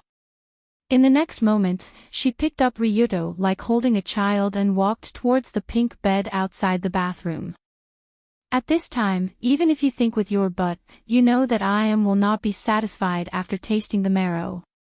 She will only want to rob Ryuto, this toy, until he is squeezed into ashes. Of course, this was completely normal in Ayam's eyes. Because she paid.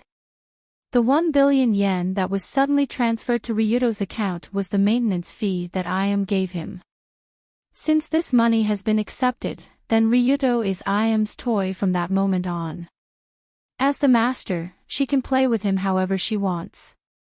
She does not need to ask for the consent of the toy at all. What should I do?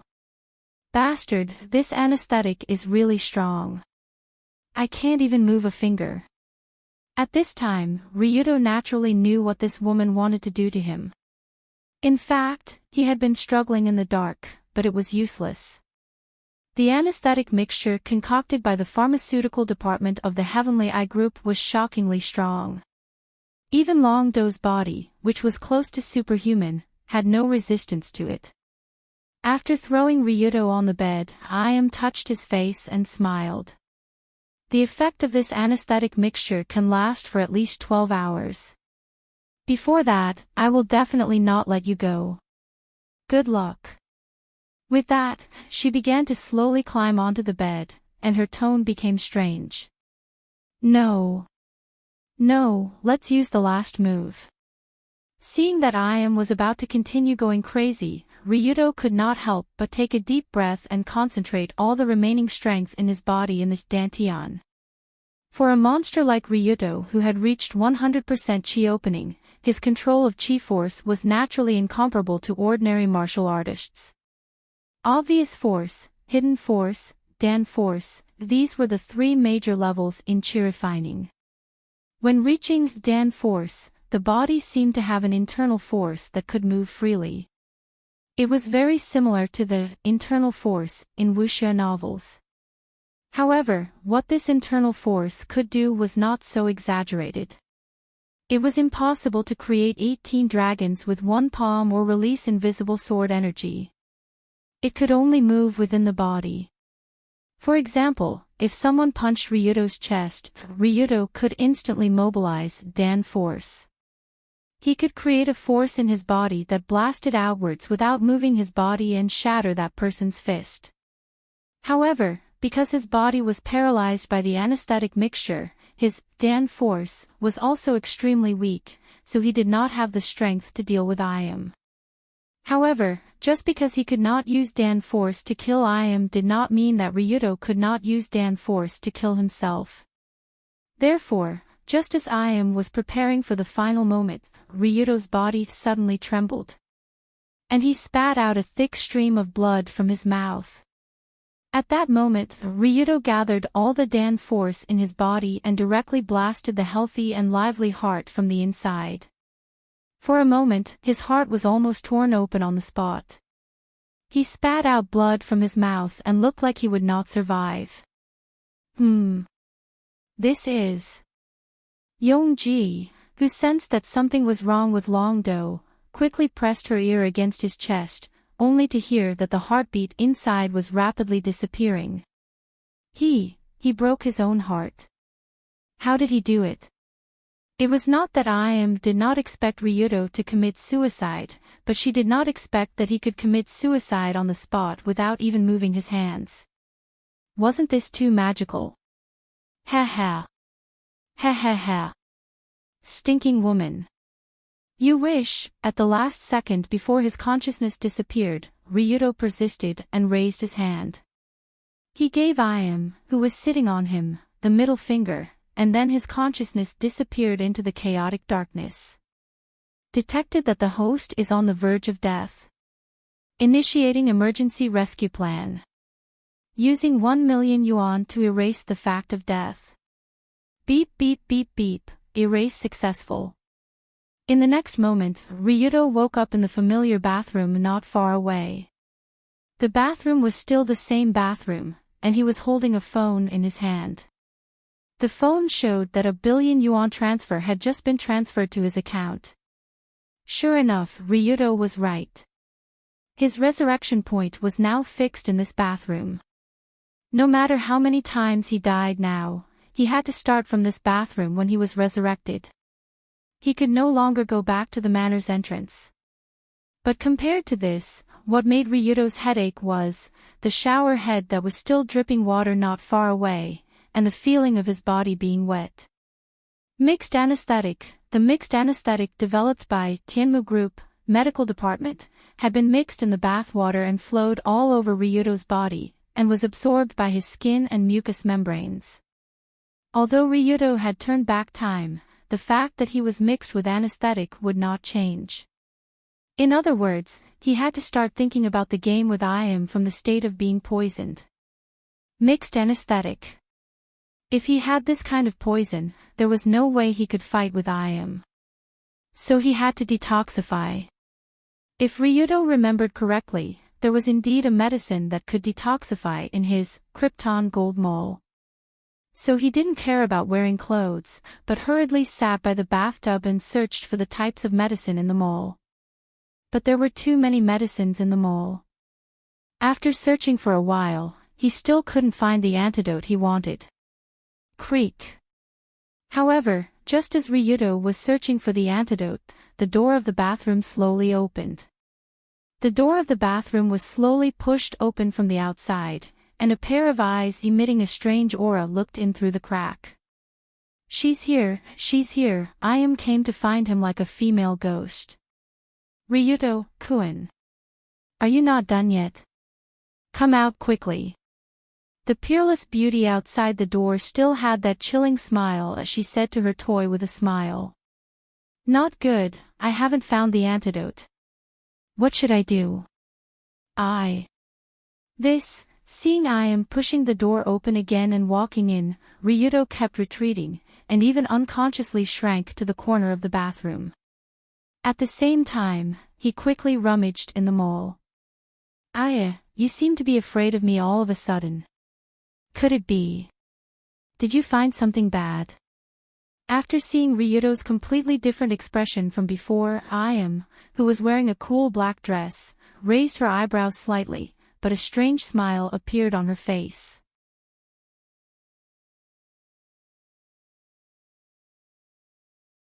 Chapter 357. Today's bathroom, even the entire room, the entire manor, to put it bluntly, was a giant cage prepared to trap Ryuto. Insidious methods such as putting a high concentration of anesthetic in the water tank were actually everywhere in the manor, including the pavilion where Long Do had stayed when he first came in. There weren't many things that could be eaten. Although Ryuto had been very cautious since he came in and didn't eat anything carelessly, but as the saying goes, you can't hide forever. As long as the number of traps was enough, then there would always be one that could catch the prey. Wouldn't that be a success? From the sound of water coming from the bathroom and the water stains on Ryuto's body that hadn't dried yet, it could be seen. He obviously used the shower head here to take a shower, and the mixture of anesthetic also seeped into the young man's body. Couldn't be more familiar with the effect of the anesthetic. Even an elephant would be paralyzed on the spot. So at this moment, she looked at Ryuto, who was leaning against the wall as if she was looking at a toy that was about to fall into her hands. Not good. My hand. My body is starting to go numb. Just as walked over with a smile, Ryuto felt his body go numb. The familiar feeling of powerlessness from before appeared on his body again. 30 seconds. From the time Ryuto backtracked until he felt something strange in his body, about 30 seconds had passed. With this amount of time, it was actually a little difficult to find a specific medicine in the Krypton shopping mall that was as vast as a sea of items. But fortunately, if the first time didn't work, Ryuto could do it a second, third, and fourth time. Bang! So at the moment when didn't react, he didn't hesitate to slap his heart. Before the anesthetic took effect, his heart was crushed. Hiss! Ryuto-kun. You actually. When Ryuto fell down, he seemed to see angrily saying something, but it had nothing to do with him.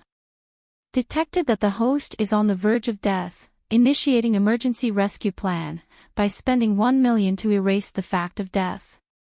Beep beep beep beep, erase successful. When Ryuto opened his eyes again, he had already appeared at the place where he originally stood. In his hand was the phone that had just finished transferring the money. But after backtracking this time, Ryuto immediately opened the Krypton shopping mall and frantically searched inside. 30 seconds. This was the time limit of Ryuto's backtracking. Every time he exceeded this time, the poison in his body would activate and he would become weak. Even suicide would require a lot of effort. Therefore, Long Do decided to use this time to commit suicide and backtrack. He also kept looking for things he needed in the Krypton shopping mall. Under these circumstances, the scene in the bathroom became somewhat became comical. Ryuto-kun. Are you done showering? Hurry up and come out. SSS, Ryuto-kun. You actually. Ryuto-kun. Are you done showering? Hurry up and come out. SSS. Ryuto-kun. You actually. Every time opened the door, she would repeat the same sentence. Then, not long after, Ryudo would slap himself in the chest and look at her running towards him with a shocked expression. Because he had repeated this process countless times, Long-do was even a little annoyed looking at Yongji's face. But fortunately, in the end, he still managed to find the rogue detoxification pill that could cure the poison. The price of this pill was not expensive, but it was mixed in with a bunch of messy items. It took a lot of effort to find it. Very good, I got it. Thus, after spending money to buy the detoxification pill, Long-do, who had retraced his steps, swallowed it without hesitation. Then, he changed his clothes as fast as he could and waited for Yongji's Ngumao hut. Squeak. After a while, accompanied by the sound of the door being pushed open, a pair of eyes that sent chills down his spine appeared in the gap of the door. Ryudo-kun. You still haven't. Without waiting for Iam to finish the sentence that Ryudo was sick of hearing, Ryudo smiled first and said, I'm done showering, I'll come out now. Before he finished, he did not wait for Iam, who was lying at the door, to respond. He took the initiative to open the bathroom door and walked out. Oh. This guy is quite honest. Seeing Ryudo quickly ran to the side of the bed and did not hesitate to sit on the bed, Iam's mouth could not help but raise a strange smile. However, even though Long-do seemed to be taking the initiative to do it with her, Yongji naturally wouldn't let him do as he wished. She was the one who needed to take the initiative. How could she let a mere man take the initiative? Calculating the time, it was about time. He should be about to fall. Therefore, when she also walked gracefully to the bed, Iam was secretly calculating the time in her heart. As expected, before she could reach the bedside, Long-do suddenly frowned. Then, his entire body went limp, and like a noodle, he softly fell onto the pink bed. He quickly glared at Iam and said angrily, You poisoned me. Don't make it sound so bad. This is just a means to liven things up. Iam lightly came to Ryudo's side, sat on the bed, and rubbed his frowning eyebrows. Her tone was also full of ridicule. Because of the mixed anesthetic, Ryudo could only lie on the bed motionlessly. He slowly asked, You plan to... What? What? Do you plan to... Me? Don't worry, I won't kill you. I will slowly love you and treat you as the most fun toy in the world. Until I get tired of playing with you. Speaking until here, Iam gently leaned her head on Ryudo's chest and reached out to hug his neck, looking like a girl in love. If one were to simply look at this scene, the scene of a handsome man and a beautiful woman leaning against each other was simply as beautiful as a painting. Unfortunately, the great evil hidden behind was enough to completely destroy this painting. Iam didn't tell Ryudo what would happen when he was tired of playing with her, but the answer was self-evident.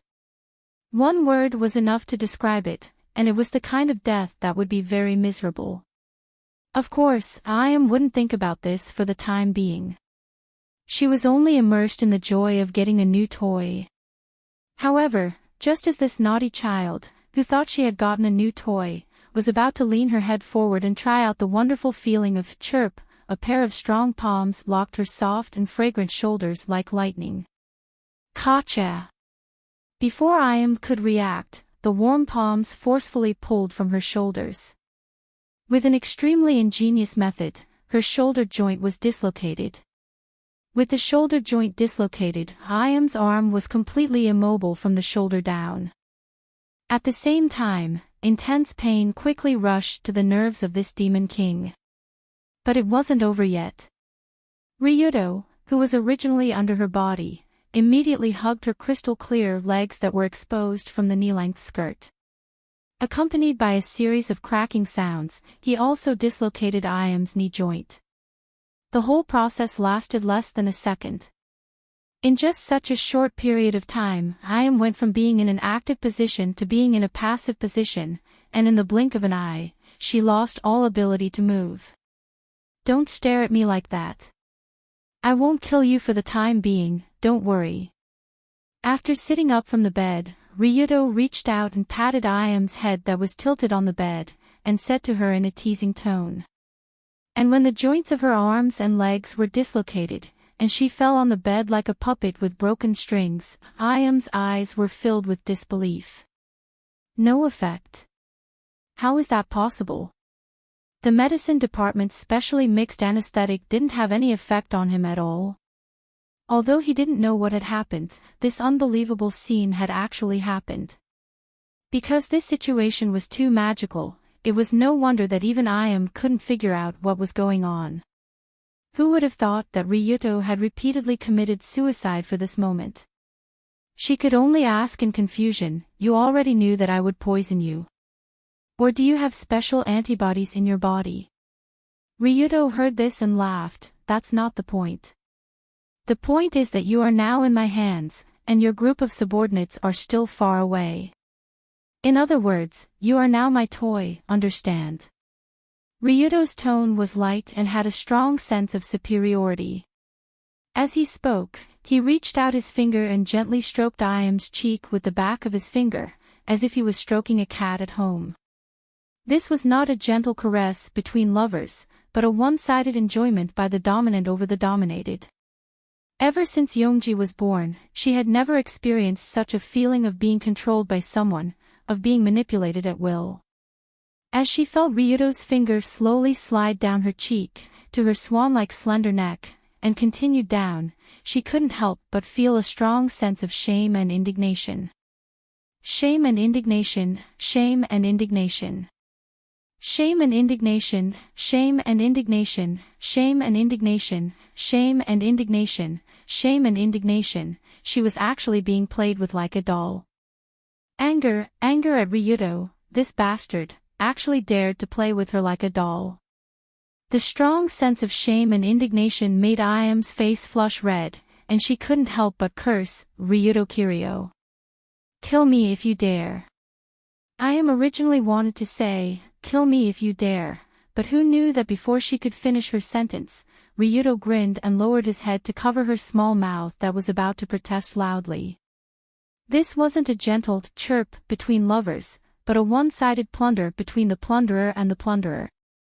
It was plunder, the same two people, but unfortunately, their identities and positions were completely reversed.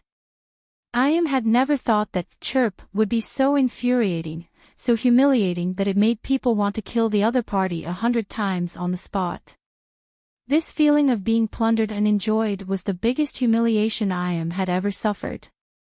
It made her so angry that she wanted to die on the spot.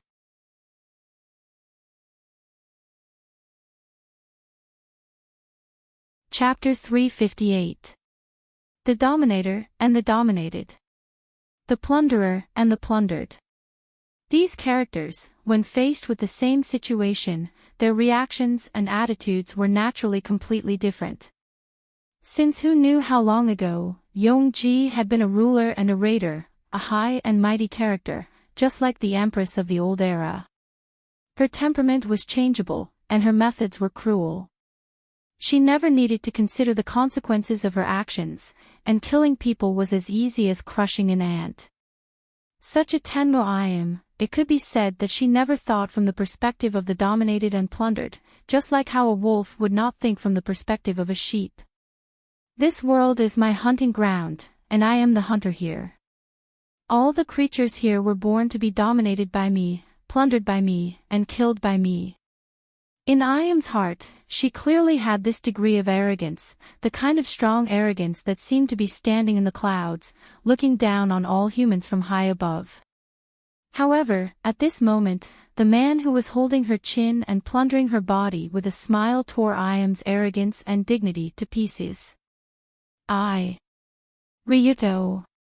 F*CKU #yen%yen #sajuowayaku. At this moment, Ayam, whose limbs could not move and head was firmly held, could not struggle at all. She could only make some vague ancient god language, trying to express her anger and dissatisfaction. But Ryuto did not plan to pay attention to her anger, and carefully, bit by bit, he thoroughly tasted Ayam, as if he was tasting a cup of old poisoned wine. How long did this humiliating situation last? Ayam did not know, she only knew that every second of the torture felt like a year.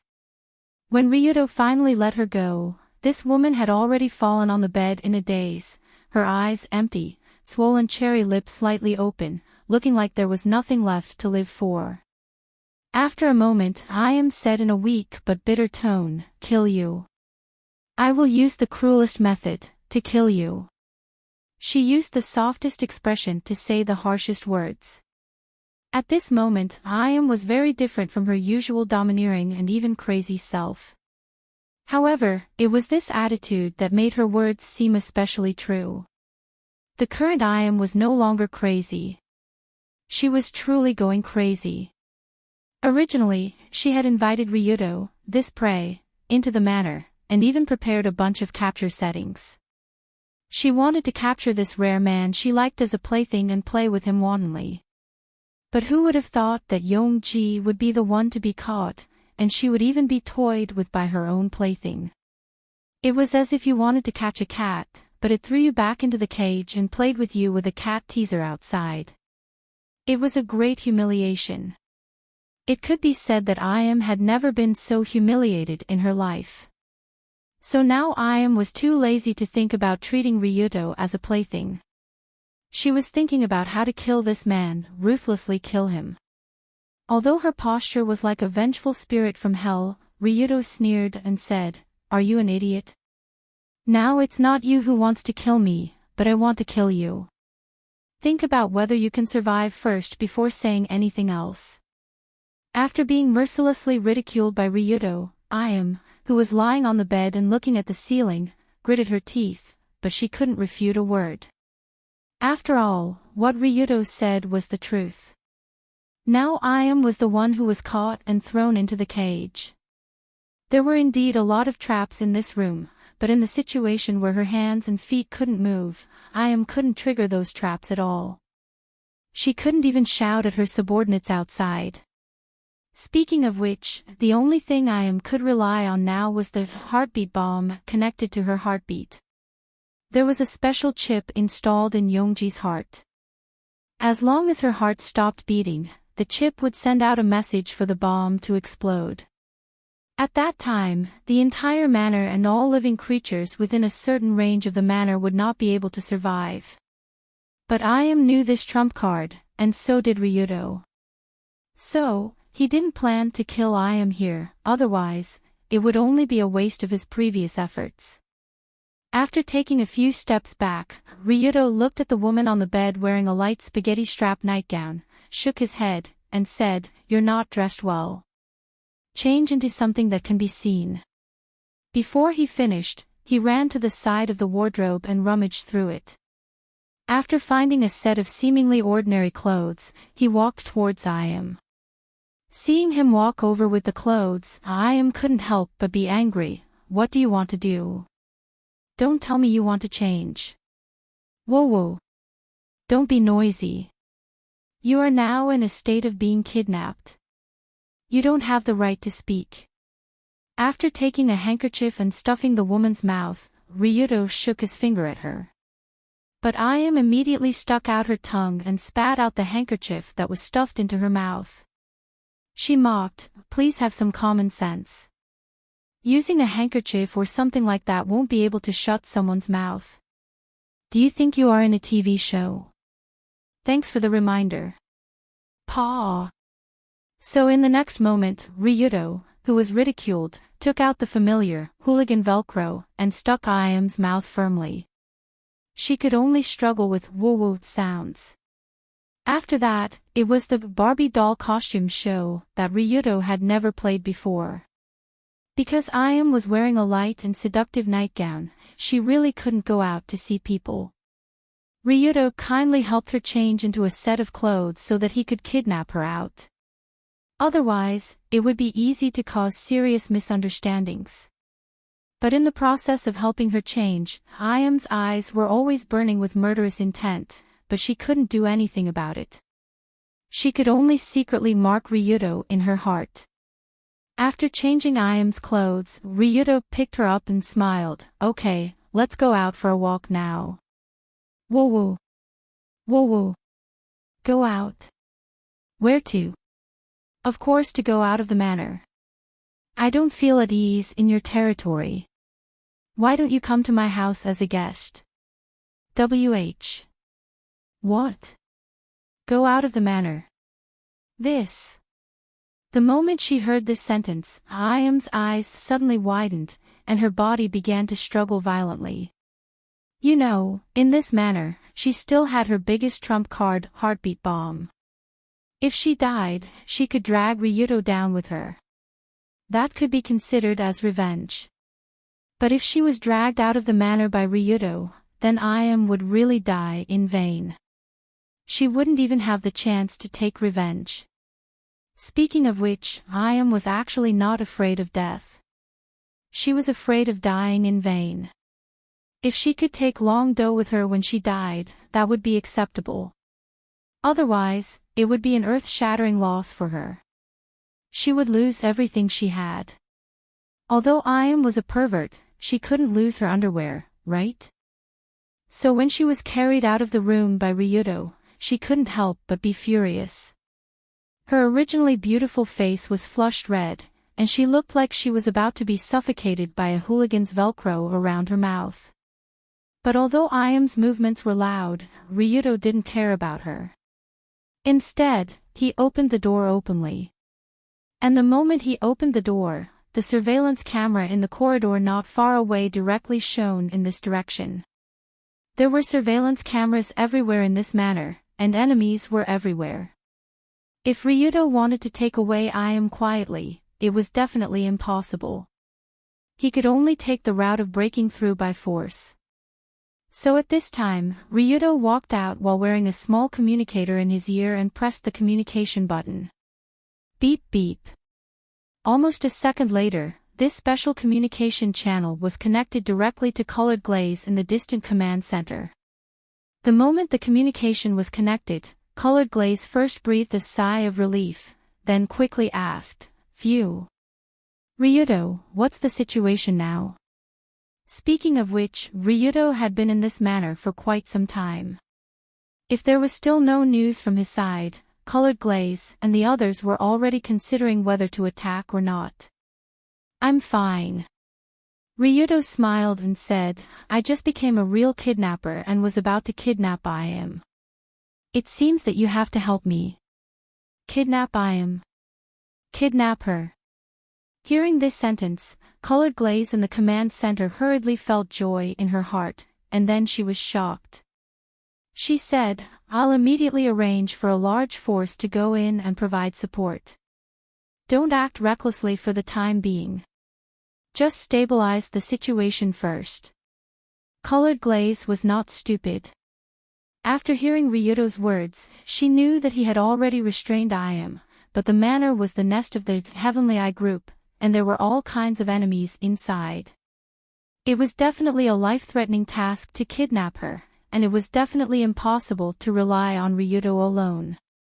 Understood, I should be fine here for the time being, hurry up and come over, Master Ayam. Damn it. Just as Ryudo said, hurry up and come over to provide support, he was walking in the carpeted corridor in the big house with Ayam in his arms, and he happened to hear an angry shout from the other end of the corridor. Ryudo looked up and saw that Linhua had already appeared at the other end of the corridor with a group of mercenary guards, and she was rushing over here aggressively. Someone is coming. I'll hang up first. After being quickly blocked, Ryudo hung up the communication device after informing Colored Glaze, then he looked at the guard department head, Teshima Linhua, who was angrily looking at him. That's right, the one who appeared at this time was the guard department head, Teshima Linhua, and not the perverted female Linhua that Ryudo knew before. When she saw that her boss was kidnapped, even Linhua immediately went into work mode, and she picked up a pistol from her waist and pointed it at Ryudo's head.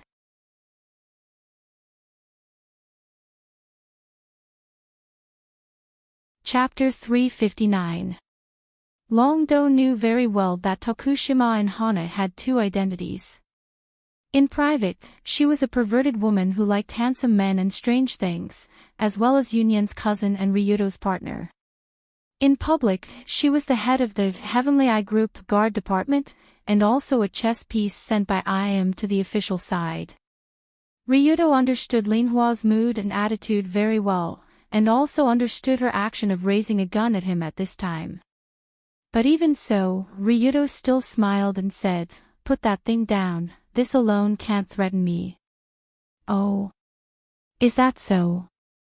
Linhua still held the gun in her hand steadily, and the head of the gun pointed directly at Ryudo's head, and said sternly, "How do you know if you don't try?" Her white and slender fingers were tightly clasped on the trigger. Although she was holding the gun with one hand, the muzzle was abnormally stable, and there was no sway at all, which showed how amazing her shooting ability was. At this distance of less than 5 meters, Linhua could hit any of Ryudo's hair, so naturally, it was impossible to hurt Sama who was in his arms. Generally speaking, a robber like Ryudo should hold a hostage in front of him as a shield, so that the other party would hesitate to shoot the rat for fear of breaking the vases. But he didn't have this intention at all. Instead, he reached out and touched Im's soft hair, and said to Linhua, "It doesn't make any sense for you to stop me here. No one can take this guy away from me." "Humph, you seem to be very confident." "I'm indeed very confident, because I know you, and how much ability you have." The moment Ryudo said the second half of the sentence, his right hand, which was originally holding Im's neck, whipped backward like lightning. In the narrow space, the arm was swung backward like a long whip. It was as fast as the raging waves, and also like the wind and thunder. The speed and power of this whip were extremely amazing. With only one arm, the momentum of a whip was actually unleashed. Paw! In the next second, a crisp sound accompanied by a whistling sound could be heard. A man who had unknowingly approached Ryudo's back and was about to launch a sneak attack was also sent flying by the whip. Plop! The man fell to the ground and quickly got up. His eyes were filled with anger and bloodshot as he glared at Long Do. This man was naturally the head of the intelligence department of the Heavenly Eye Group, Cat House Shirhuanan, who was waiting here with Lin Hua. However, right now, Huan An's face was splattered with blood. Half of her face had been torn apart by the whip.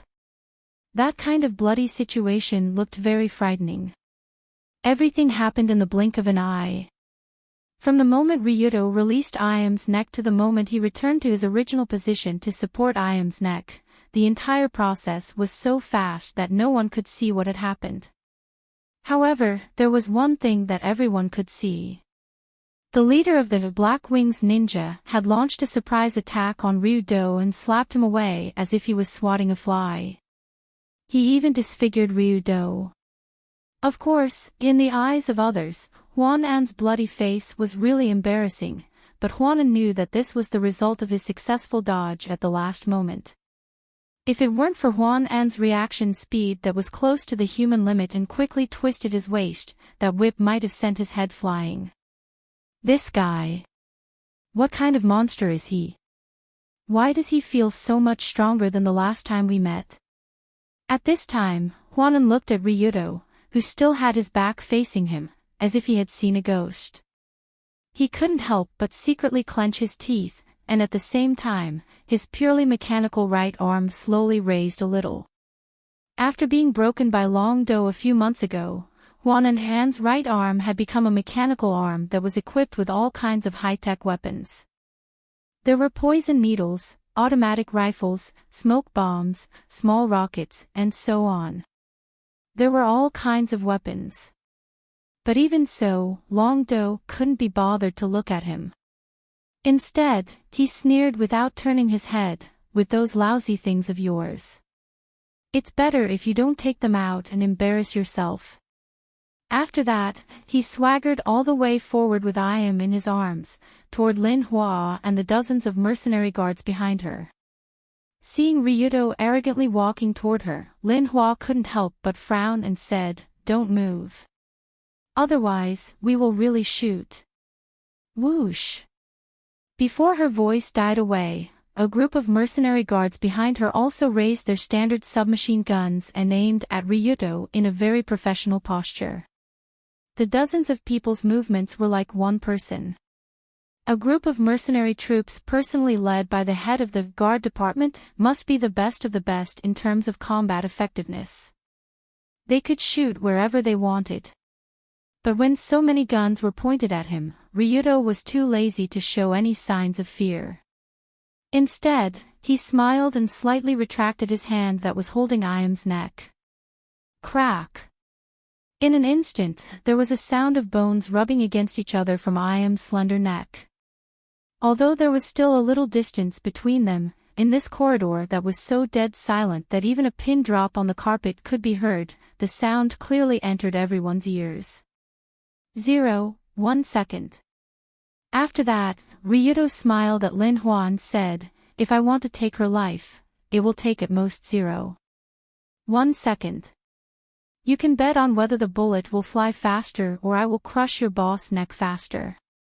It had to be said that these words sounded a little silly and pretentious. After all, normal people would not use 1 second as a unit of measurement. But Ryudo was not joking, nor was he being silly. He could indeed do this in such a short amount of time. From the scene where he sent Huanan flying like lightning and disfigured her face, it was clear that this was the case. Damn it! Lin Hua naturally knew about Ryudo's ability. He could only grit his teeth and said, "What do you want? Give me your conditions." "There are no conditions. I just want to get out of here alive. It's that simple. It's that simple. As long as I can leave this manor safely, I will immediately release Iam. You won't refuse such a condition, right?" Hearing this, Lin Hua decisively replied, "No problem, I can make the decision to let you go, as long as you immediately release Iam after leaving the manor." Ryudo heard this and laughed, "Hee, that's for sure. If I touch her, won't I be chased down 9 streets? I'm timid and can't take this kind of shock." Logically speaking, Lin Hua's reply was actually not a problem. After all, in this terrible situation where the boss was being held hostage, the first thing to protect was the boss's life. Even if Lin Hua did not know that there was a heartbeat bomb under the manor, it was still the same. However, the moment Lin Hua agreed, Iam, who was in Ryudo's arms, glared at Lin Hua desperately, as if she wanted to convey some information to him. Speaking of which, Iam could not speak now. If she could speak, she would probably scold Lin Hua on the spot. "Are you kidding me? Let Ryudo leave the manor. Make a deal with this bastard. Is there something wrong with his brain?" In Iam's view, she did not believe that Ryudo would let her go after leaving the manor. On the contrary, as soon as she left here and left the threat range of the heartbeat bomb, this guy might immediately take her life. For some reason, Iam always felt that Ryudo seemed to know that there was a big bomb buried under the manor, so he had no intention of killing her in the manor.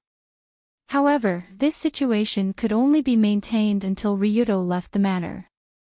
If Ryudo really held Iam hostage outside the manor, then Iam was sure that he would immediately kill her in the next moment and twist her neck into a fried dough twist. The most wonderful thing was that after that, he could still watch Lin Hua, Huanan, and others in the manor being directly sent to the sky by the heartbeat bomb. What being chased down 9 streets, what being timid, it was simply bullsh*t. Thinking of this, Iam, who was held in his arms, couldn't help but struggle violently. At the same time, her mouth that was wrapped by Velcro also made woo. Woo. At this moment, what Iam wanted to express was, "I can't let him take me out. Otherwise, everything will be over." But in Lin Hua's view, Master Iam was just unwilling to let Ryudo go like this. She would even risk her life to keep him here. So she persuaded Master Iam. It's more important that you can get out of danger than anything else. Let's talk about other things after that. Whoa, wait. Whoa, it's only after he takes me out that my life will be in danger. Although I tried hard to send a message to Lin Hua with woo and eyes, the reality was that she couldn't send the correct message. The biggest problem here was that I knew about the existence of the heartbeat bomb, but Lin Hua and others didn't know. They didn't know that as long as Ryuto left the manor, he could really do whatever he wanted. He could twist Iam's head in any direction he wanted. On the other hand, as long as they stayed in the manor, Ryuto couldn't kill them, because it would only cost his own life. For this, Ryuto himself was naturally the most clear. Thus, when he saw Yongji continuously struggling in his arms, he laughed softly beside her ear. Don't shout. It's useless. You can only blame yourself for hiding everything. Now you're in big trouble, aren't you? You deserve it. As soon as the words, deserve it, came out, Ryuto smiled and continued to carry Iam forward. Looking at the way he swaggered out, it was as if the large circle of mercenaries and black feather ninjas around him were air. In this situation, how could he be so arrogant? But at this moment, Iam, who was in Ryuto's arms, immediately calmed down.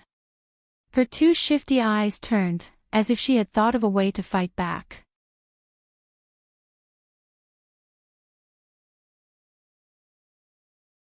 Chapter 360. Although the current situation was absolutely unfavorable for Yongji, she had not reached the point where she had to surrender without a fight. Her shoulder joint was dislocated, her knee joint was dislocated, and Ryuto's hand was still clasped behind Iam's neck. She was like a death god's side that could fall at any time. Even so, Yongji still slowly closed her eyes and began to think quickly in her mind. I can't let him leave this manor, or I'll die for nothing.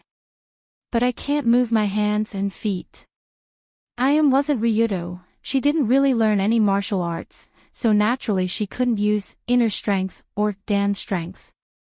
So in this situation where she couldn't move her limbs, Iam could only use one move. But just as Ryuto carried Iam to the manor's spacious hall, a flurry of footsteps quickly came from outside. Taking a closer look, a large group of people was rushing in from outside the manor. The one leading them was a young girl with silver hair and a face as cute as a doll. Behind the girl were a group of fully armed mercenaries. They were wearing sunglasses, wearing windbreakers, carrying 2 battle axes, machine guns, and rocket launchers. Ryuto. Are you okay? Ugh. After rushing into the manor and seeing Ryuto's figure, Dunya, who was running at the front, instinctively wanted to ask, but when she saw that her man was carrying a beautiful woman, she suddenly felt awkward. Most people have never seen Tenmo Iam's true appearance, so even a woman like Dunya and the 4 Amon clan members behind her were stunned by the woman's appearance and temperament. What kind of stunning beauty is this? She's like a witch. After a pause, the leader of the Amon clan member, couldn't help but push up his sunglasses and said sincerely, "Is this the time to talk about this?" After a sigh, Ryuto, who just ran down from the 2nd floor, hurriedly ran toward Dunya's group. There were about 100 people in Dunya's vanguard who rushed into the manor to provide support.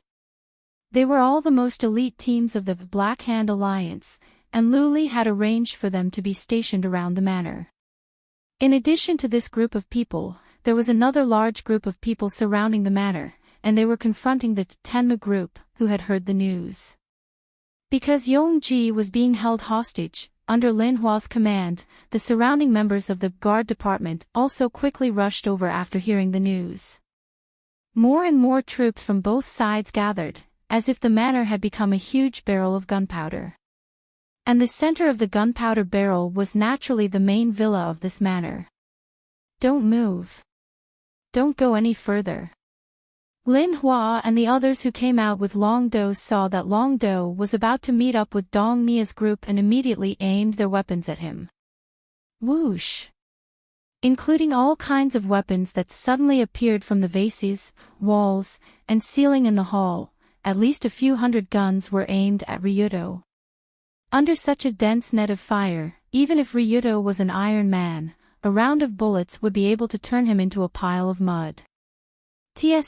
Suddenly, Ryudo could only stay in the center of the hall on the first floor.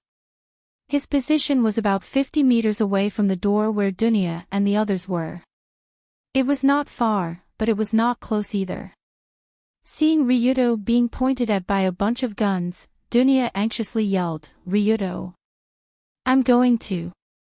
Don't move. Don't come over." Ryudo hurriedly made a stop gesture to Dunya, forbidding her from moving to the center of the hall. After all, this place was full of guns and traps. Dunya and the others were waiting at the door, but rashly rushing in was simply courting death. When they saw that Long Do had finally stopped, Lin Hua, Huanan, and the others who had caught up from behind also breathed a sigh of relief. They walked down the hall and surrounded Long Do. At this moment, the situation in the hall of the manor became very subtle. The leader of the Black Hand Alliance, Ryudo, stood in the center of the hall, holding the boss of the Heavenly Eye group, Iam. At the entrance of the hall stood Dunya, the Amen family, and a group of Black Hand Alliance elite members. Inside the hall stood Lin Hua, Huanan, and a group of Heavenly Eye group elite members. For a moment, these two groups of people formed a subtle balance in the spacious hall. Both sides pointed their weapons at each other, but opposite each side stood the important leaders of their own families. 400 eyes were staring at each other in the air, sparks flew everywhere. Many people did not even dare to breathe loudly, for fear of breaking the balance. It was stuck. The image was stuck just like that. The current situation was that Ryudo wanted to go forward, but Lin Hua did not want him to go forward. Previously, they agreed that once Ryudo left the manor, Iam would be released. But if Ryudo met up with the Black Hand Alliance, then even if he left, it would be impossible to release Iam. So Lin Hua said sternly, "Ryudo Kiryu, tell your people to retreat. You can leave, but you must be escorted by us." On the other side, Dunya also retorted, "Are you an idiot? You call that escorting? You will definitely shoot Ryudo in the back. Shut up. This is not the time for a little girl like you to speak." How could Dunya be willing to suffer losses? After being scolded by Lin Hua, she immediately sneered, "Now your boss is in the hands of my boss, why are you talking so loudly? Aren't you afraid that your boss's head will fall to the ground? How dare you? Why wouldn't I dare? Tenmo Iam is a scum who has done many evil things. It is God's blessing that she is still alive today. This kind of person should choke to death on the spot while eating. Stinky brat. You. Cough. Cough cough cough cough." Before Lin Hua could scold back angrily, Iam, who was in Ryudo's arms, suddenly twitched violently. Traces of blood seeped out of the Velcro wrapped around her mouth, and at the same time, her face quickly swelled red. Woo!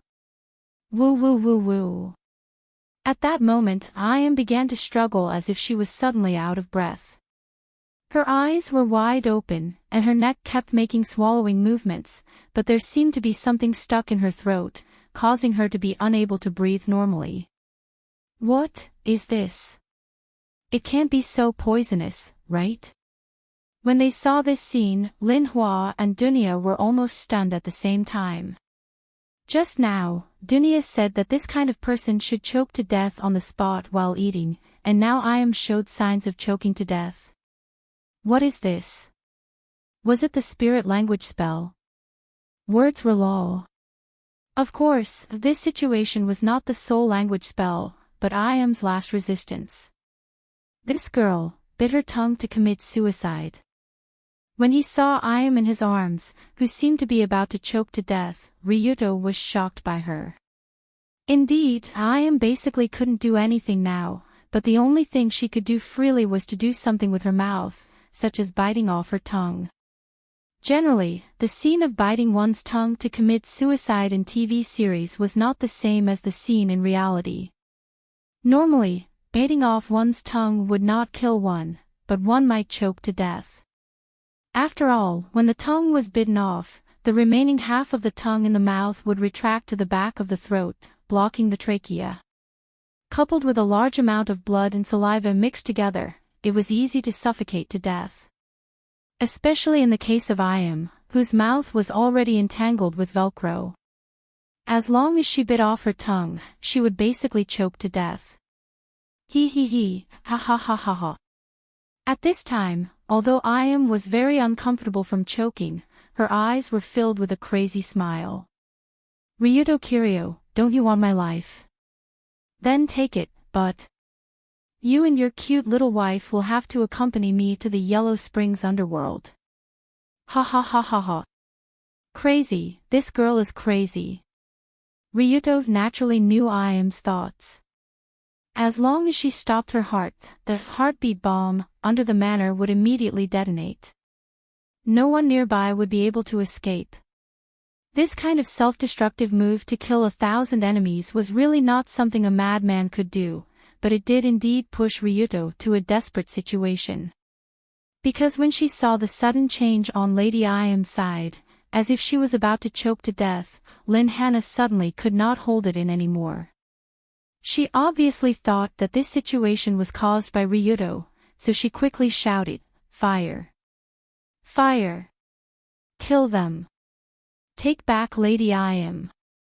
With the order of Lin Hannah, in addition to the group of mercenaries behind her and the group of black feather ninjas led by Huan Fen, the automatic machine guns and turrets and other defensive facilities around the hall also began to move quickly. Although this was very likely to hurt Lady Iam, Lin Hannah did not care so much.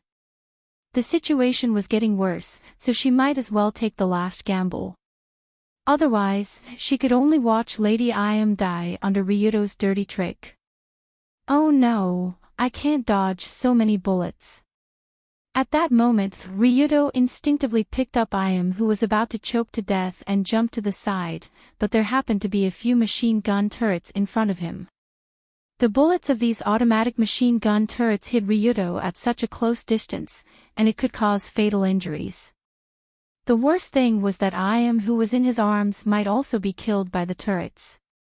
As long as Iam died, this game would be restarted.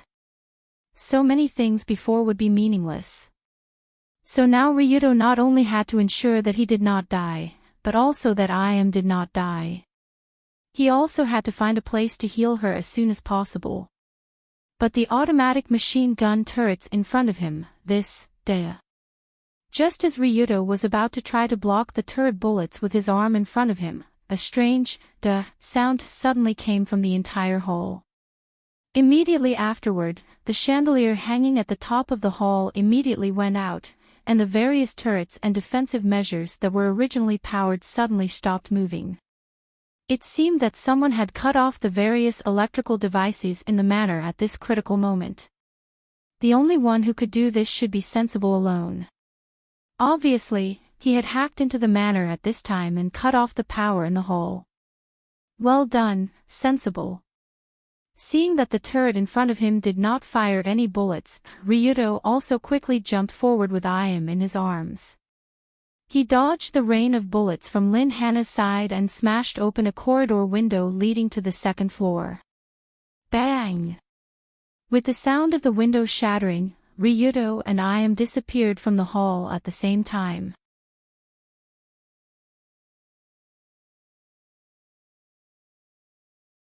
Chapter 361.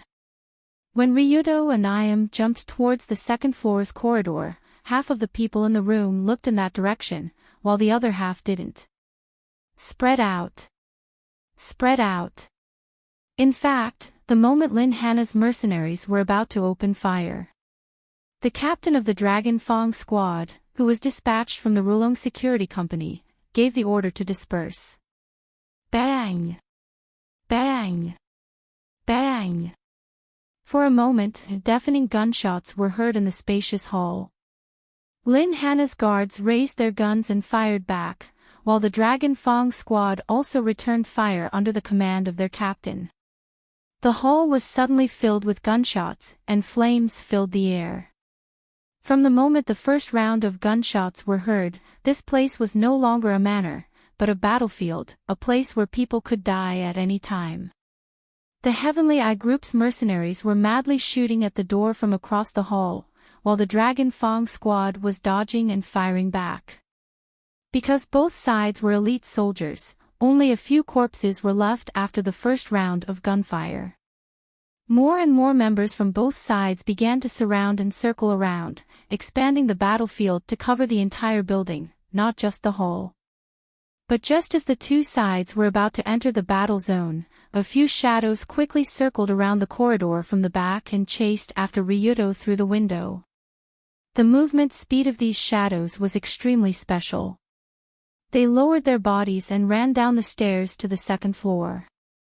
Their speed was even faster than a sprinter, they were as fast as lightning. Chase them. We must catch up to Sama.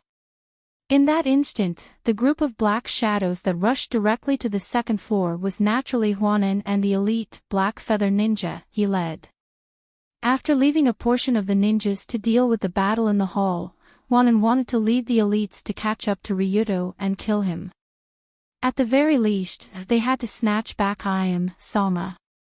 Because the Black Feathers ninjas were too fast and their movements were too stealthy, the Amon clan and the Dragon Fong squad didn't even notice their movements. Instead, they were focused on exchanging fire with the mercenaries of the guard department. But even if most of the people present didn't have the energy to deal with the situation on the other side, there was still one person who could catch up with the group of ninjas. At this time, Dunya, who was hiding behind a pillar in the hall, happened to see a few shadows rushing to the second floor, so she immediately said to Amon beside her, "I'll leave this place to you guys, I'm going up. Don't worry, kill to your heart's content." The current head of the Amon clan nodded. Then, he took out a remote control car from somewhere and drove it to the opposite side of the hall. Boom! With a deafening explosion, Amon's remote car assassination technique directly exploded against the wall of the hall. Several guards were blown up into the air, and a large amount of dust was also raised. Thanks. Dunya saw the situation and immediately lowered her body and ran out of the pillar. She rushed towards the direction where Ryuto went up the stairs. The place where Ryuto went up the stairs was above the wall of the hall on the first floor, and it happened to be where the window on the second floor was located. It was about 5 meters from the ground. Seeing a petite figure rushing towards the wall, the mercenaries quickly raised their assault rifles and pulled the trigger on Dunya without hesitation. Tut tut tut. Tut tut tut tut tut. The continuous sound of gunfire followed by the rain of bullets enveloped Dunya's petite body, but she only slightly covered her head with her arms, and without hesitation, she jumped towards the broken window. Is this little girl crazy? The few people who saw this scene all had the same thought in that instant. The assault rifle bullets were already fired towards Dunya's direction, but she didn't dodge or run, and instead made a jumping action. This little girl shouldn't think that she is invulnerable to bullets, and that she can jump 5 or 6 meters from this distance, right? Well, in fact, Dunya did think so. Whoosh! Bang! The next moment, several bullets hit the petite body, including the arms, abdomen, legs, and so on. But what made the mercenaries' eyes widen was that the bullets hit the target, but at this time, there was no movement at all. It was no different from not hitting. Yes, the bullets hit, but Dunya's movements were not slowed at all, and there were no bullet holes or bleeding on her body, as if the bullets were just tickling her. Boom! Then, her seemingly slender right leg, which was stronger than an elephant, stepped on the ground, and an even more exaggerated scene appeared. In the hall, gunshots were heard everywhere, and smoke filled the air. Meanwhile, Dunya's petite body abruptly leaped into the air, reaching a height of more than 5 meters like a celestial being. She directly rushed into the glass window that Ryuto had just smashed. What the hell is this? Why is there a ghost in the middle of the day? The few mercenaries who were lucky enough to witness this scene were all dumbfounded, because this situation was completely beyond their understanding of humans. Indeed, that scene did seem a little exaggerated. After all, how could a living human not be afraid of assault rifle bullets, and still be able to jump 5 meters vertically? But the reason why Dunya was able to do this, other than her inhuman LV-5 physique, the 3 pieces of equipment that Ryuto gave her in Moscow were also very important. Rogue's gel body armor, together with her physique, could completely block most bullets. Rogue's supercharged gloves, together with her physique, could completely overturn a car with one punch. Rogue's turbo shoes, together with her physique, could completely jump to a height of 2 or 3 floors. With the support of these 3 special equipment, the current Dunya could be said to be a high-quality human monster, second only to Ryuto. Unless she was hit in the head by a sniper rifle or a bomb at close range, it was really difficult to kill her. And it was because of this that after Dunya jumped to the second-floor corridor, she turned her head and saw the group of black feather ninjas running towards the end of the corridor. In an instant, Dunya didn't say much, but instead, she lowered her body and used a very special way to swing her legs. Her whole body turned into a white light and chased after the group of black shadows. Dunya's speed was also very fast, even faster than the group of ninjas in front of her who were famous for their assassination. What was even more exaggerated was that when she rushed, she wasn't as light as the group of ninjas in front of her. Instead, every step she took seemed to make a big hole in the floor of the corridor. Boom! Boom! Boom boom boom. What's going on? Is there an elephant chasing from behind? Feeling the strong movement behind the corridor, Wanan couldn't help but turn his head to look, but he saw a petite white figure quickly approaching like a ghost. This girl is the young miss of the Saitu Guild. Saitu Dunya. As the leader of the Black Feather Ninjas, Wanan naturally had the detailed information of almost all the members of the Black Hand Alliance, with Ryuto as the core of the Black Hand Alliance. According to the information, Saitu Dunya was also a warrior. In the industry, people called her Silver Violent Bear. Although she was young, her fighting ability was extremely strong. TSK, now we are busy chasing Sama, we don't have time to deal with her. From Huan An's point of view, he was already a certain distance away from Ryuto who was carrying Im. It was not easy to catch up with the two in front of him. If he was delayed by Dunya here, it would be even more impossible.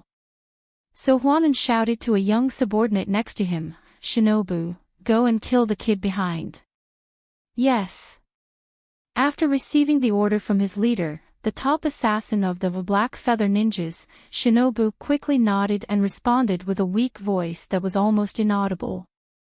Shinobu, from the appearance, he was a very thin young man. His body was as thin as a 13 or 14-year-old boy, his delicate face was as white as a sheet of paper, even in the daytime, he looked like a living ghost. But when he quickly stopped, turned around, and rushed toward Dunya at the back of the corridor, a trace of disdain flashed in his eyes. The young miss of the Saitu Guild. Saitu Dunya.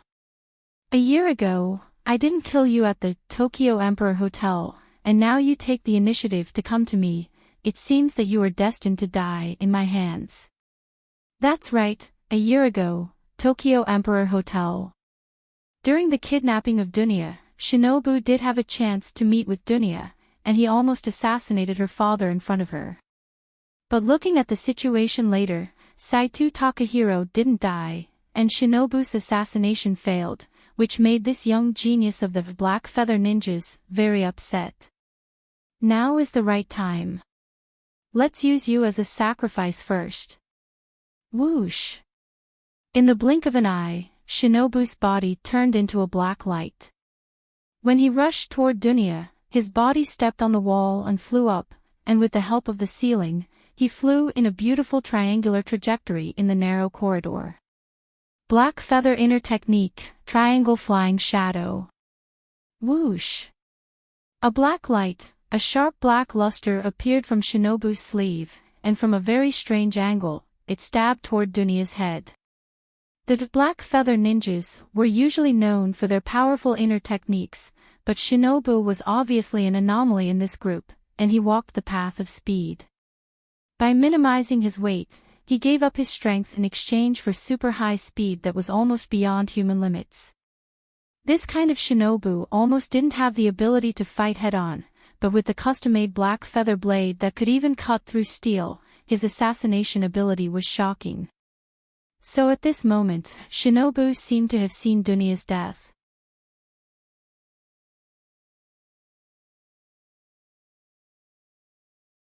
Chapter 362. Of course, this was a matter of course. His body flickered like lightning, and his blade was as dark as a shadow. No one could defend against such a lightning strike from a strange angle. Or rather, Shinko thought no one could defend against it. However, when the hidden blade was less than half a meter away from Dunya, the true snake saw the eyes of the Saito family's eldest daughter. The pair of clear and bright pupils were exuding a nostalgic look as if she didn't care about this attack at all. Nostalgic? Why is there nostalgia in her eyes? Is she reminiscing about her past before she dies? Although Shinko thought so, in fact, Dunya didn't miss her past, but she missed the night that changed her life more than a year ago. For Dunya, it was from that moment that her life began to move on the right track. The large-scale celebration of the 300th anniversary of Saito Guild Hall, the shocking assassination in Tokyo Emperor Hotel, and the pursuit that lasted until the middle of the night after she was kidnapped. On that day, her father's chest was pierced by a sword, and he fell in a pool of blood. On that day, the pitch-black sword light pierced towards his chest. On that day, a young man stepped forward and saved the father and daughter. From that day onwards, Dunya's life was tied to Ryudo's, and at the same time, it was also tied to the word martial arts. It had been more than a year since that day that changed her life. The current Miss Saito was no longer the girl who could only tremble in fear when facing the blade that killed her father. The same action, the same person, but a different scene. It was the same ghost-like thin young assassin, the same pitch-black hidden blade, and the same death god's thorn that was falling towards Dunya. However, in Dunya's eyes, this seemingly terrifying attack was no threat at all. Yes, no threat at all. The black feather inner technique, triangle flying shadow, that the real snake was so proud of, and its super fast speed was like a bat baring its fangs and brandishing its claws in front of Dunya.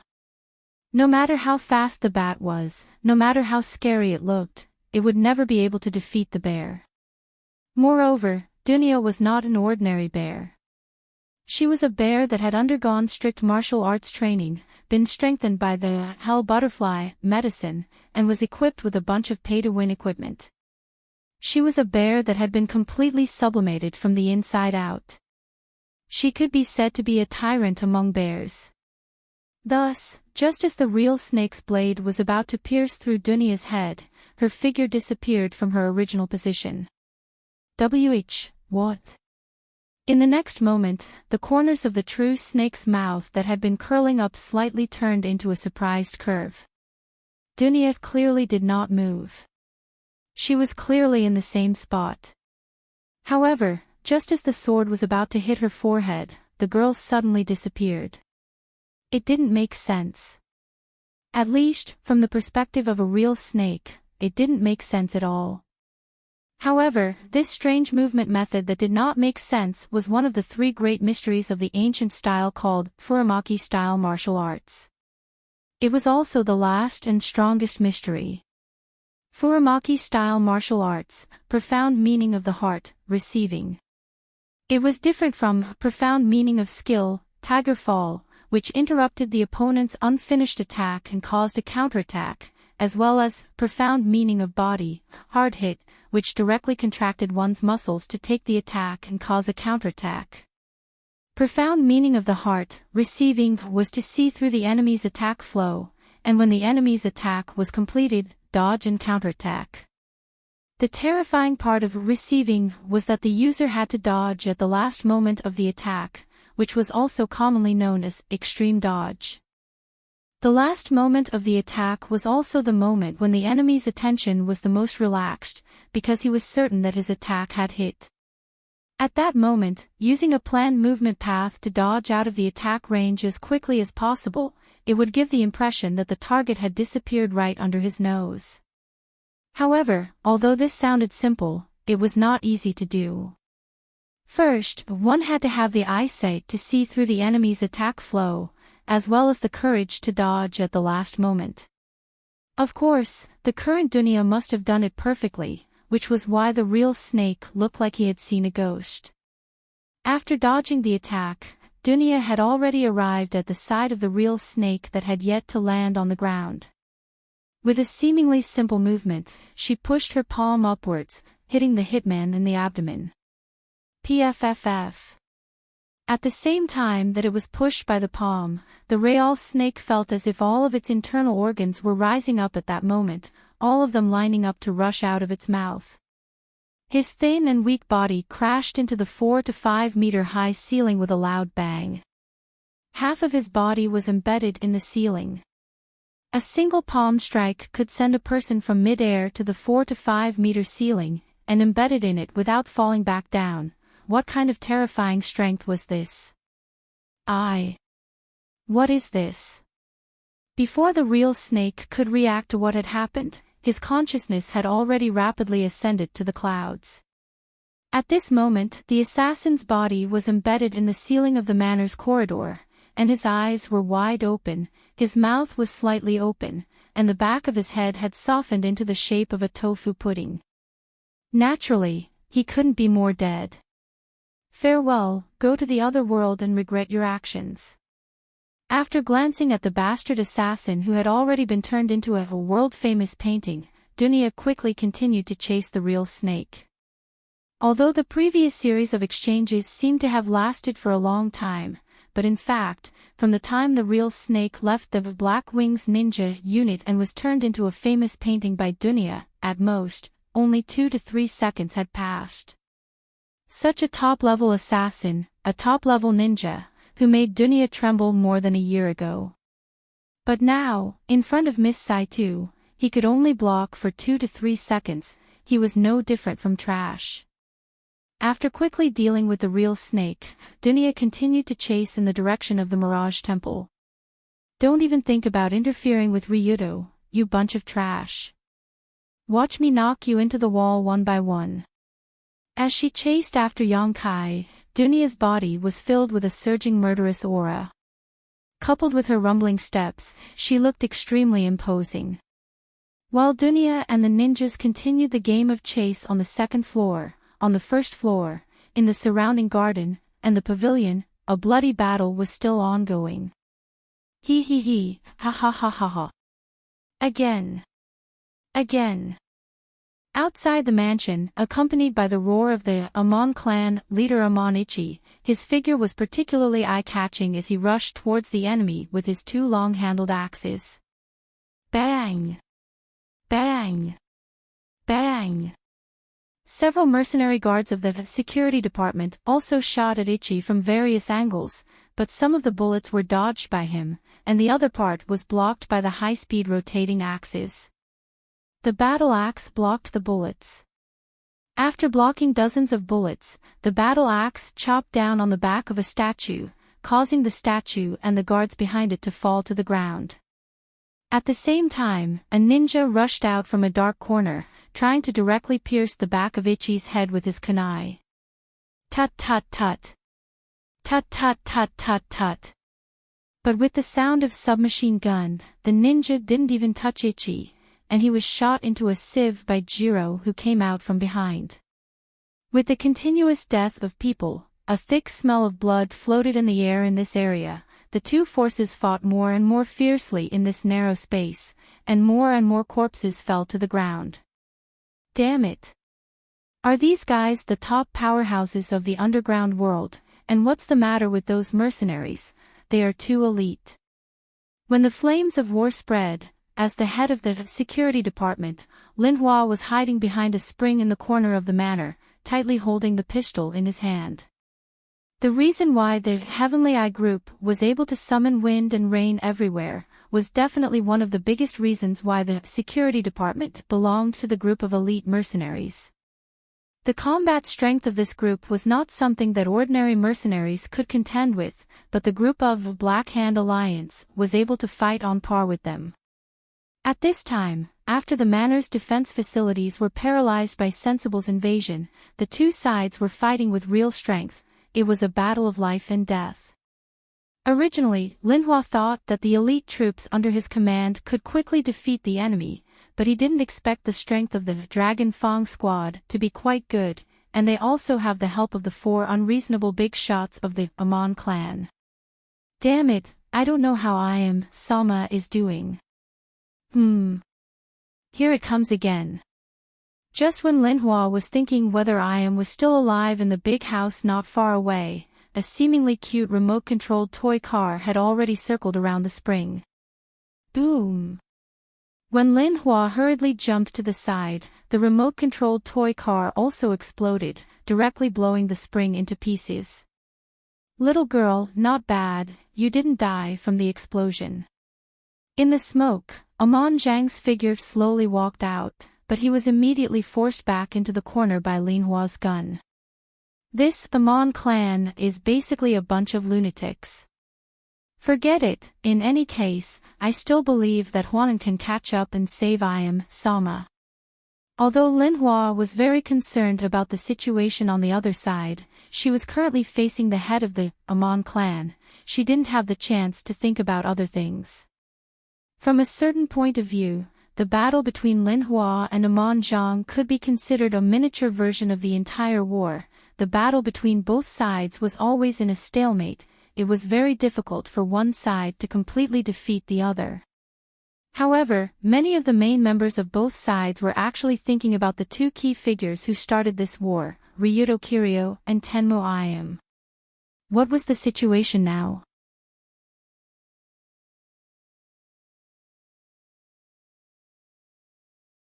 Chapter 363. In fact, when Ryuto quickly rushed to the second floor with Im in his arms, he was already running while tearing off the Velcro on Im's face and releasing the blood inside. Poochie! The moment the Velcro was torn off, a large amount of blood gushed out from Im's red lips, directly dyeing her and Ryuto's clothes red.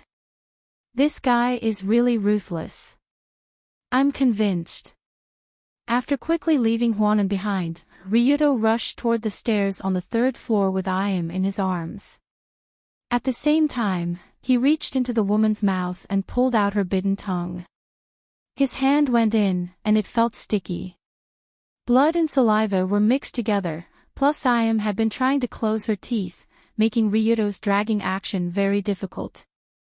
But not long after, Ryuto successfully pried open her teeth and pulled out the tongue that had been bitten off more than half and was stuck in her throat. It was very difficult to bite off one's own tongue if one didn't have great perseverance. Especially when her mouth was sealed, he didn't know how she could bite like this. After finally being able to breathe smoothly, Im first showed a strange smile and said, "The mud smells so good. I wish I could go to Shida's nest and take Shidu Bulumi," because her mouth was still full of blood, and half of her tongue was broken. Im's voice was very strange at this time. It was vague and could only be roughly heard. But even so, the provocative expression on her face vividly showed the attitude of the witch at this time. If she just wanted to thwart Ryuto's conspiracy, then Im had succeeded. Originally, Ryuto planned to take her out of the manor and then take the opportunity to kill her and then detonate the bomb to wipe out the elites of the Heavenly Eye group. But now that the Heavenly Eye group and the Black Hand Alliance were fighting, it was almost impossible for Ryuto to detonate the bomb, unless he wanted to kill Dunya and the others. Thump thump thump. Thump thump thump thump. From the corridor behind, he could vaguely hear some hurried footsteps. Although it was very light, it was not difficult for Ryuto to find out that the group of black-winged ninjas was following behind. Hiss. What should he do now? In short, he should leave the manor first. Although the current situation was somewhat complicated, the core idea would not change. First, he had to leave this dangerous manor, and then think about how to stop the war and kill I.M. Long Do kept thinking in his mind while his feet didn't stop moving. He ran towards the rooftop at a very fast speed. Now that the first floor hall and the surroundings had become a battlefield, it would be troublesome to directly rush out, so it was better to leave from the top floor. As long as he reached the top floor, Ryuto could take out his Wallace and fly away with I.M., then turn around and clean up the situation here. Then everything would be very simple. Just as Ryuto was thinking, he had already quickly carried I.M. to the 5th floor rooftop of the manor's main villa. But at this time, Ryuto, who stepped on the rooftop, happened to see a huge black shadow in the sky not far away. What is that thing? Is it a plane? Ryuto had never seen such a huge flying machine in his life. Its length and width was at least 5 times that of a normal plane. Flying in the sea of clouds was as shocking as a huge aircraft carrier. At this time, the black shadow was obviously slowly descending. The huge black body was like a mountain peak cutting through the clouds, plunging down to the ground. The scene was very spectacular. When the black shadow left the shroud of the clouds, Ryuto discovered that it was actually a huge heavy-duty airship. At first glance, it looked like a huge oval-shaped balloon, but below the balloon was a huge and complex structure like an aircraft carrier. This kind of huge heavy-duty airship fortress was very rare in recent years. Its synonym was the Zeppelin airship that was developed by the German Republic. However, compared to the 6th Heavenly Devil that had been built with the advanced technologies of the Heavenly Eye group, the Zeppelin was like a child's toy. That's right, this huge heavy-duty airship was called the 6th Heavenly Demon. Ryuto had seen this thing in the plot of Red Album 2, No Survivors. According to Ryuto's knowledge, this huge airship was the Heavenly Eye Group mobile fortress. I.M. had also ordered this airship to bomb many areas of Tokyo. But why did this thing appear here? Was it here to support I.M.? But wasn't it a little too exaggerated to drive this thing here? Suddenly, Ryuto couldn't help but look at I.M. in his arms, but he saw a trace of astonishment in her eyes. Indeed, it was indeed astonishment. Because even I.M. herself didn't know that the 6th Heavenly Demon would appear here today. After all, this thing belonged to the category of war-killing machine. When it really started, it would throw down row after row of bombs, carpet bombing a certain area. Such a war-killing machine was completely meaningless in this kind of small-scale battle. Unless it wanted to blow up its own people, it could only float in the sky as a mascot. But obviously, this 6th Heavenly Demon didn't fly all the way here just to be a mascot, and I.M. could clearly see that the bomb hatch below was slowly opening. The bomb hatch opening was the precursor of preparing to bomb. I.M. had seen this scene many times. The 6th Heavenly Demon was preparing to bomb here. Could it be that Nicholas, that guy? The moment she thought of this, I.M. slightly frowned. She seemed to have understood why this heavy-duty airship would appear here without her knowing. At the same time, Ryuto, I.M., Lin Hua, and the others in the manor below were extremely surprised by the sudden appearance of the behemoth in the sky. The man in a long trench coat standing in the main cockpit of the airship, Nicholas, gave the order to prepare for bombing. Do it. Raise the manor below to the ground. Although his big boss, Tenmo I.M., Lin Hua, Huanan, and other colleagues were still in the manor, Nikolai did not hesitate to issue this order. Upon closer inspection, it wasn't hard to notice that there was another short man standing beside him. It was a man who appeared on a TV program not long ago and announced the Extreme Dow, Extreme Dow, Extreme Dow, Extreme Dow, Extreme Dow, Extreme Dow, Extreme Dow, Extreme Dow, Extreme Dow, Extreme Dow, Extreme Dow, Extreme Dow, Extreme Dow, Extreme Dow.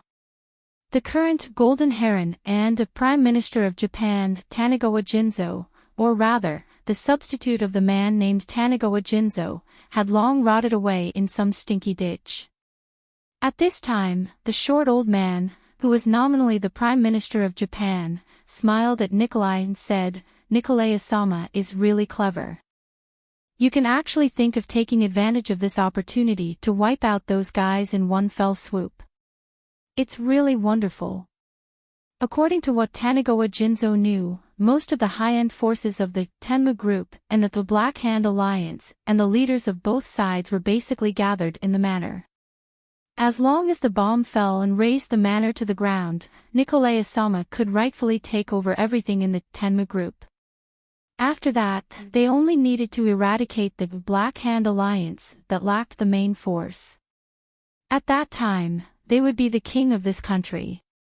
It's not that I did too well, but that woman has fallen. During this time, her attention was all on Ryuto Kiryu, and there was no way for her to control the overall situation. Instead, it benefited me. Looking at the situation in the manor below through the observation screen, Nikolai couldn't help but reveal a cruel smile. Nikolai was a man born with a rebellious nature. What he was best at was betrayal, and motherfucking betrayal. Speaking of which, Nikolai actually didn't have the intention to betray his boss at the beginning. Who knew that his boss actually wanted to go on a date with the leader of the enemy, which made him think of something. Tenmo I am. A woman immersed in love can't have the power to change the world. Let me complete this great undertaking for you. With this in mind, Nikolai secretly planned the bombing operation. Because he was the head of the Ministry of War, and because he was also an old fox, it wasn't difficult to hide from Ayam, who was in love and had her attention on Ryuto. It just depended on whether he had the courage to do it. So at this moment, the huge sixth sky demon appeared out of nowhere and covered the entire sky of the manor. Let go of me. At this time Ayam, who was still in Ryuto's embrace, quickly said, Nikolai wants to indiscriminately bomb this place. Let go of me, or everyone here will die. WH. What? Nikolai's guy rebelled. But it seemed to be quite normal. Ryuto also knew that Nikolai was born with a rebellious nature, but he didn't expect him to seize such a good opportunity to get rid of him and Ayam in one fell swoop. The sixth sky demon's carpet bombing was terrifying. Ryuto had seen it in the game. Moreover, there was a heartbeat bomb buried under the manor. If it really exploded, no one in the manor would be able to escape. Gotcha! Gotcha! At this critical moment, Ryuto quickly reached out and twisted Ayam's shoulder joints, allowing her to regain the ability to move her hands. After she could move her arms, Ayam didn't hesitate and immediately pressed the communication button on her collar. She used a muffled voice to order Ling Hua, who was in the manor, cease fire immediately. Everyone evacuate as fast as possible. I repeat, cease fire immediately. Everyone evacuate as fast as possible. At the same time, Ryuto also opened his communication device and said to Colored Glaze in the command center, immediately tell Dunya and the others to stop fighting and leave as fast as possible, or else, rumble, rumble, rumble. When Ayam and Ryuto gave their orders, the huge airship in the sky had already dropped the first wave of unguided bombs.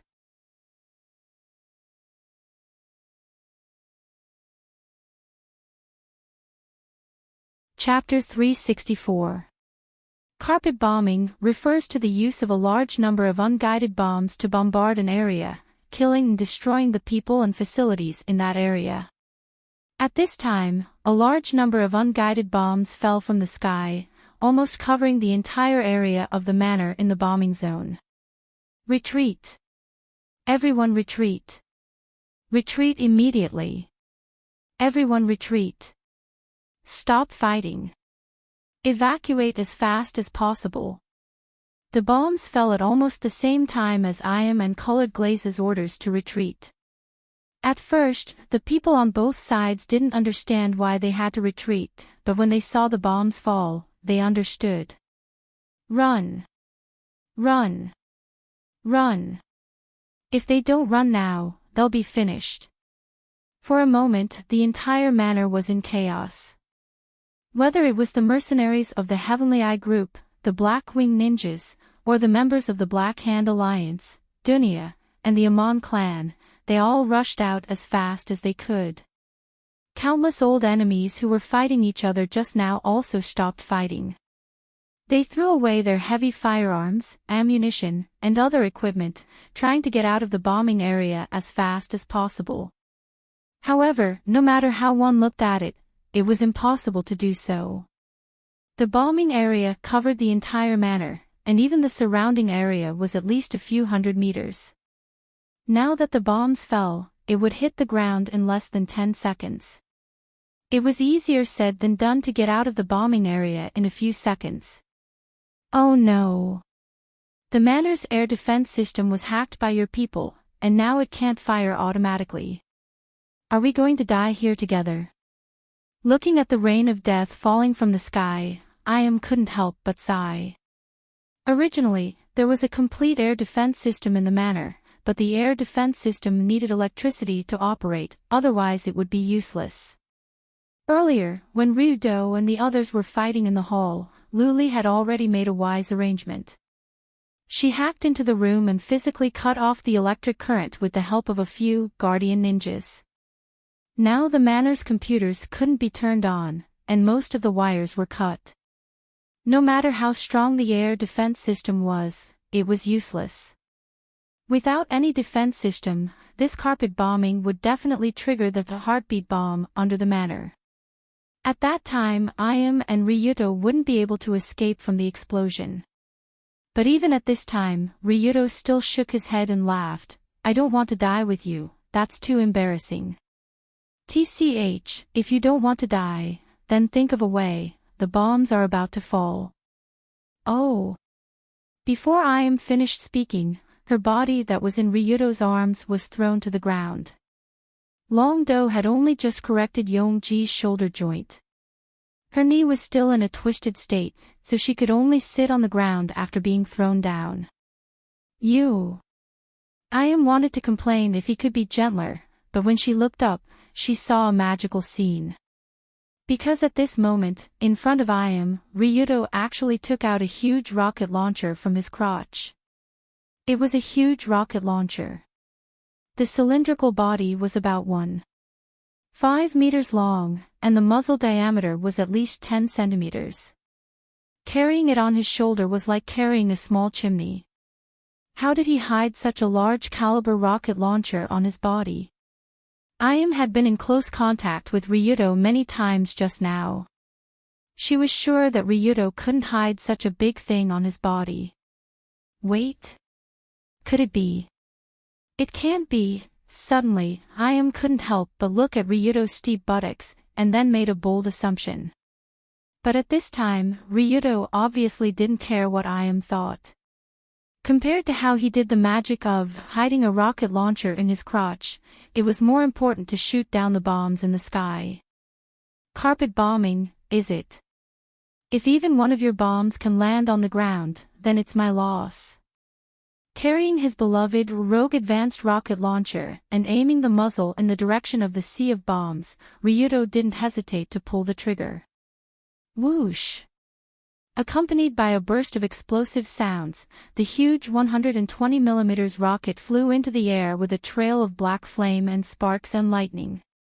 The first wave of unguided bombs under the bomb port of the 6th Sky Devil was at least 50 to 60.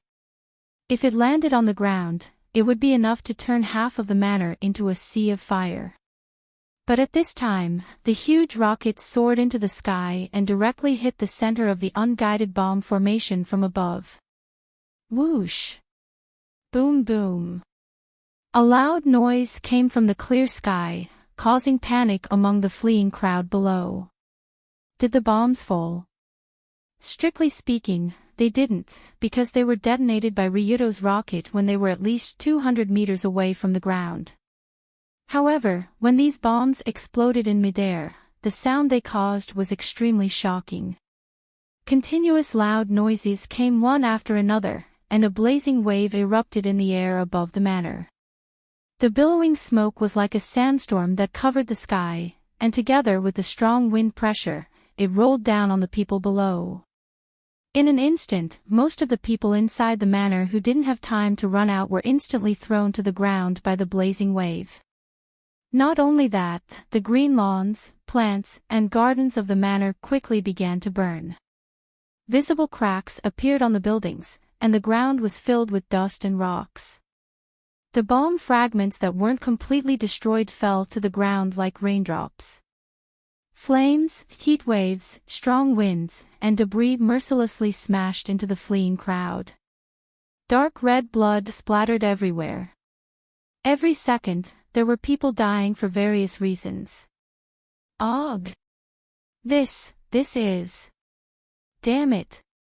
In the midst of the fleeing crowd, Dunia's body stood firm at the edge of the manor, as if the terrifying explosion didn't pose any threat to her. She also casually dodged the few bomb fragments that were shot at her. In the chaos, the manor was on the verge of collapse, and flames soared into the sky. This was the situation where the bombs didn't directly fall to the ground and were detonated. If so many bombs directly fell to the ground, then most of the people in the manor would have been turned into ashes, and even Dunia might not be able to escape. But now, although Dunia had almost escaped, her eyes were fixed on the roof of the villa in the middle of the manor. Because Dunia knew that Ryudo shouldn't have escaped yet. He should be there, and the rocket that just detonated was fired by him. Dragon Duel. You must come out unscathed. Dunia couldn't help but think to herself as she looked at the thick sea of smoke and flames in the villa. Indeed, the manor's surroundings had been turned into a mess by the mid-air detonation, and the villa in the middle of the manor was even more heaty, as if it could cook people on the spot. But Ryudo and Ayam weren't ordinary people, so the two of them didn't even bat an eyelid in such a terrible situation. The flames burned their hair, and the thick smoke blackened their faces. The surrounding walls were starting to crack, but the two standing on the roof were still as calm as ever. Looking at the sixth sky demon that opened its bomb bay, I am reminded. That airship can only carry 200 bombs at most, only enough for 4 waves, the second wave is coming. Before he could finish his sentence, another rain of death quickly fell from the sky, mixed with the billowing smoke from the previous explosion, and flew toward the manor together with the violent winds and huge waves. Ryudo didn't hesitate to pull the trigger, and released 3 rockets in a row, causing the second wave of carpet bombing to be prematurely detonated. Boom!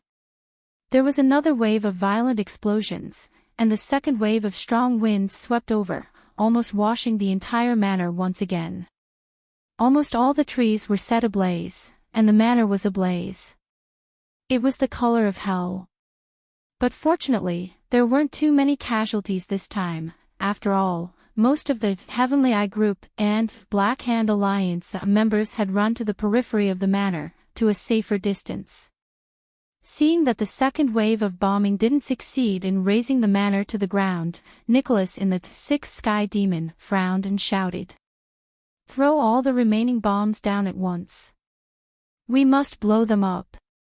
As the chief supervisor of the sixth sky demon, Nicholas naturally knew how many bombs this airship could carry.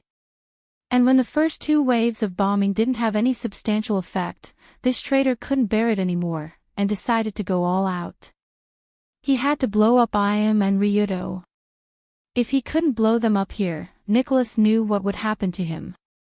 So under his command, the sixth sky demon dropped all the bombs in the bomb bay. They were all aimed at the villa where Ryudo and Ayam were. Humph. It doesn't matter how many waves come, I'll lure them all, seeing the third and largest wave of bombs falling from the sky, Ryudo raised his rogue black tech rocket launcher, as usual, and prepared to fire more rockets to blow up the bombs prematurely. But at this moment, a black shadow appeared behind him like a bolt of lightning. At the same time the black shadow appeared, his right hand swung like a whip, and his index, middle, and nameless fingers stabbed towards Ryudo like the tip of a whip.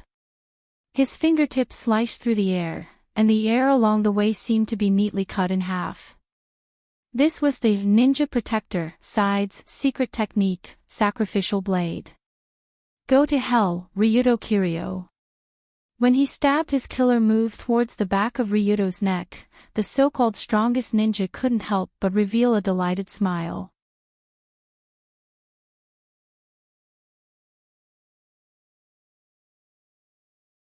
Chapter 365.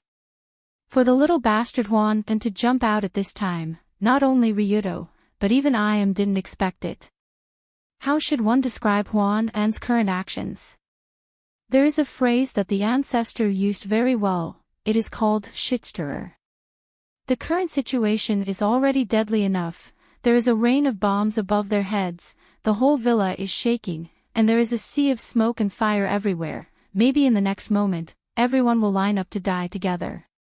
And the rogue black tech rocket launcher, in Ryudo's hand can be said to be everyone's last savior, as long as the rocket launcher fires a few times, it will detonate the last wave of bombs falling from above, at least it won't be difficult to save their lives. But in this case, Juan An still jumped out to stab Ryudo in the back. It's really hard to describe his actions other than shitstirrer. At the moment of shooting, Juan An's eyes were filled with blood-red killing intent, because he can't care about anything else now. Not long ago, in the process of rushing to the roof, Juan An saw that Dunya was about to catch up with him, so he used a substitution jutsu, which is to let his men pretend to be him and escape to the garden outside. This is also one of the reasons why Dunya was outside the garden and was able to escape in the first place. But after doing this, Juan An's self-esteem and power suffered a huge blow. In order to escape the pursuit of a little girl, he pushed all his capable men to their deaths. This kind of thing can be regarded as a disgrace even in the most despicable ninja world. But Juan An is too lazy to care about this now, because he only wants one thing, and that is Ryudo's life. Kill him, kill him, kill him, no matter what, he must kill him. Juan An had a crazed expression on her face when she unleashed her inner skill, Sacrificial Blade, at Ryudo. Obviously, this mad dog is too lazy to care about the bombs flying everywhere in the sky, and he doesn't even care about how long he can live. All he wants now is Ryudo's life, other things are not important at all. But even in this crazy situation, Juan An's attack is also very careful. The position of his blade's sacrifice is very clever, it just hit the medulla oblongata located at the back of the head. This is a major vital part of the human body, and there is no muscle protection in this part, it is extremely fragile. Even with Ryudo's physical fitness, it is impossible to use this fragile vital part to resist the attack. If it hit him, he will definitely die. The most important thing was that Long Do's attention was on the rocket launcher in his hand.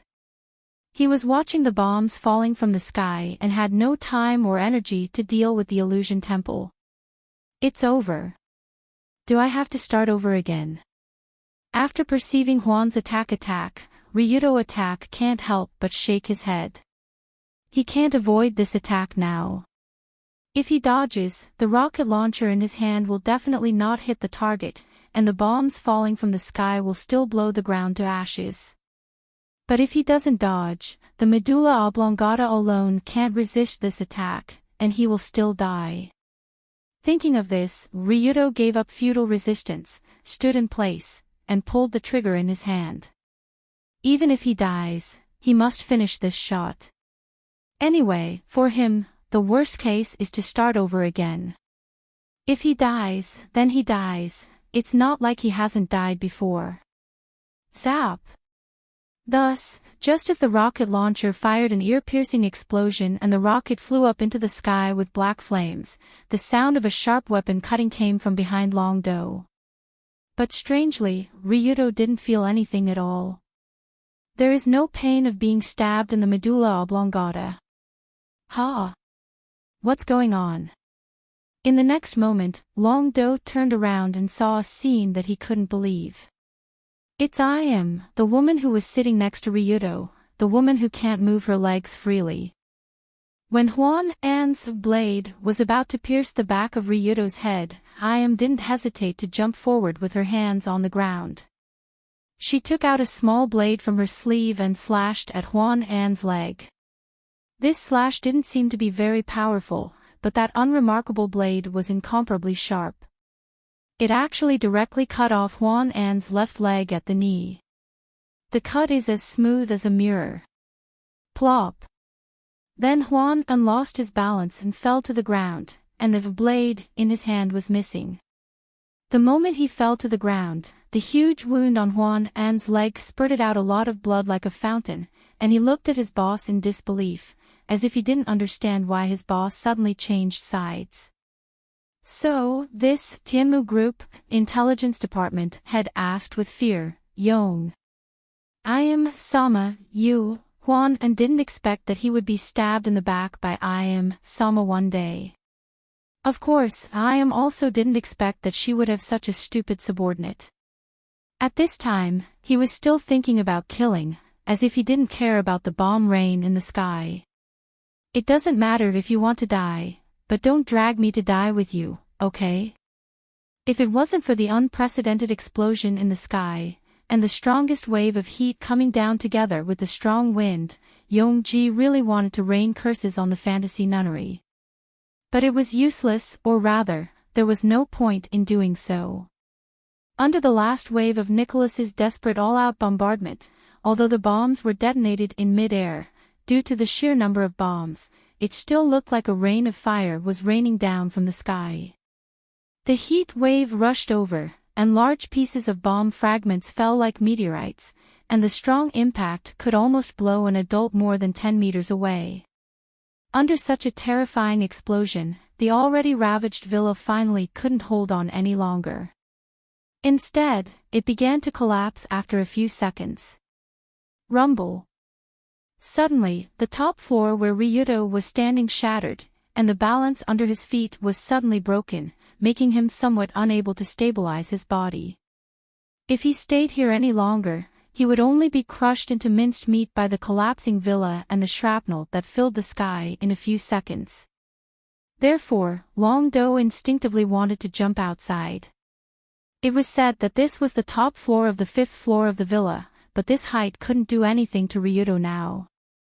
As long as he jumped out, at least it wouldn't be a problem to save his life.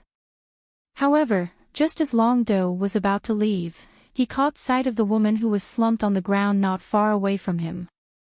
Ryudo could run, but I couldn't.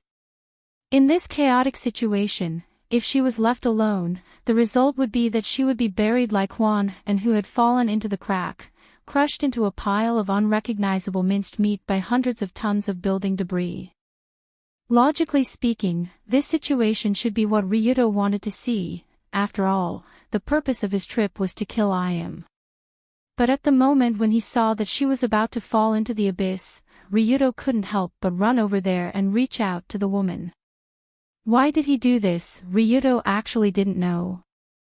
Maybe he just didn't want to see I die under the betrayal of a traitor, or he was afraid that after I died, the heartbeat bomb underground would take him away, or there were some other reasons. But the moment he reached out his hand, I looked up at Ryudo, but her eyes still carried the natural arrogance and toughness. Time paused for a second. In this second, Yongji didn't reach out to grab this hand, instead falling backwards, falling into the already collapsed building. This. You would rather die than take me with you. The moment he saw this scene, Ryudo only felt a chill all over his body, and quickly jumped out. He opened the rogue glider and flew toward the manor with the help of the violent storm.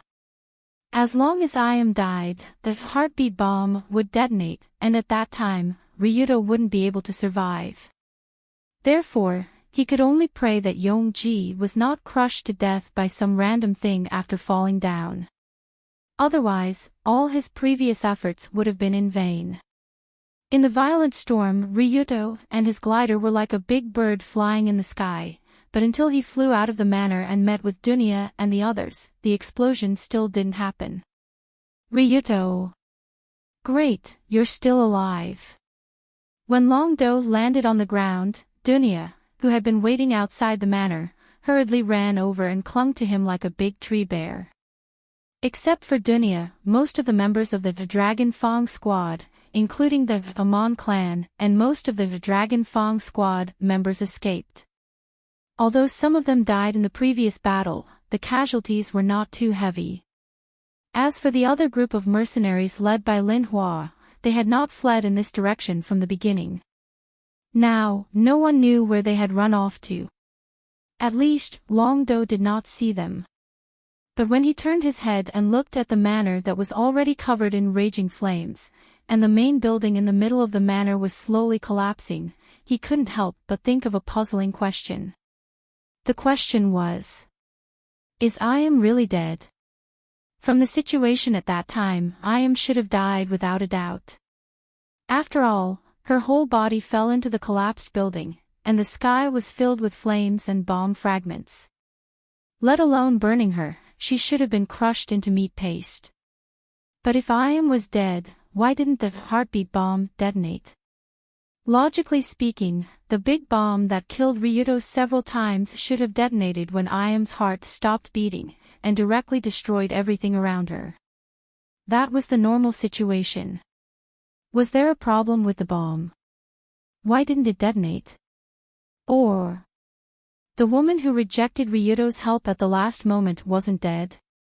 As a cool breeze blew by, the flames in the manor burned even more fiercely, and the huge, sixth sky devil in the sky slowly sailed away. Although the fire in the manor burned fiercely, the battle inside and outside gradually subsided, and everything seemed to have returned to normal.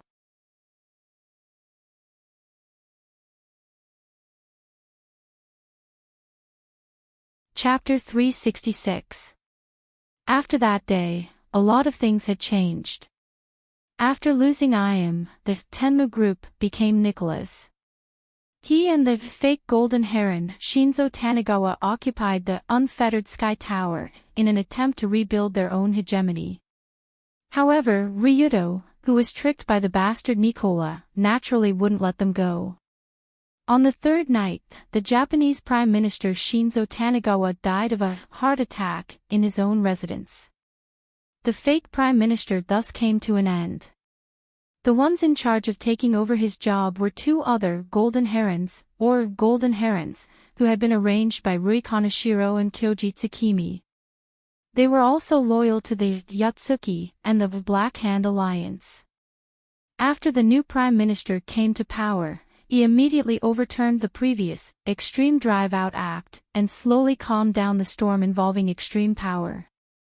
After that, Colored Glaze used the same method as Iam and stuffed a large number of his own people into the Diet, Parliament, and other places. He controlled all these official institutions in his own hands. As for the members of the old era who disobeyed and didn't support him, most of them were massacred. Almost all of them were packed up and thrown into Tokyo Bay by the Black Hand Alliance. For a time, the whole of Tokyo was swept by a bloody storm invisible to ordinary people. A large number of officials, nobles, and upper-class people were dealt with by Yatsuki and the Black Hand Alliance. Countless people were killed, and those who survived almost all wagged their tails and begged for mercy to the new rulers, begging for their lives. Fortunately, Ryuto didn't need to worry about these things. Naturally, Ri and the others would take care of it properly. On the morning of the seventh day, the area of the manor that had been bombed by the earth-shattering battle had been cleaned up by more than half. From the remains of the collapsed and scorched building, people found a corpse. It was a corpse that was missing a right arm. Before death, the face seemed to be filled with fear and unwillingness. There was no doubt that this corpse came from the head of the Tenma Group's secret department. Juan and Ryuto saw with his own eyes that he was involved in the collapsed building. It was reasonable for him to die here. But what was very strange was that there was no corpse of the other person found at the scene. Ryuto stood aside and watched with a complicated expression on his face as the workers from Yamakata Crow dug out the giant heartbeat bomb buried in the ground and carefully carried it away. The huge bomb was almost the size of an entire house. It was no wonder that the explosion range could affect the entire manor.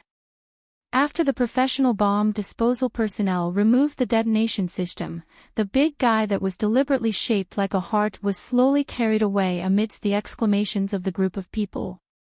According to the investigation of the bomb disposal personnel, the detonation system of the bomb had been operating normally before, and it also had a built-in power source, so it would not fail to detonate due to a power failure. Are you still doubtful? As Ryuto watched the huge bomb being carried away, a feminine voice came from behind him. Yes. Ryuto turned to look at Ruehui and said with a smile, "It's hard not to be puzzled by this scene. No one can tell whether she's dead or alive. Now it seems that she's dead. Otherwise, she wouldn't have let Nicholas die so easily." Ruehui also turned to look at the hollowed-out villa area not far away, then shook her head slightly. According to the latest intelligence, the former head of the weapons department, who betrayed the Tenma Group, died 5 hours ago on the snowy Siberian tundra. The people who killed Nicholas were his 2 former colleagues, the head of the guards department, Lin Hua, and the head of the pharmacology department, Yomi. They hung Nicholas's body, which was riddled with holes, on the top of Mount Elbrus, the highest mountain in the Northland, as a consolation for the big boss of the Heavenly Eye Group, who had been killed by the traitor. From this point of view, Lin Hua and the others should have thought that Ayam was dead. And if Ayam was still alive, she definitely wouldn't have simply shot Nicholas to death. But even so, there were some things that couldn't be explained this way. Because the body of the supposedly dead person wasn't found under the burned villa. There was a body in the Mirage Nunnery that fell at about the same time, but Ayam's body wasn't. And from the deep excavation of the wreckage of the villa, there wasn't any secret passage under the villa that could escape. The most important thing was that the heartbeat bomb didn't activate. The bomb's setting was that as soon as Ayam's heartbeat stopped, the chip in her heart would immediately send out a signal to detonate it. Until it was dug out, all the functions of the heartbeat bomb were still normal. In other words, the moment Ayam died, this thing should have already exploded. But it didn't. This thing didn't detonate at all, which meant that Ayam's heart didn't stop beating. No one knew if she was alive or dead. Other than being mysterious or strange, it was really difficult to use normal logic to describe this situation. At this time, Ruehui smiled bitterly and said, "Actually, let's think about it more simply. Maybe her body was burned into charcoal and mixed with the wreckage of the building, so we couldn't find it. That's true, but the body in the Mirage Nunnery is still intact. Even if Ayam was burned, there shouldn't be no trace left. Then we can only suspect that she turned into a butterfly in the fire and flew to another world." Looking at the dark scorched land not far away, Ruehui seemed to recall the scene of her playing with Ayam by the lake. That mature little girl, that witch who killed without batting an eyelid, that descendant of the Tiemu clan that had been entangled with the Kamiyoshi clan for hundreds of years, did she really disappear just like that? If Ayam was really dead, although Ruehui felt a little sad, she should be happy on the whole.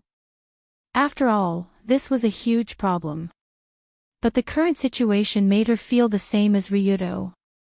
She felt very complicated, and she couldn't figure out if that person was truly dead or not. However, it was meaningless for the two of them to think about it now. After all, whether Ayam was dead or alive wasn't up to them to decide. Before Ayam appeared, they had to live normally. So when Ryuto and Ruehui left the manor, the latter joked, things here are almost over. It's time for you to accompany Colored Glaze and the others to live a normal life. For such a long time, Ryudo had spent most of his time on the Tianmu group. Now that the Tianmu group had fallen apart, he could finally put down some of the tasks on his shoulders. Although there were still 2 ministers led by the Defense Department and the Pharmacy Department leading the remaining troops. However, the power of that group was no longer what it used to be, and without Yongji's presence, they couldn't stir up any big waves. Most importantly, the Yatsuki was completely under the control of Rue Hui and Kyoji. In addition, after supporting the third, Jean Liu, to become the prime minister, she was almost at the point where she could do whatever she wanted in the country. On the surface, the government forces, the secret Black Hand Alliance, plus the division of the Tianmu group and the disappearance of the leader. Now, Ryudo could indeed take a good rest. He didn't need to risk his life for the time being. Live a normal life. By the way, I've forgotten what it feels like. After hearing Rui Hui's words, Ryudo leaned back and slumped in the back seat of the car with a helpless expression on his face. Ever since Long Do had transmigrated to this world, he had been plotting every single day. Every single day, he had been fighting for his life. Every single day, he had been fighting to survive.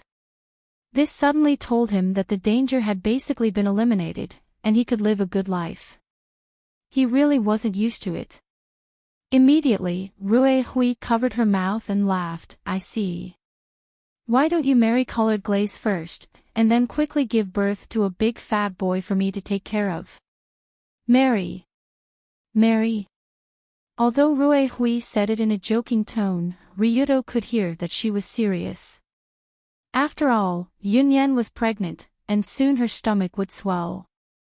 It wouldn't be good for her to be an unmarried mother, so it was better to get married first.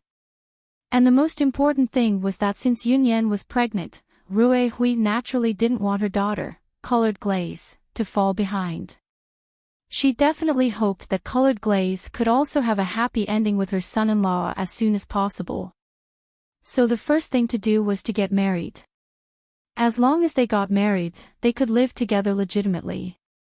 It was not a problem to have 2 children in 3 years. Besides, Rue Hui liked children, so she naturally hoped to have grandchildren as soon as possible. But thinking about it carefully, Ryudo was only 17 years old now, and the youngest, Dunya, was only 16 years old. If they got married so early, could they really get a marriage certificate? No, the most important thing was that Ryudo had 3 wives. How could they do it? After raising his doubts to Rue Hui smiled and said, Don't tell me you are only thinking about this now. I was thinking about getting a citizenship from the Middle East, although it seemed troublesome after checking it. You don't have to make it so troublesome. I have revised the marriage law here. After a week, you can legally marry 3 wives in Japan, and the legal marriage age for men has been pushed to 17 years old, which happens to meet your conditions. What? Do you have to place so big? The moment he heard this sentence, Ryudo couldn't help but cover his face. He seemed to be a little speechless at Rue Hui's abuse of power for personal gain. In order to let her daughter and son-in-law get married here smoothly, she even directly revised the marriage law. From a certain point of view, Rue Hui was not inferior to Ryudo in terms of lawlessness. But since his mother-in-law was ready to let her daughter get married, Ryudo couldn't say no as a man. But before getting married, he had one more thing to do. That was to go to the 3 families to propose to the 3 young ladies. This was not an easy job.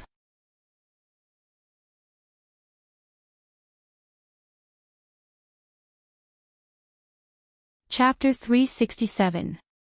Marriage proposal, for some people, may be just a matter between the man and the woman. But in these big families in Tokyo, marriage proposal was not just a matter between the man and the woman. In addition to the woman herself agreeing, they also needed to get the permission of their family, which was the marriage proposal. Of course, although Ryudo felt a little tired of this cumbersome process, he had nothing to say about it. After all, this was the tradition. When proposing marriage, they still had to respect the woman's family. So in an afternoon a few days later, Ryudo dressed up in his most normal suit in the Rulon Group headquarters. It was rare for him to be a serious young man. Voila! At this moment, the door of the room opened, and a man with a square face walked in with stiff steps. Because today, he accompanied his son to propose marriage, the former Rulon Group leader, Tongshin Kazuma, also wore a set of very serious clothes. In addition to the very serious clothes, he also let people comb his hair neatly, meticulously, and even put on a hair wax. He also deliberately wore a pair of infinity glasses to cover his fierce eyes. How to say, after this treatment, the original extreme tough man, Tongshin Kazuma, had become a relatively normal middle-aged father, although he was obviously not very comfortable with this outfit. After entering the room, he said to his son, "Are you ready? The car is already waiting at the door." "No problem, we can leave at any time." Ryudo, who also wore infinity glasses, reached out and moved the thing on the bridge of his nose, and showed a "you are also like this" smile to his father. After all, the fierce eyes were not just Kazuma's problem. Ryudo's eyes were enough to scare children, so in order not to bring trouble to the in-laws, he still had to wear a pair of glasses to cover it. In this way, the father and son brought some very precious gifts and drove together to the Tsukuminari villa. Sitting in the driver's seat, Narukai played warm music, while Kazuma and Ryudo in the back seat were speechless. Speaking of which, Ryudo hadn't seen his 3 future wives for a while. After the previous commotion, Colored Glaze, Yunyen, and Dunya all returned to their respective homes. After all, the 3 of them were still virgins in name. It was somewhat unreasonable for them to always stay in the man's house. In particular, Yunyen was now pregnant, and the headquarters of the Rulon Group was full of smelly men. Naturally, her parents, Gong Si and Jinchin, hoped that their daughter would go home and take care of the baby. According to the convention in Tokyo, before the marriage proposal was completed, the male and female protagonists could not meet. Therefore, during the few days he was preparing for the marriage proposal, Ryudo could only text and call the 3 women every day, trying out the bitterness of being in a long-distance relationship. At this time, Ryudo, who was sitting in the back seat, smiled and said, "Dad, are you nervous?" Kazuma snorted and said, man, it's just a marriage proposal. What's there to be nervous about?" "But I heard that there are a lot of people in the 3 families. If they stand in a row, they might fill up the entire field. How are you going to deal with it?" The moment he heard this sentence, Kazuma's expression suddenly became a bit stiff. But he still firmly replied, "Counter soldiers with arms, water with an earth weir. No matter what, don't forget your manners." Speaking of which, Kazuma actually didn't experience this kind of situation.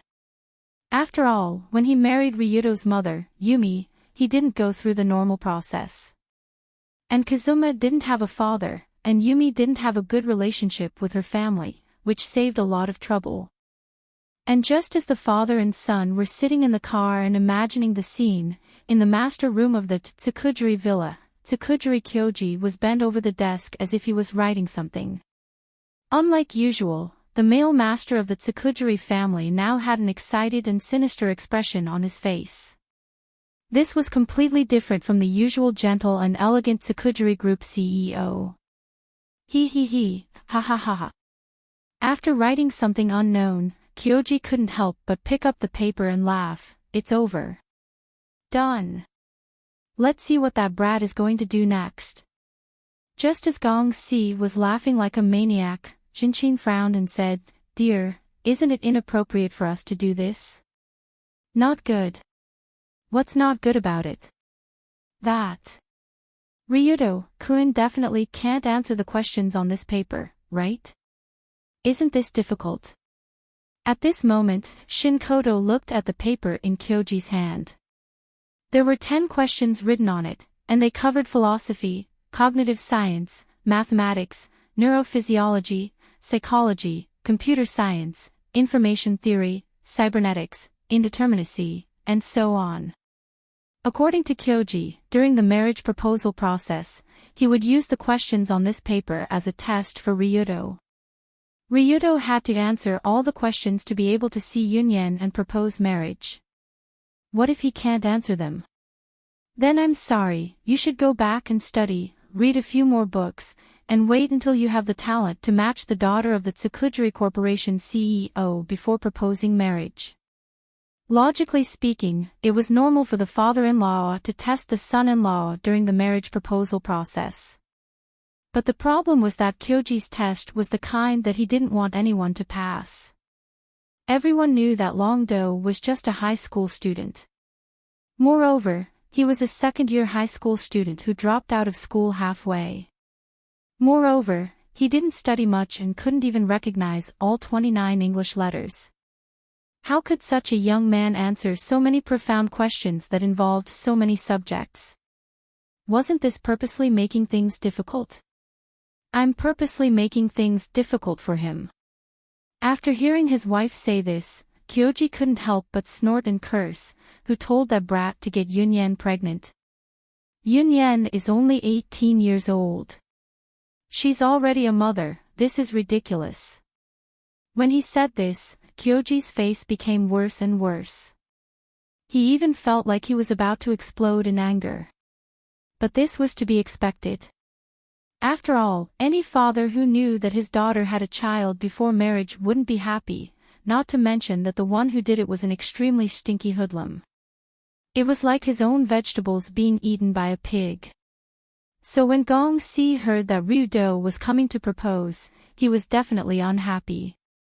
The feeling wasn't inferior to being ridden on by someone who wanted to take a dump, and also being asked for toilet paper. Not only that, because Gong Si knew that Longdo's temper wasn't very good, he was afraid that Longdo would directly kidnap him if he didn't pass the test. Gong Si also called all the aunties of the Tsuchikami family over to prevent Longdo from getting angry.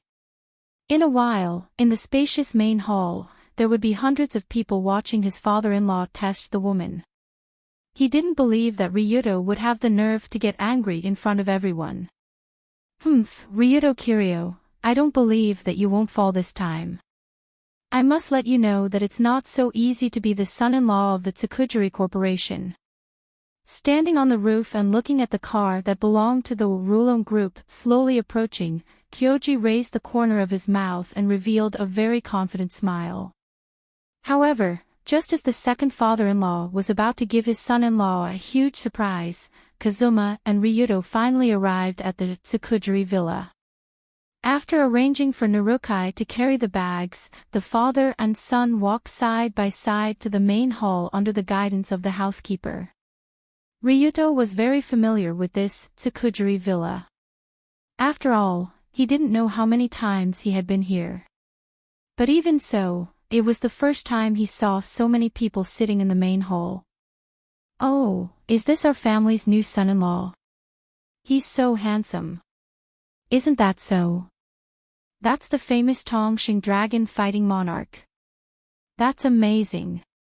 But I heard that he seems to have some relationship with the eldest daughter of the Kamiyoshi and Saito family.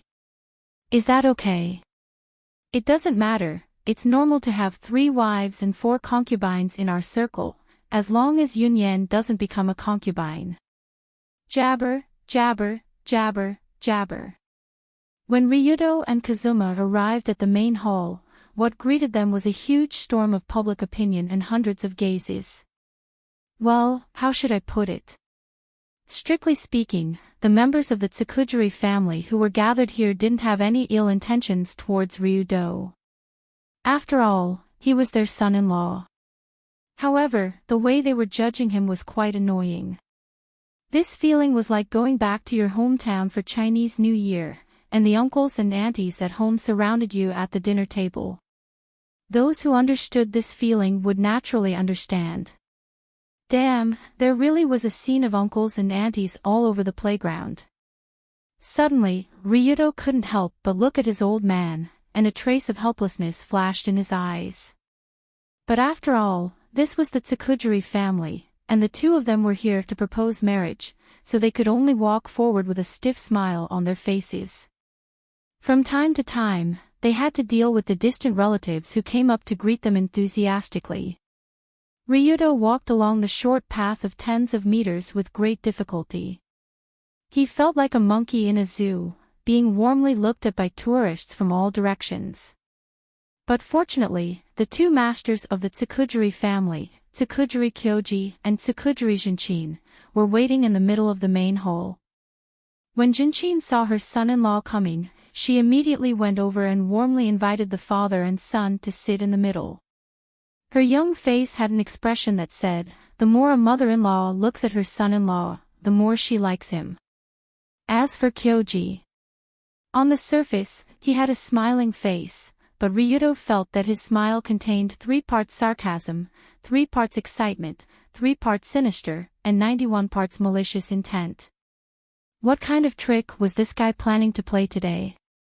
Because he had dealt with too many sinister people, people like Kyoji who couldn't hide things on his face naturally couldn't escape Ryudo's discerning eyes. As for what this father-in-law number 2 was planning to do, when he took out a large test paper filled with questions, Ryudo finally understood.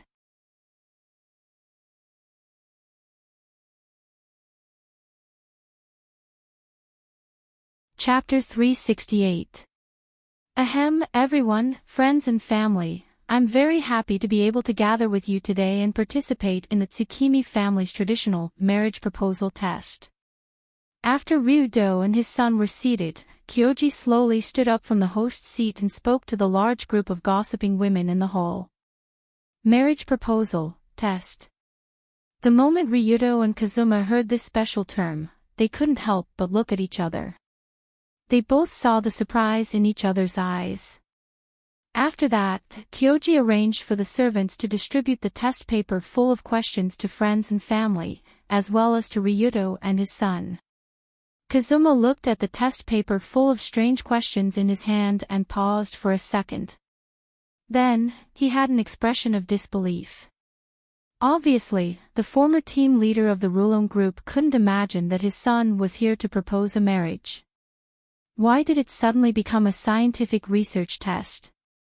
The most important thing was that the questions written on the paper were all top-level problems in philosophy, mathematics, psychology, and other fields. Forget about Ryudo, who was just a high school student, even a PhD professor who specialized in these things might not be able to answer them.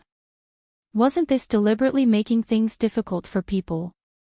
What was even stranger was that the group of relatives and friends who came to watch the ceremony, such as first uncle, second uncle, third uncle, fourth aunt, fifth aunt, and so on, seemed to be able to understand the things on the examination papers. It was an eye-opener. Oh, isn't this the Sitipan conjecture? Although it has been solved, it's still quite a famous problem in the mathematics world. The relationship between Wittgenstein philosophy and artificial intelligence philosophy. Such a deep research topic, can a young man really answer it? Also, what did the Rorschach inkblot test reflect on the relationship between psychoanalysis theory? Wasn't this a topic discussed at the Melbourne Psychology Conference not long ago? Don't be fooled by the looks of these middle-aged and elderly people who gathered here. All of them look like aunties selling vegetables or uncles walking their birds. However, when they saw the difficult questions on these examination papers, they immediately transformed into experts and professors and began to comment on them. The Tsukimi family was a very famous scientific family. Most of the people in the family were either professors or scholars. Their breadth and depth of knowledge was absolutely unquestionable. This time, the group of people invited by Kyoji were even the elites of the family. A few of them even won the Gunpowder Bomb Science Award, so when they saw the test paper, they were naturally able to comment. Of course, this group of academic elites was deliberately invited by Kyoji to watch Ryudo make a fool of himself. What should I do? Ryuto. Can he pass this test? Looking at the group of gossipy women who started to discuss those incomprehensible questions, Yima hurriedly turned his head to look at the son he was proud of.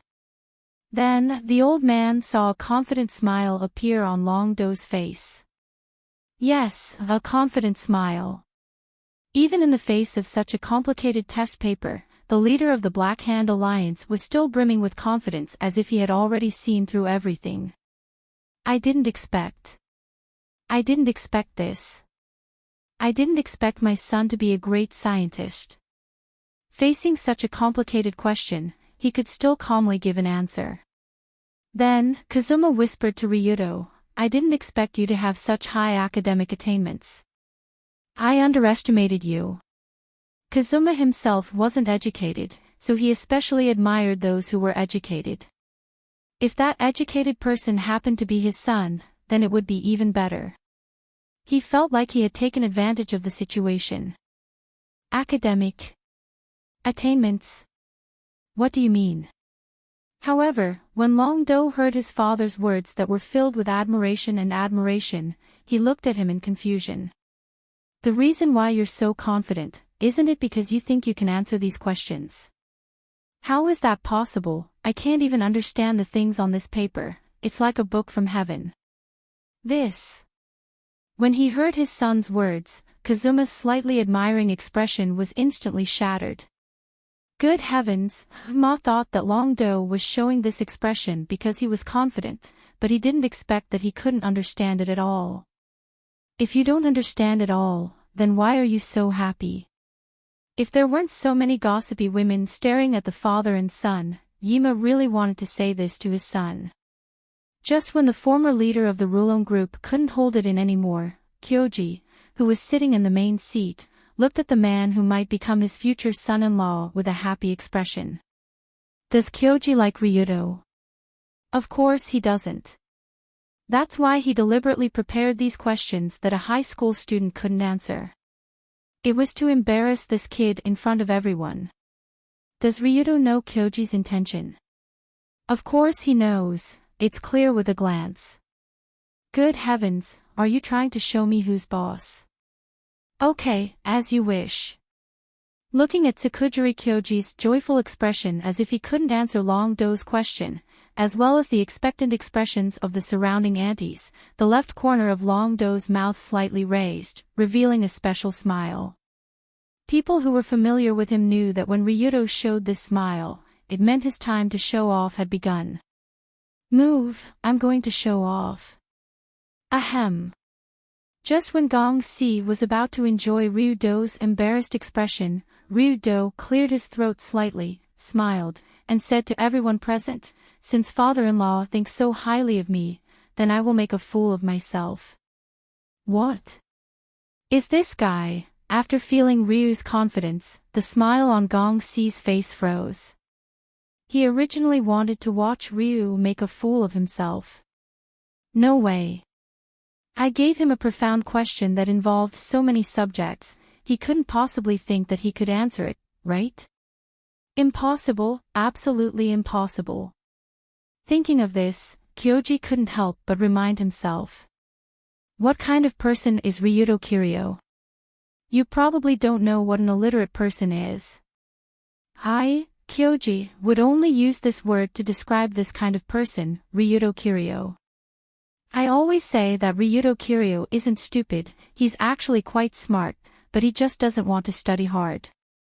Indeed, that guy is an extreme boss, he has to deal with a lot of practical problems, that's right. But even so, he can't be illiterate. Especially when he heard that this guy couldn't even recognize all the English letters, Kyoji almost coughed up blood on the spot.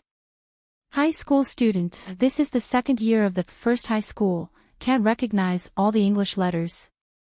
This kind of stupid, illiterate person wants to be the son-in-law of the Tsukini family. Then how can our family meet people in the future? What? You're saying that this kind of illiterate Ryuto Kiryu can answer all the questions I gave him? Nonsense, he can't even do a high school exam, how can he answer a PhD level question? I, Kyoji Tsukujiri, will leave my words here. If Dragon Fight can solve all these questions today, I, Kyoji Tsukujiri, will eat this exam paper on the spot. Eat the whole paper. Unknowingly, Gong-si couldn't help but think this, and made a ruthless vow. Unfortunately, although Ryudo was half illiterate, he had wisdom level 5, and he was an illiterate person who was unique in terms of cheating. Under the gaze of hundreds of people, Ryudo first cleared his throat, then began to answer the first question. Regarding the Sitapan conjecture, the core problem is that for all n-top graphs, there is a clique of k-tops or an independent set of l-tops. The smallest natural number n with this property is called a Ramsey number, and it is described in the theory of coloring. When Ryudo's confusing words came out of his mouth, Gong-si's face turned green. It was as if his wife had run away with someone else.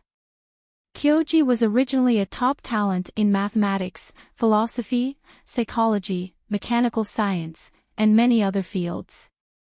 Since he could come up with these questions, it meant that he was very knowledgeable in this area.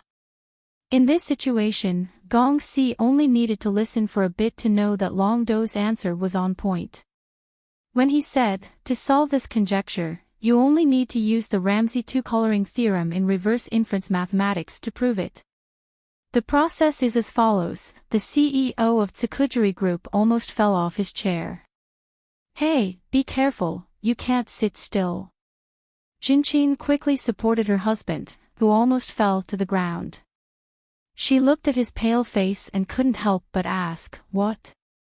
Ryudo-san's answer is ridiculously wrong. Why do you sound like this? Jinchin herself was in the entertainment industry, so she naturally didn't understand these complex academic questions. However, after seeing her husband's embarrassed look, she seemed to have the wrong idea. She thought Ryudo was ridiculously wrong. After Kyoji was helped up, he reached out and pushed up his glasses that were already soaked in sweat. He awkwardly said, no. Nothing, let's look at the next question. The question just now was about mathematics. Maybe Ryudo knows a lot about mathematics. The next question was about philosophy. He definitely didn't know anything about philosophy. The essence of Wittgenstein's philosophy is that it believes that the world is the collection of everything. Even the concept outside the world is a part of the world. The world exists in thinking. If people don't think, they can't solve problems. This extends to poof. When Kyoji heard Ryudo explain a profound philosophical question in front of everyone, Kyoji felt his insides heat up and almost spat out blood. You motherf asterisk cur. Are you really Ryudo Kiryu? Kyoji felt like he was drunk when he saw the person he thought was ignorant and couldn't even recognize the alphabet give a speech and explanation in front of a group of professors. Especially when Ryudo easily solved the second, third, fourth, and even the last question, Kyoji fell to the ground like a pile of mud. He didn't even have the strength to speak. His eyes became empty, and his mind went blank. At the last moment, the only thing Kyoji thought about was, how should he swallow the test paper in his hand? Would it taste better if he dipped it in ketchup?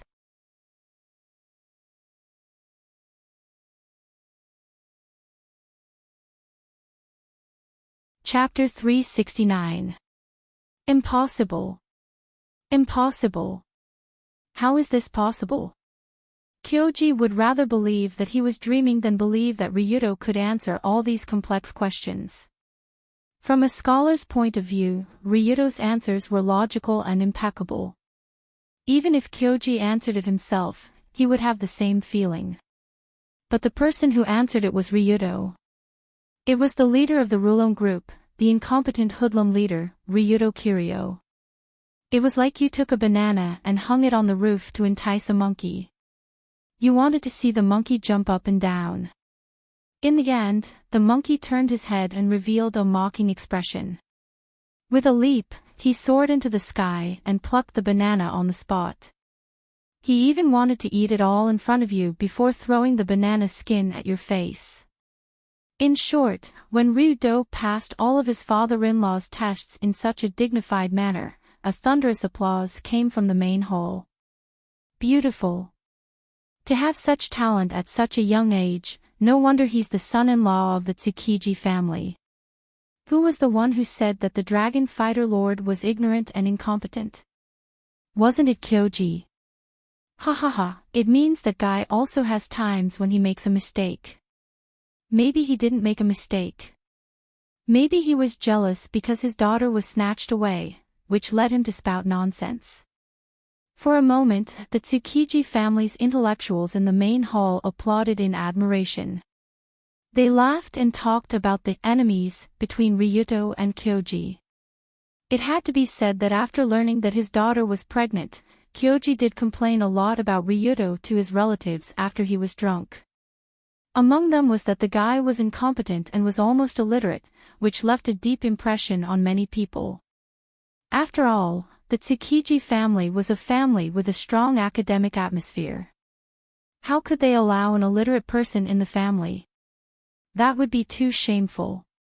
But in fact, after seeing Longdo with their own eyes and hearing his explanation, almost all of his relatives were in awe of his talent. Look, this is only a 17-year-old young man. To have such an exaggerated amount of knowledge at such a young age, and to be able to adapt to the situation and use it flexibly, this kid will definitely become someone great in the future.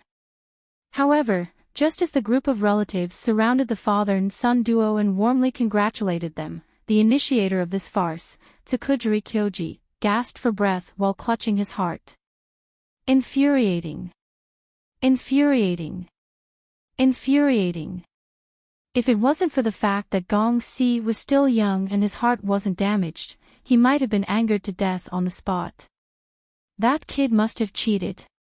He must have cheated in some way. Otherwise, even if you beat me to death, I won't believe he has real knowledge in this area. But how did Ryudo cheat? Gong Si couldn't figure it out.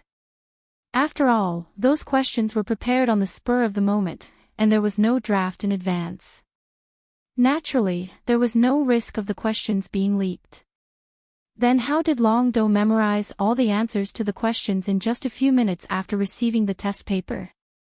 No matter what, this was something that was impossible, right? Humph. Can't figure it out. That's right.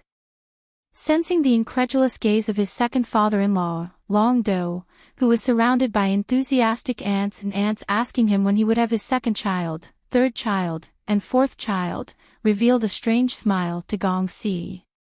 Of course, Ryudo cheated. If he didn't cheat, how could he answer those questions? Then how did Ryudo cheat? Aha! He cheated with his life. In fact, this was the 5th time he saw the test paper. When he saw the test paper for the first time in the dragon battle, he knew that he would definitely not be able to answer all the questions.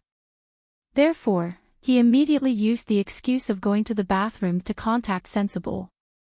He told Sensible to search the internet for the answers as soon as possible. Fortunately, all the questions Kyoji chose were questions that had already been answered by the academic community. As long as he looked carefully, he would be able to find a similar thesis. After finding a part of the answers, Ryudo used the excuse of going to the bathroom for a long time. Therefore, he decided to kill himself and reopen the door. He came to the Suki no Suki and asked Sensible to help him find the answers again. After repeating this several times, Dragon's Fight finally collected all the answers in the book. With his extraordinary memory and LV5 wisdom, he quickly memorized and mastered everything in the book. In an instant, he became an ultimate academic master. Just like that, Kyoji's scheme failed. In this situation where all his friends and family were present, he could only discuss the details of their children's marriage with Kazuma. This situation was quite humiliating for Kyoji. It was a day of humiliation. At this time, Ryudo, the initiator of Kyoji's humiliation, was led to the back of the house by his mother-in-law, Junchin, to the door of Union's room. Okay. After bringing Ryuto here, Shinchin smiled and said, "The tedious traditions are almost done. Next, I'll give you two some private time together." Since Ryuto decided to propose not long ago, Yunyan hadn't seen him for many days. The two missed each other. As a woman, Shinchin naturally understood her daughter's thoughts. Therefore, she picked up the key card and opened the door. She quietly let Ryuto in. Speaking of Yunyan's room, Ryuto was very familiar with it. Back then, when he first came here, the things that happened were unforgettable. As for Longdo, it was also the first time he knew that senior sister Yunyan actually knew how to play. Cough, cough. Just thinking about that scene was unbearable. So, after opening the door, he slipped in stealthily, and went in as quietly as possible. Because it was daytime, the lights in the room weren't turned on. However, the curtains were drawn tightly, causing the light in the room to be dim. Ryuto's shifty eyes slowly scanned the dark room. Then, he saw many things that weren't placed here before. The large white oak table was scattered with all kinds of baby clothes of various sizes. These small clothes seemed to have been properly ironed with an iron. The clothes were embroidered and pasted with all kinds of patterns. They looked very beautiful.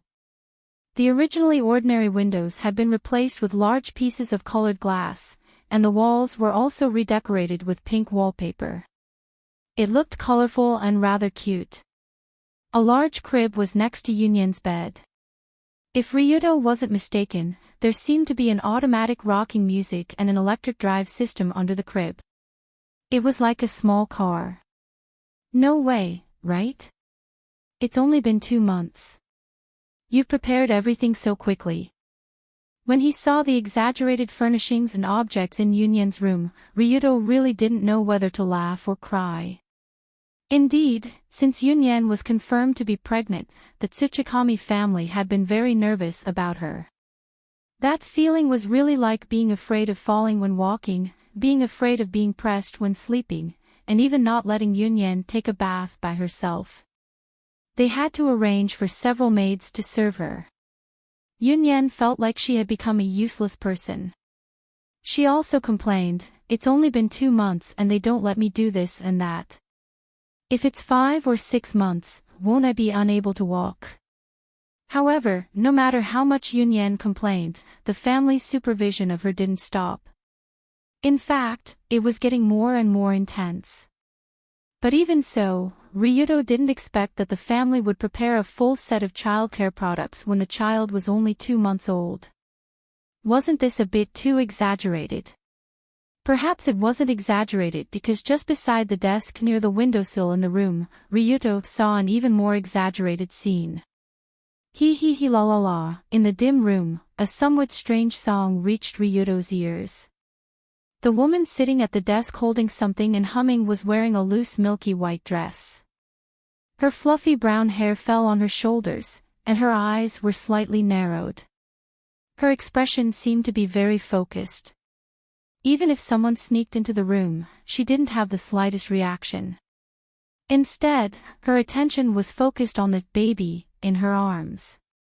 Ryuto walked over and saw that Yunyan was holding and playing with a fake baby. In front of her were a series of childcare books such as 10 Comfortable Ways to Hold a Baby and Introduction to Motherhood, 3 Songs to Put a Baby to Sleep. Logically speaking, Yunyan was at least 7 or 8 months away from giving birth.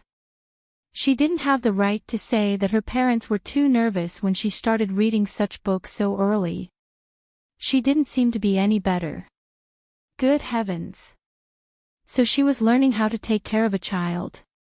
Seeing Yunyan's serious and focused look, Ryuto felt a little funny at first. Then, he was attracted by the strong maternal aura emitted from her body. So beautiful. Although Yunyan was also very beautiful normally, and her temperament was even on the level of an angel, after being pregnant and having a slight bump on her stomach, she seemed to be even more beautiful. especially when he saw her holding the fake baby for practice and singing softly, swaying the swaddling clothes left and right in her arms. Ryuto couldn't help but slowly walk over from behind and reach out to hug Yunyen's shoulder. Yunyen, Xan, Yao. Before Ryuto could finish the sentence, Yunyen, thank you for your hard work, Yunyen, who was indulging in the joy of coaxing the baby, suddenly screamed. Then, she threw the swaddling clothes in her hands at Ryuto's face. In that instant, Yunyen's strong maternal instinct disappeared. After all, a mother who used a child to smash her father's head was more or less a little violent.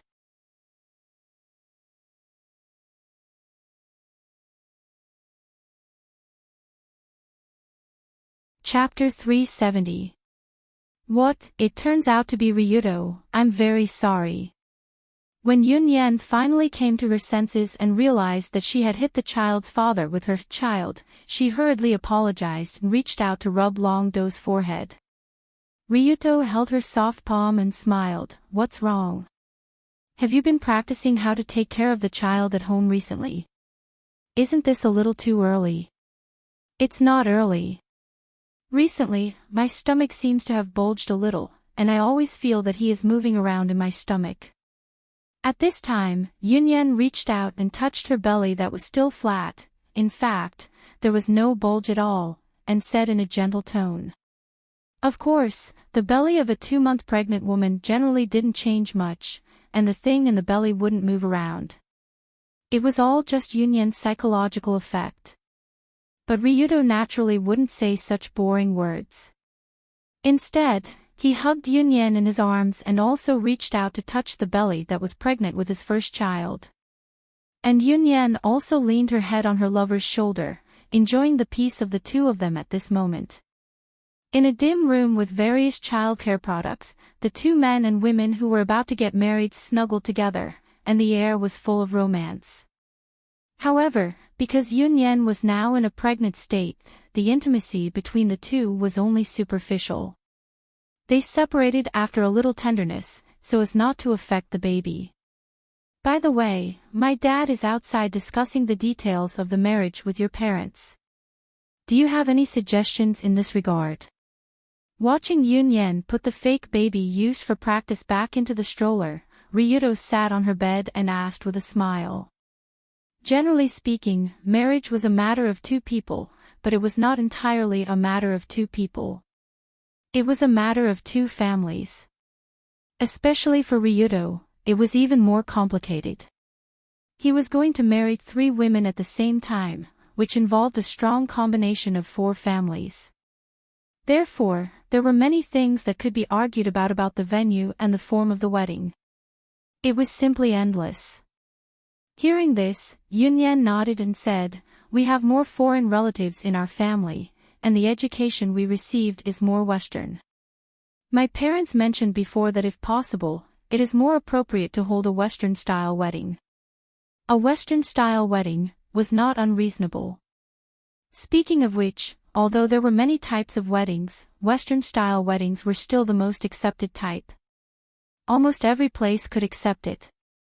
Of course, although Yunyen said so, colored glaze and dunias were not necessarily so. Ryuto had to ask them one by one and discuss it with them one by one to confirm it. Therefore, the matters in the Tsukini Koden were almost solved. Next, he had to go to the Saito and Kansai Yuan. Before leaving, Long Do took out a special ring from his portable space and knelt down on one knee in front of senior sister Yunyen. He proposed to her one step later than Long Do did.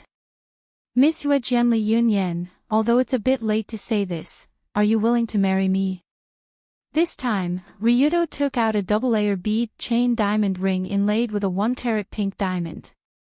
It was different from the engagement rings given to the 3 before. In the design of the engagement ring, the 3 used red, blue, and yellow gems respectively, and of course, eternity and wallet crematorium diamonds were used on the wedding ring. Speaking of which, it was strange. Although Long Do had given the 3 of them engagement rings before, he had never proposed to them. So this was the first time he solemnly gave a promise to his wife. As for why Yunyan was the first candidate to propose, it had something to do with the baby in her belly. The mother of the baby still had some privileges. After seeing the ring, Yunyan couldn't help but smile. Her clear eyes seemed to be smiling. "We're already an old couple, why do you still want to do this?" However, she still held out her hand in a very ritualistic manner and nodded. "I do." As the diamond ring was personally put on Yunyan's finger by Ryudo, the marriage proposal ceremony was completed. The next event was Ryudo taking his fiancée out to receive the celebration of his family and friends. After seeing the shiny diamond ring on Yunyan's finger, many people gave the two their blessings. Even Kyoji, who was angry to the point of having a brain hemorrhage, could only sigh and admit the reality. After everyone had a lively dinner in the Tsukini Koden, Kazuma and Ryudo, the father and son, took the car home drunk. Those scientists, professors, and scholars were too good at drinking. On the way back, Ryudo couldn't help but think. After all, Ryudo's alcohol tolerance was really high. He was the one who usually accompanied Dunya to drink vodka. To be able to make such an old drunkard drunk, it was obvious how fierce those people were when it came to persuading people to drink. But no matter what, the Tsukini family's matter was settled. The marriage with Yunyan had been finalized. They only needed to discuss some details. It was just that one family was finished, and there were still two more that hadn't started yet. This long road of marriage proposal was only 1/3 complete. So in the early morning of the second day, Ryudo, who was hungover, once again sat in Narukai's car with Kazuma and drove to the second family's residence, the Saitu Hall. On the way to the Saitu Hall, Kazuma reminded, "I once heard from Takashi that if someone wants to marry his daughter, he has to prove that he is a real man. So they should have another test." The test of the Saitu Hall, as long as it's not about scientific research or academics, it's fine. Thinking of the exam paper that forced him to reopen 5 times yesterday, Ryudo still felt a little headache. After all, with so many academic papers, even if it was just memorizing and understanding them, it would take a lot of energy. But compared to the Tsukini family, the Saitu family should be better. After all, they were a group of martial artists. The test of martial artists. At most, they would fight. With the current strength of Ryudo's fist and kick, he was almost invincible in the world. To put it bluntly, the entire Saitu Hall might not be able to defeat him even if all the members came together. So for the so-called test of the Saitu family, Ryudo basically didn't care much. Until the father and son came to the gate of the Saitu Hall and saw a long line of people standing at the gate to welcome them. Saitu Hall was currently the largest martial arts organization in the country, and it was also the most famous martial arts club in the country. According to the statistics, the Saitu Guild Hall had more than 20,000 apprentices in the Tokyo region alone. Their sphere of influence was simply ridiculously large, and the number of elite soldiers under them was innumerable.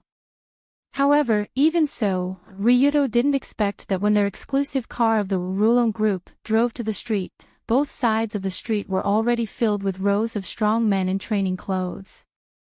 That's right, they were on both sides of the street. Thousands of Saitu Guild's apprentices lined up on both sides of the street like a guard of honor welcoming guests. It made Ryudo and Kazuma's car feel like they were surrounded by people from all directions when they drove past. How should this situation be described? Are they crazy? Because Yima had already told Wu Hong's old friend that he was going to propose marriage in the morning, so this matter must be arranged by Wu Hong's president.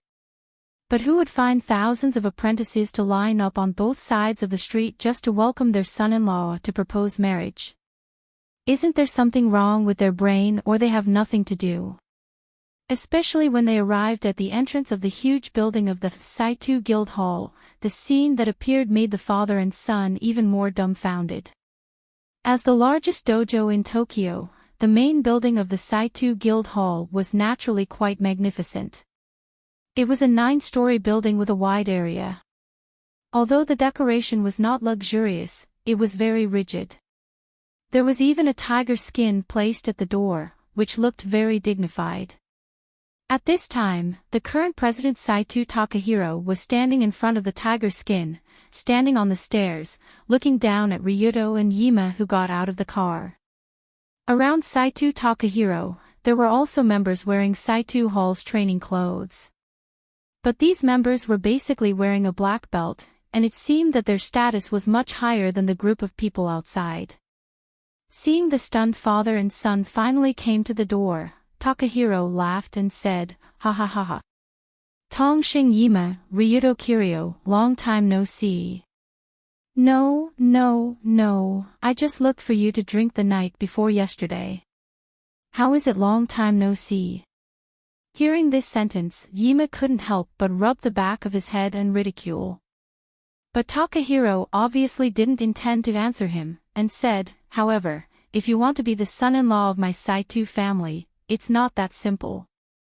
You have to accept a series of strict tests and prove that you are a real man." Whoa. A real man. A real man. A real man. Suddenly, the group of apprentices around Takahiro began to shout loudly. At first glance, the scene looked very imposing, but thinking about it carefully, it was very Chinibu. Long Do, on the other hand, had already expected this. He smiled and said, "Then what's the test like?" "Just say it, I don't care." Humph! After hearing Ryuto's tone, Takahiro coldly snorted and said, "Do you see this building? My daughter is waiting for you on the rooftop. So, as long as you can climb to the top of the building and see Dunya, you'll win. However, every floor of the building is filled with the strongest fighters of my Saitu guild, and you'll have to defeat 9 of them." Originally, Takahiro wanted to say, "You have to defeat 9 opponents before you can go to the top of the building," but before he finished speaking, Ryuto's body directly jumped to the top of the doorpost on the first floor. "As long as I go to the top of the building, it's easy. Bye, I'll go first." Before the people downstairs could react, Long Do's figure madly rushed up the outside of the building under their stunned gazes. The scene looked like Spider-Man climbing the building. It was effortless.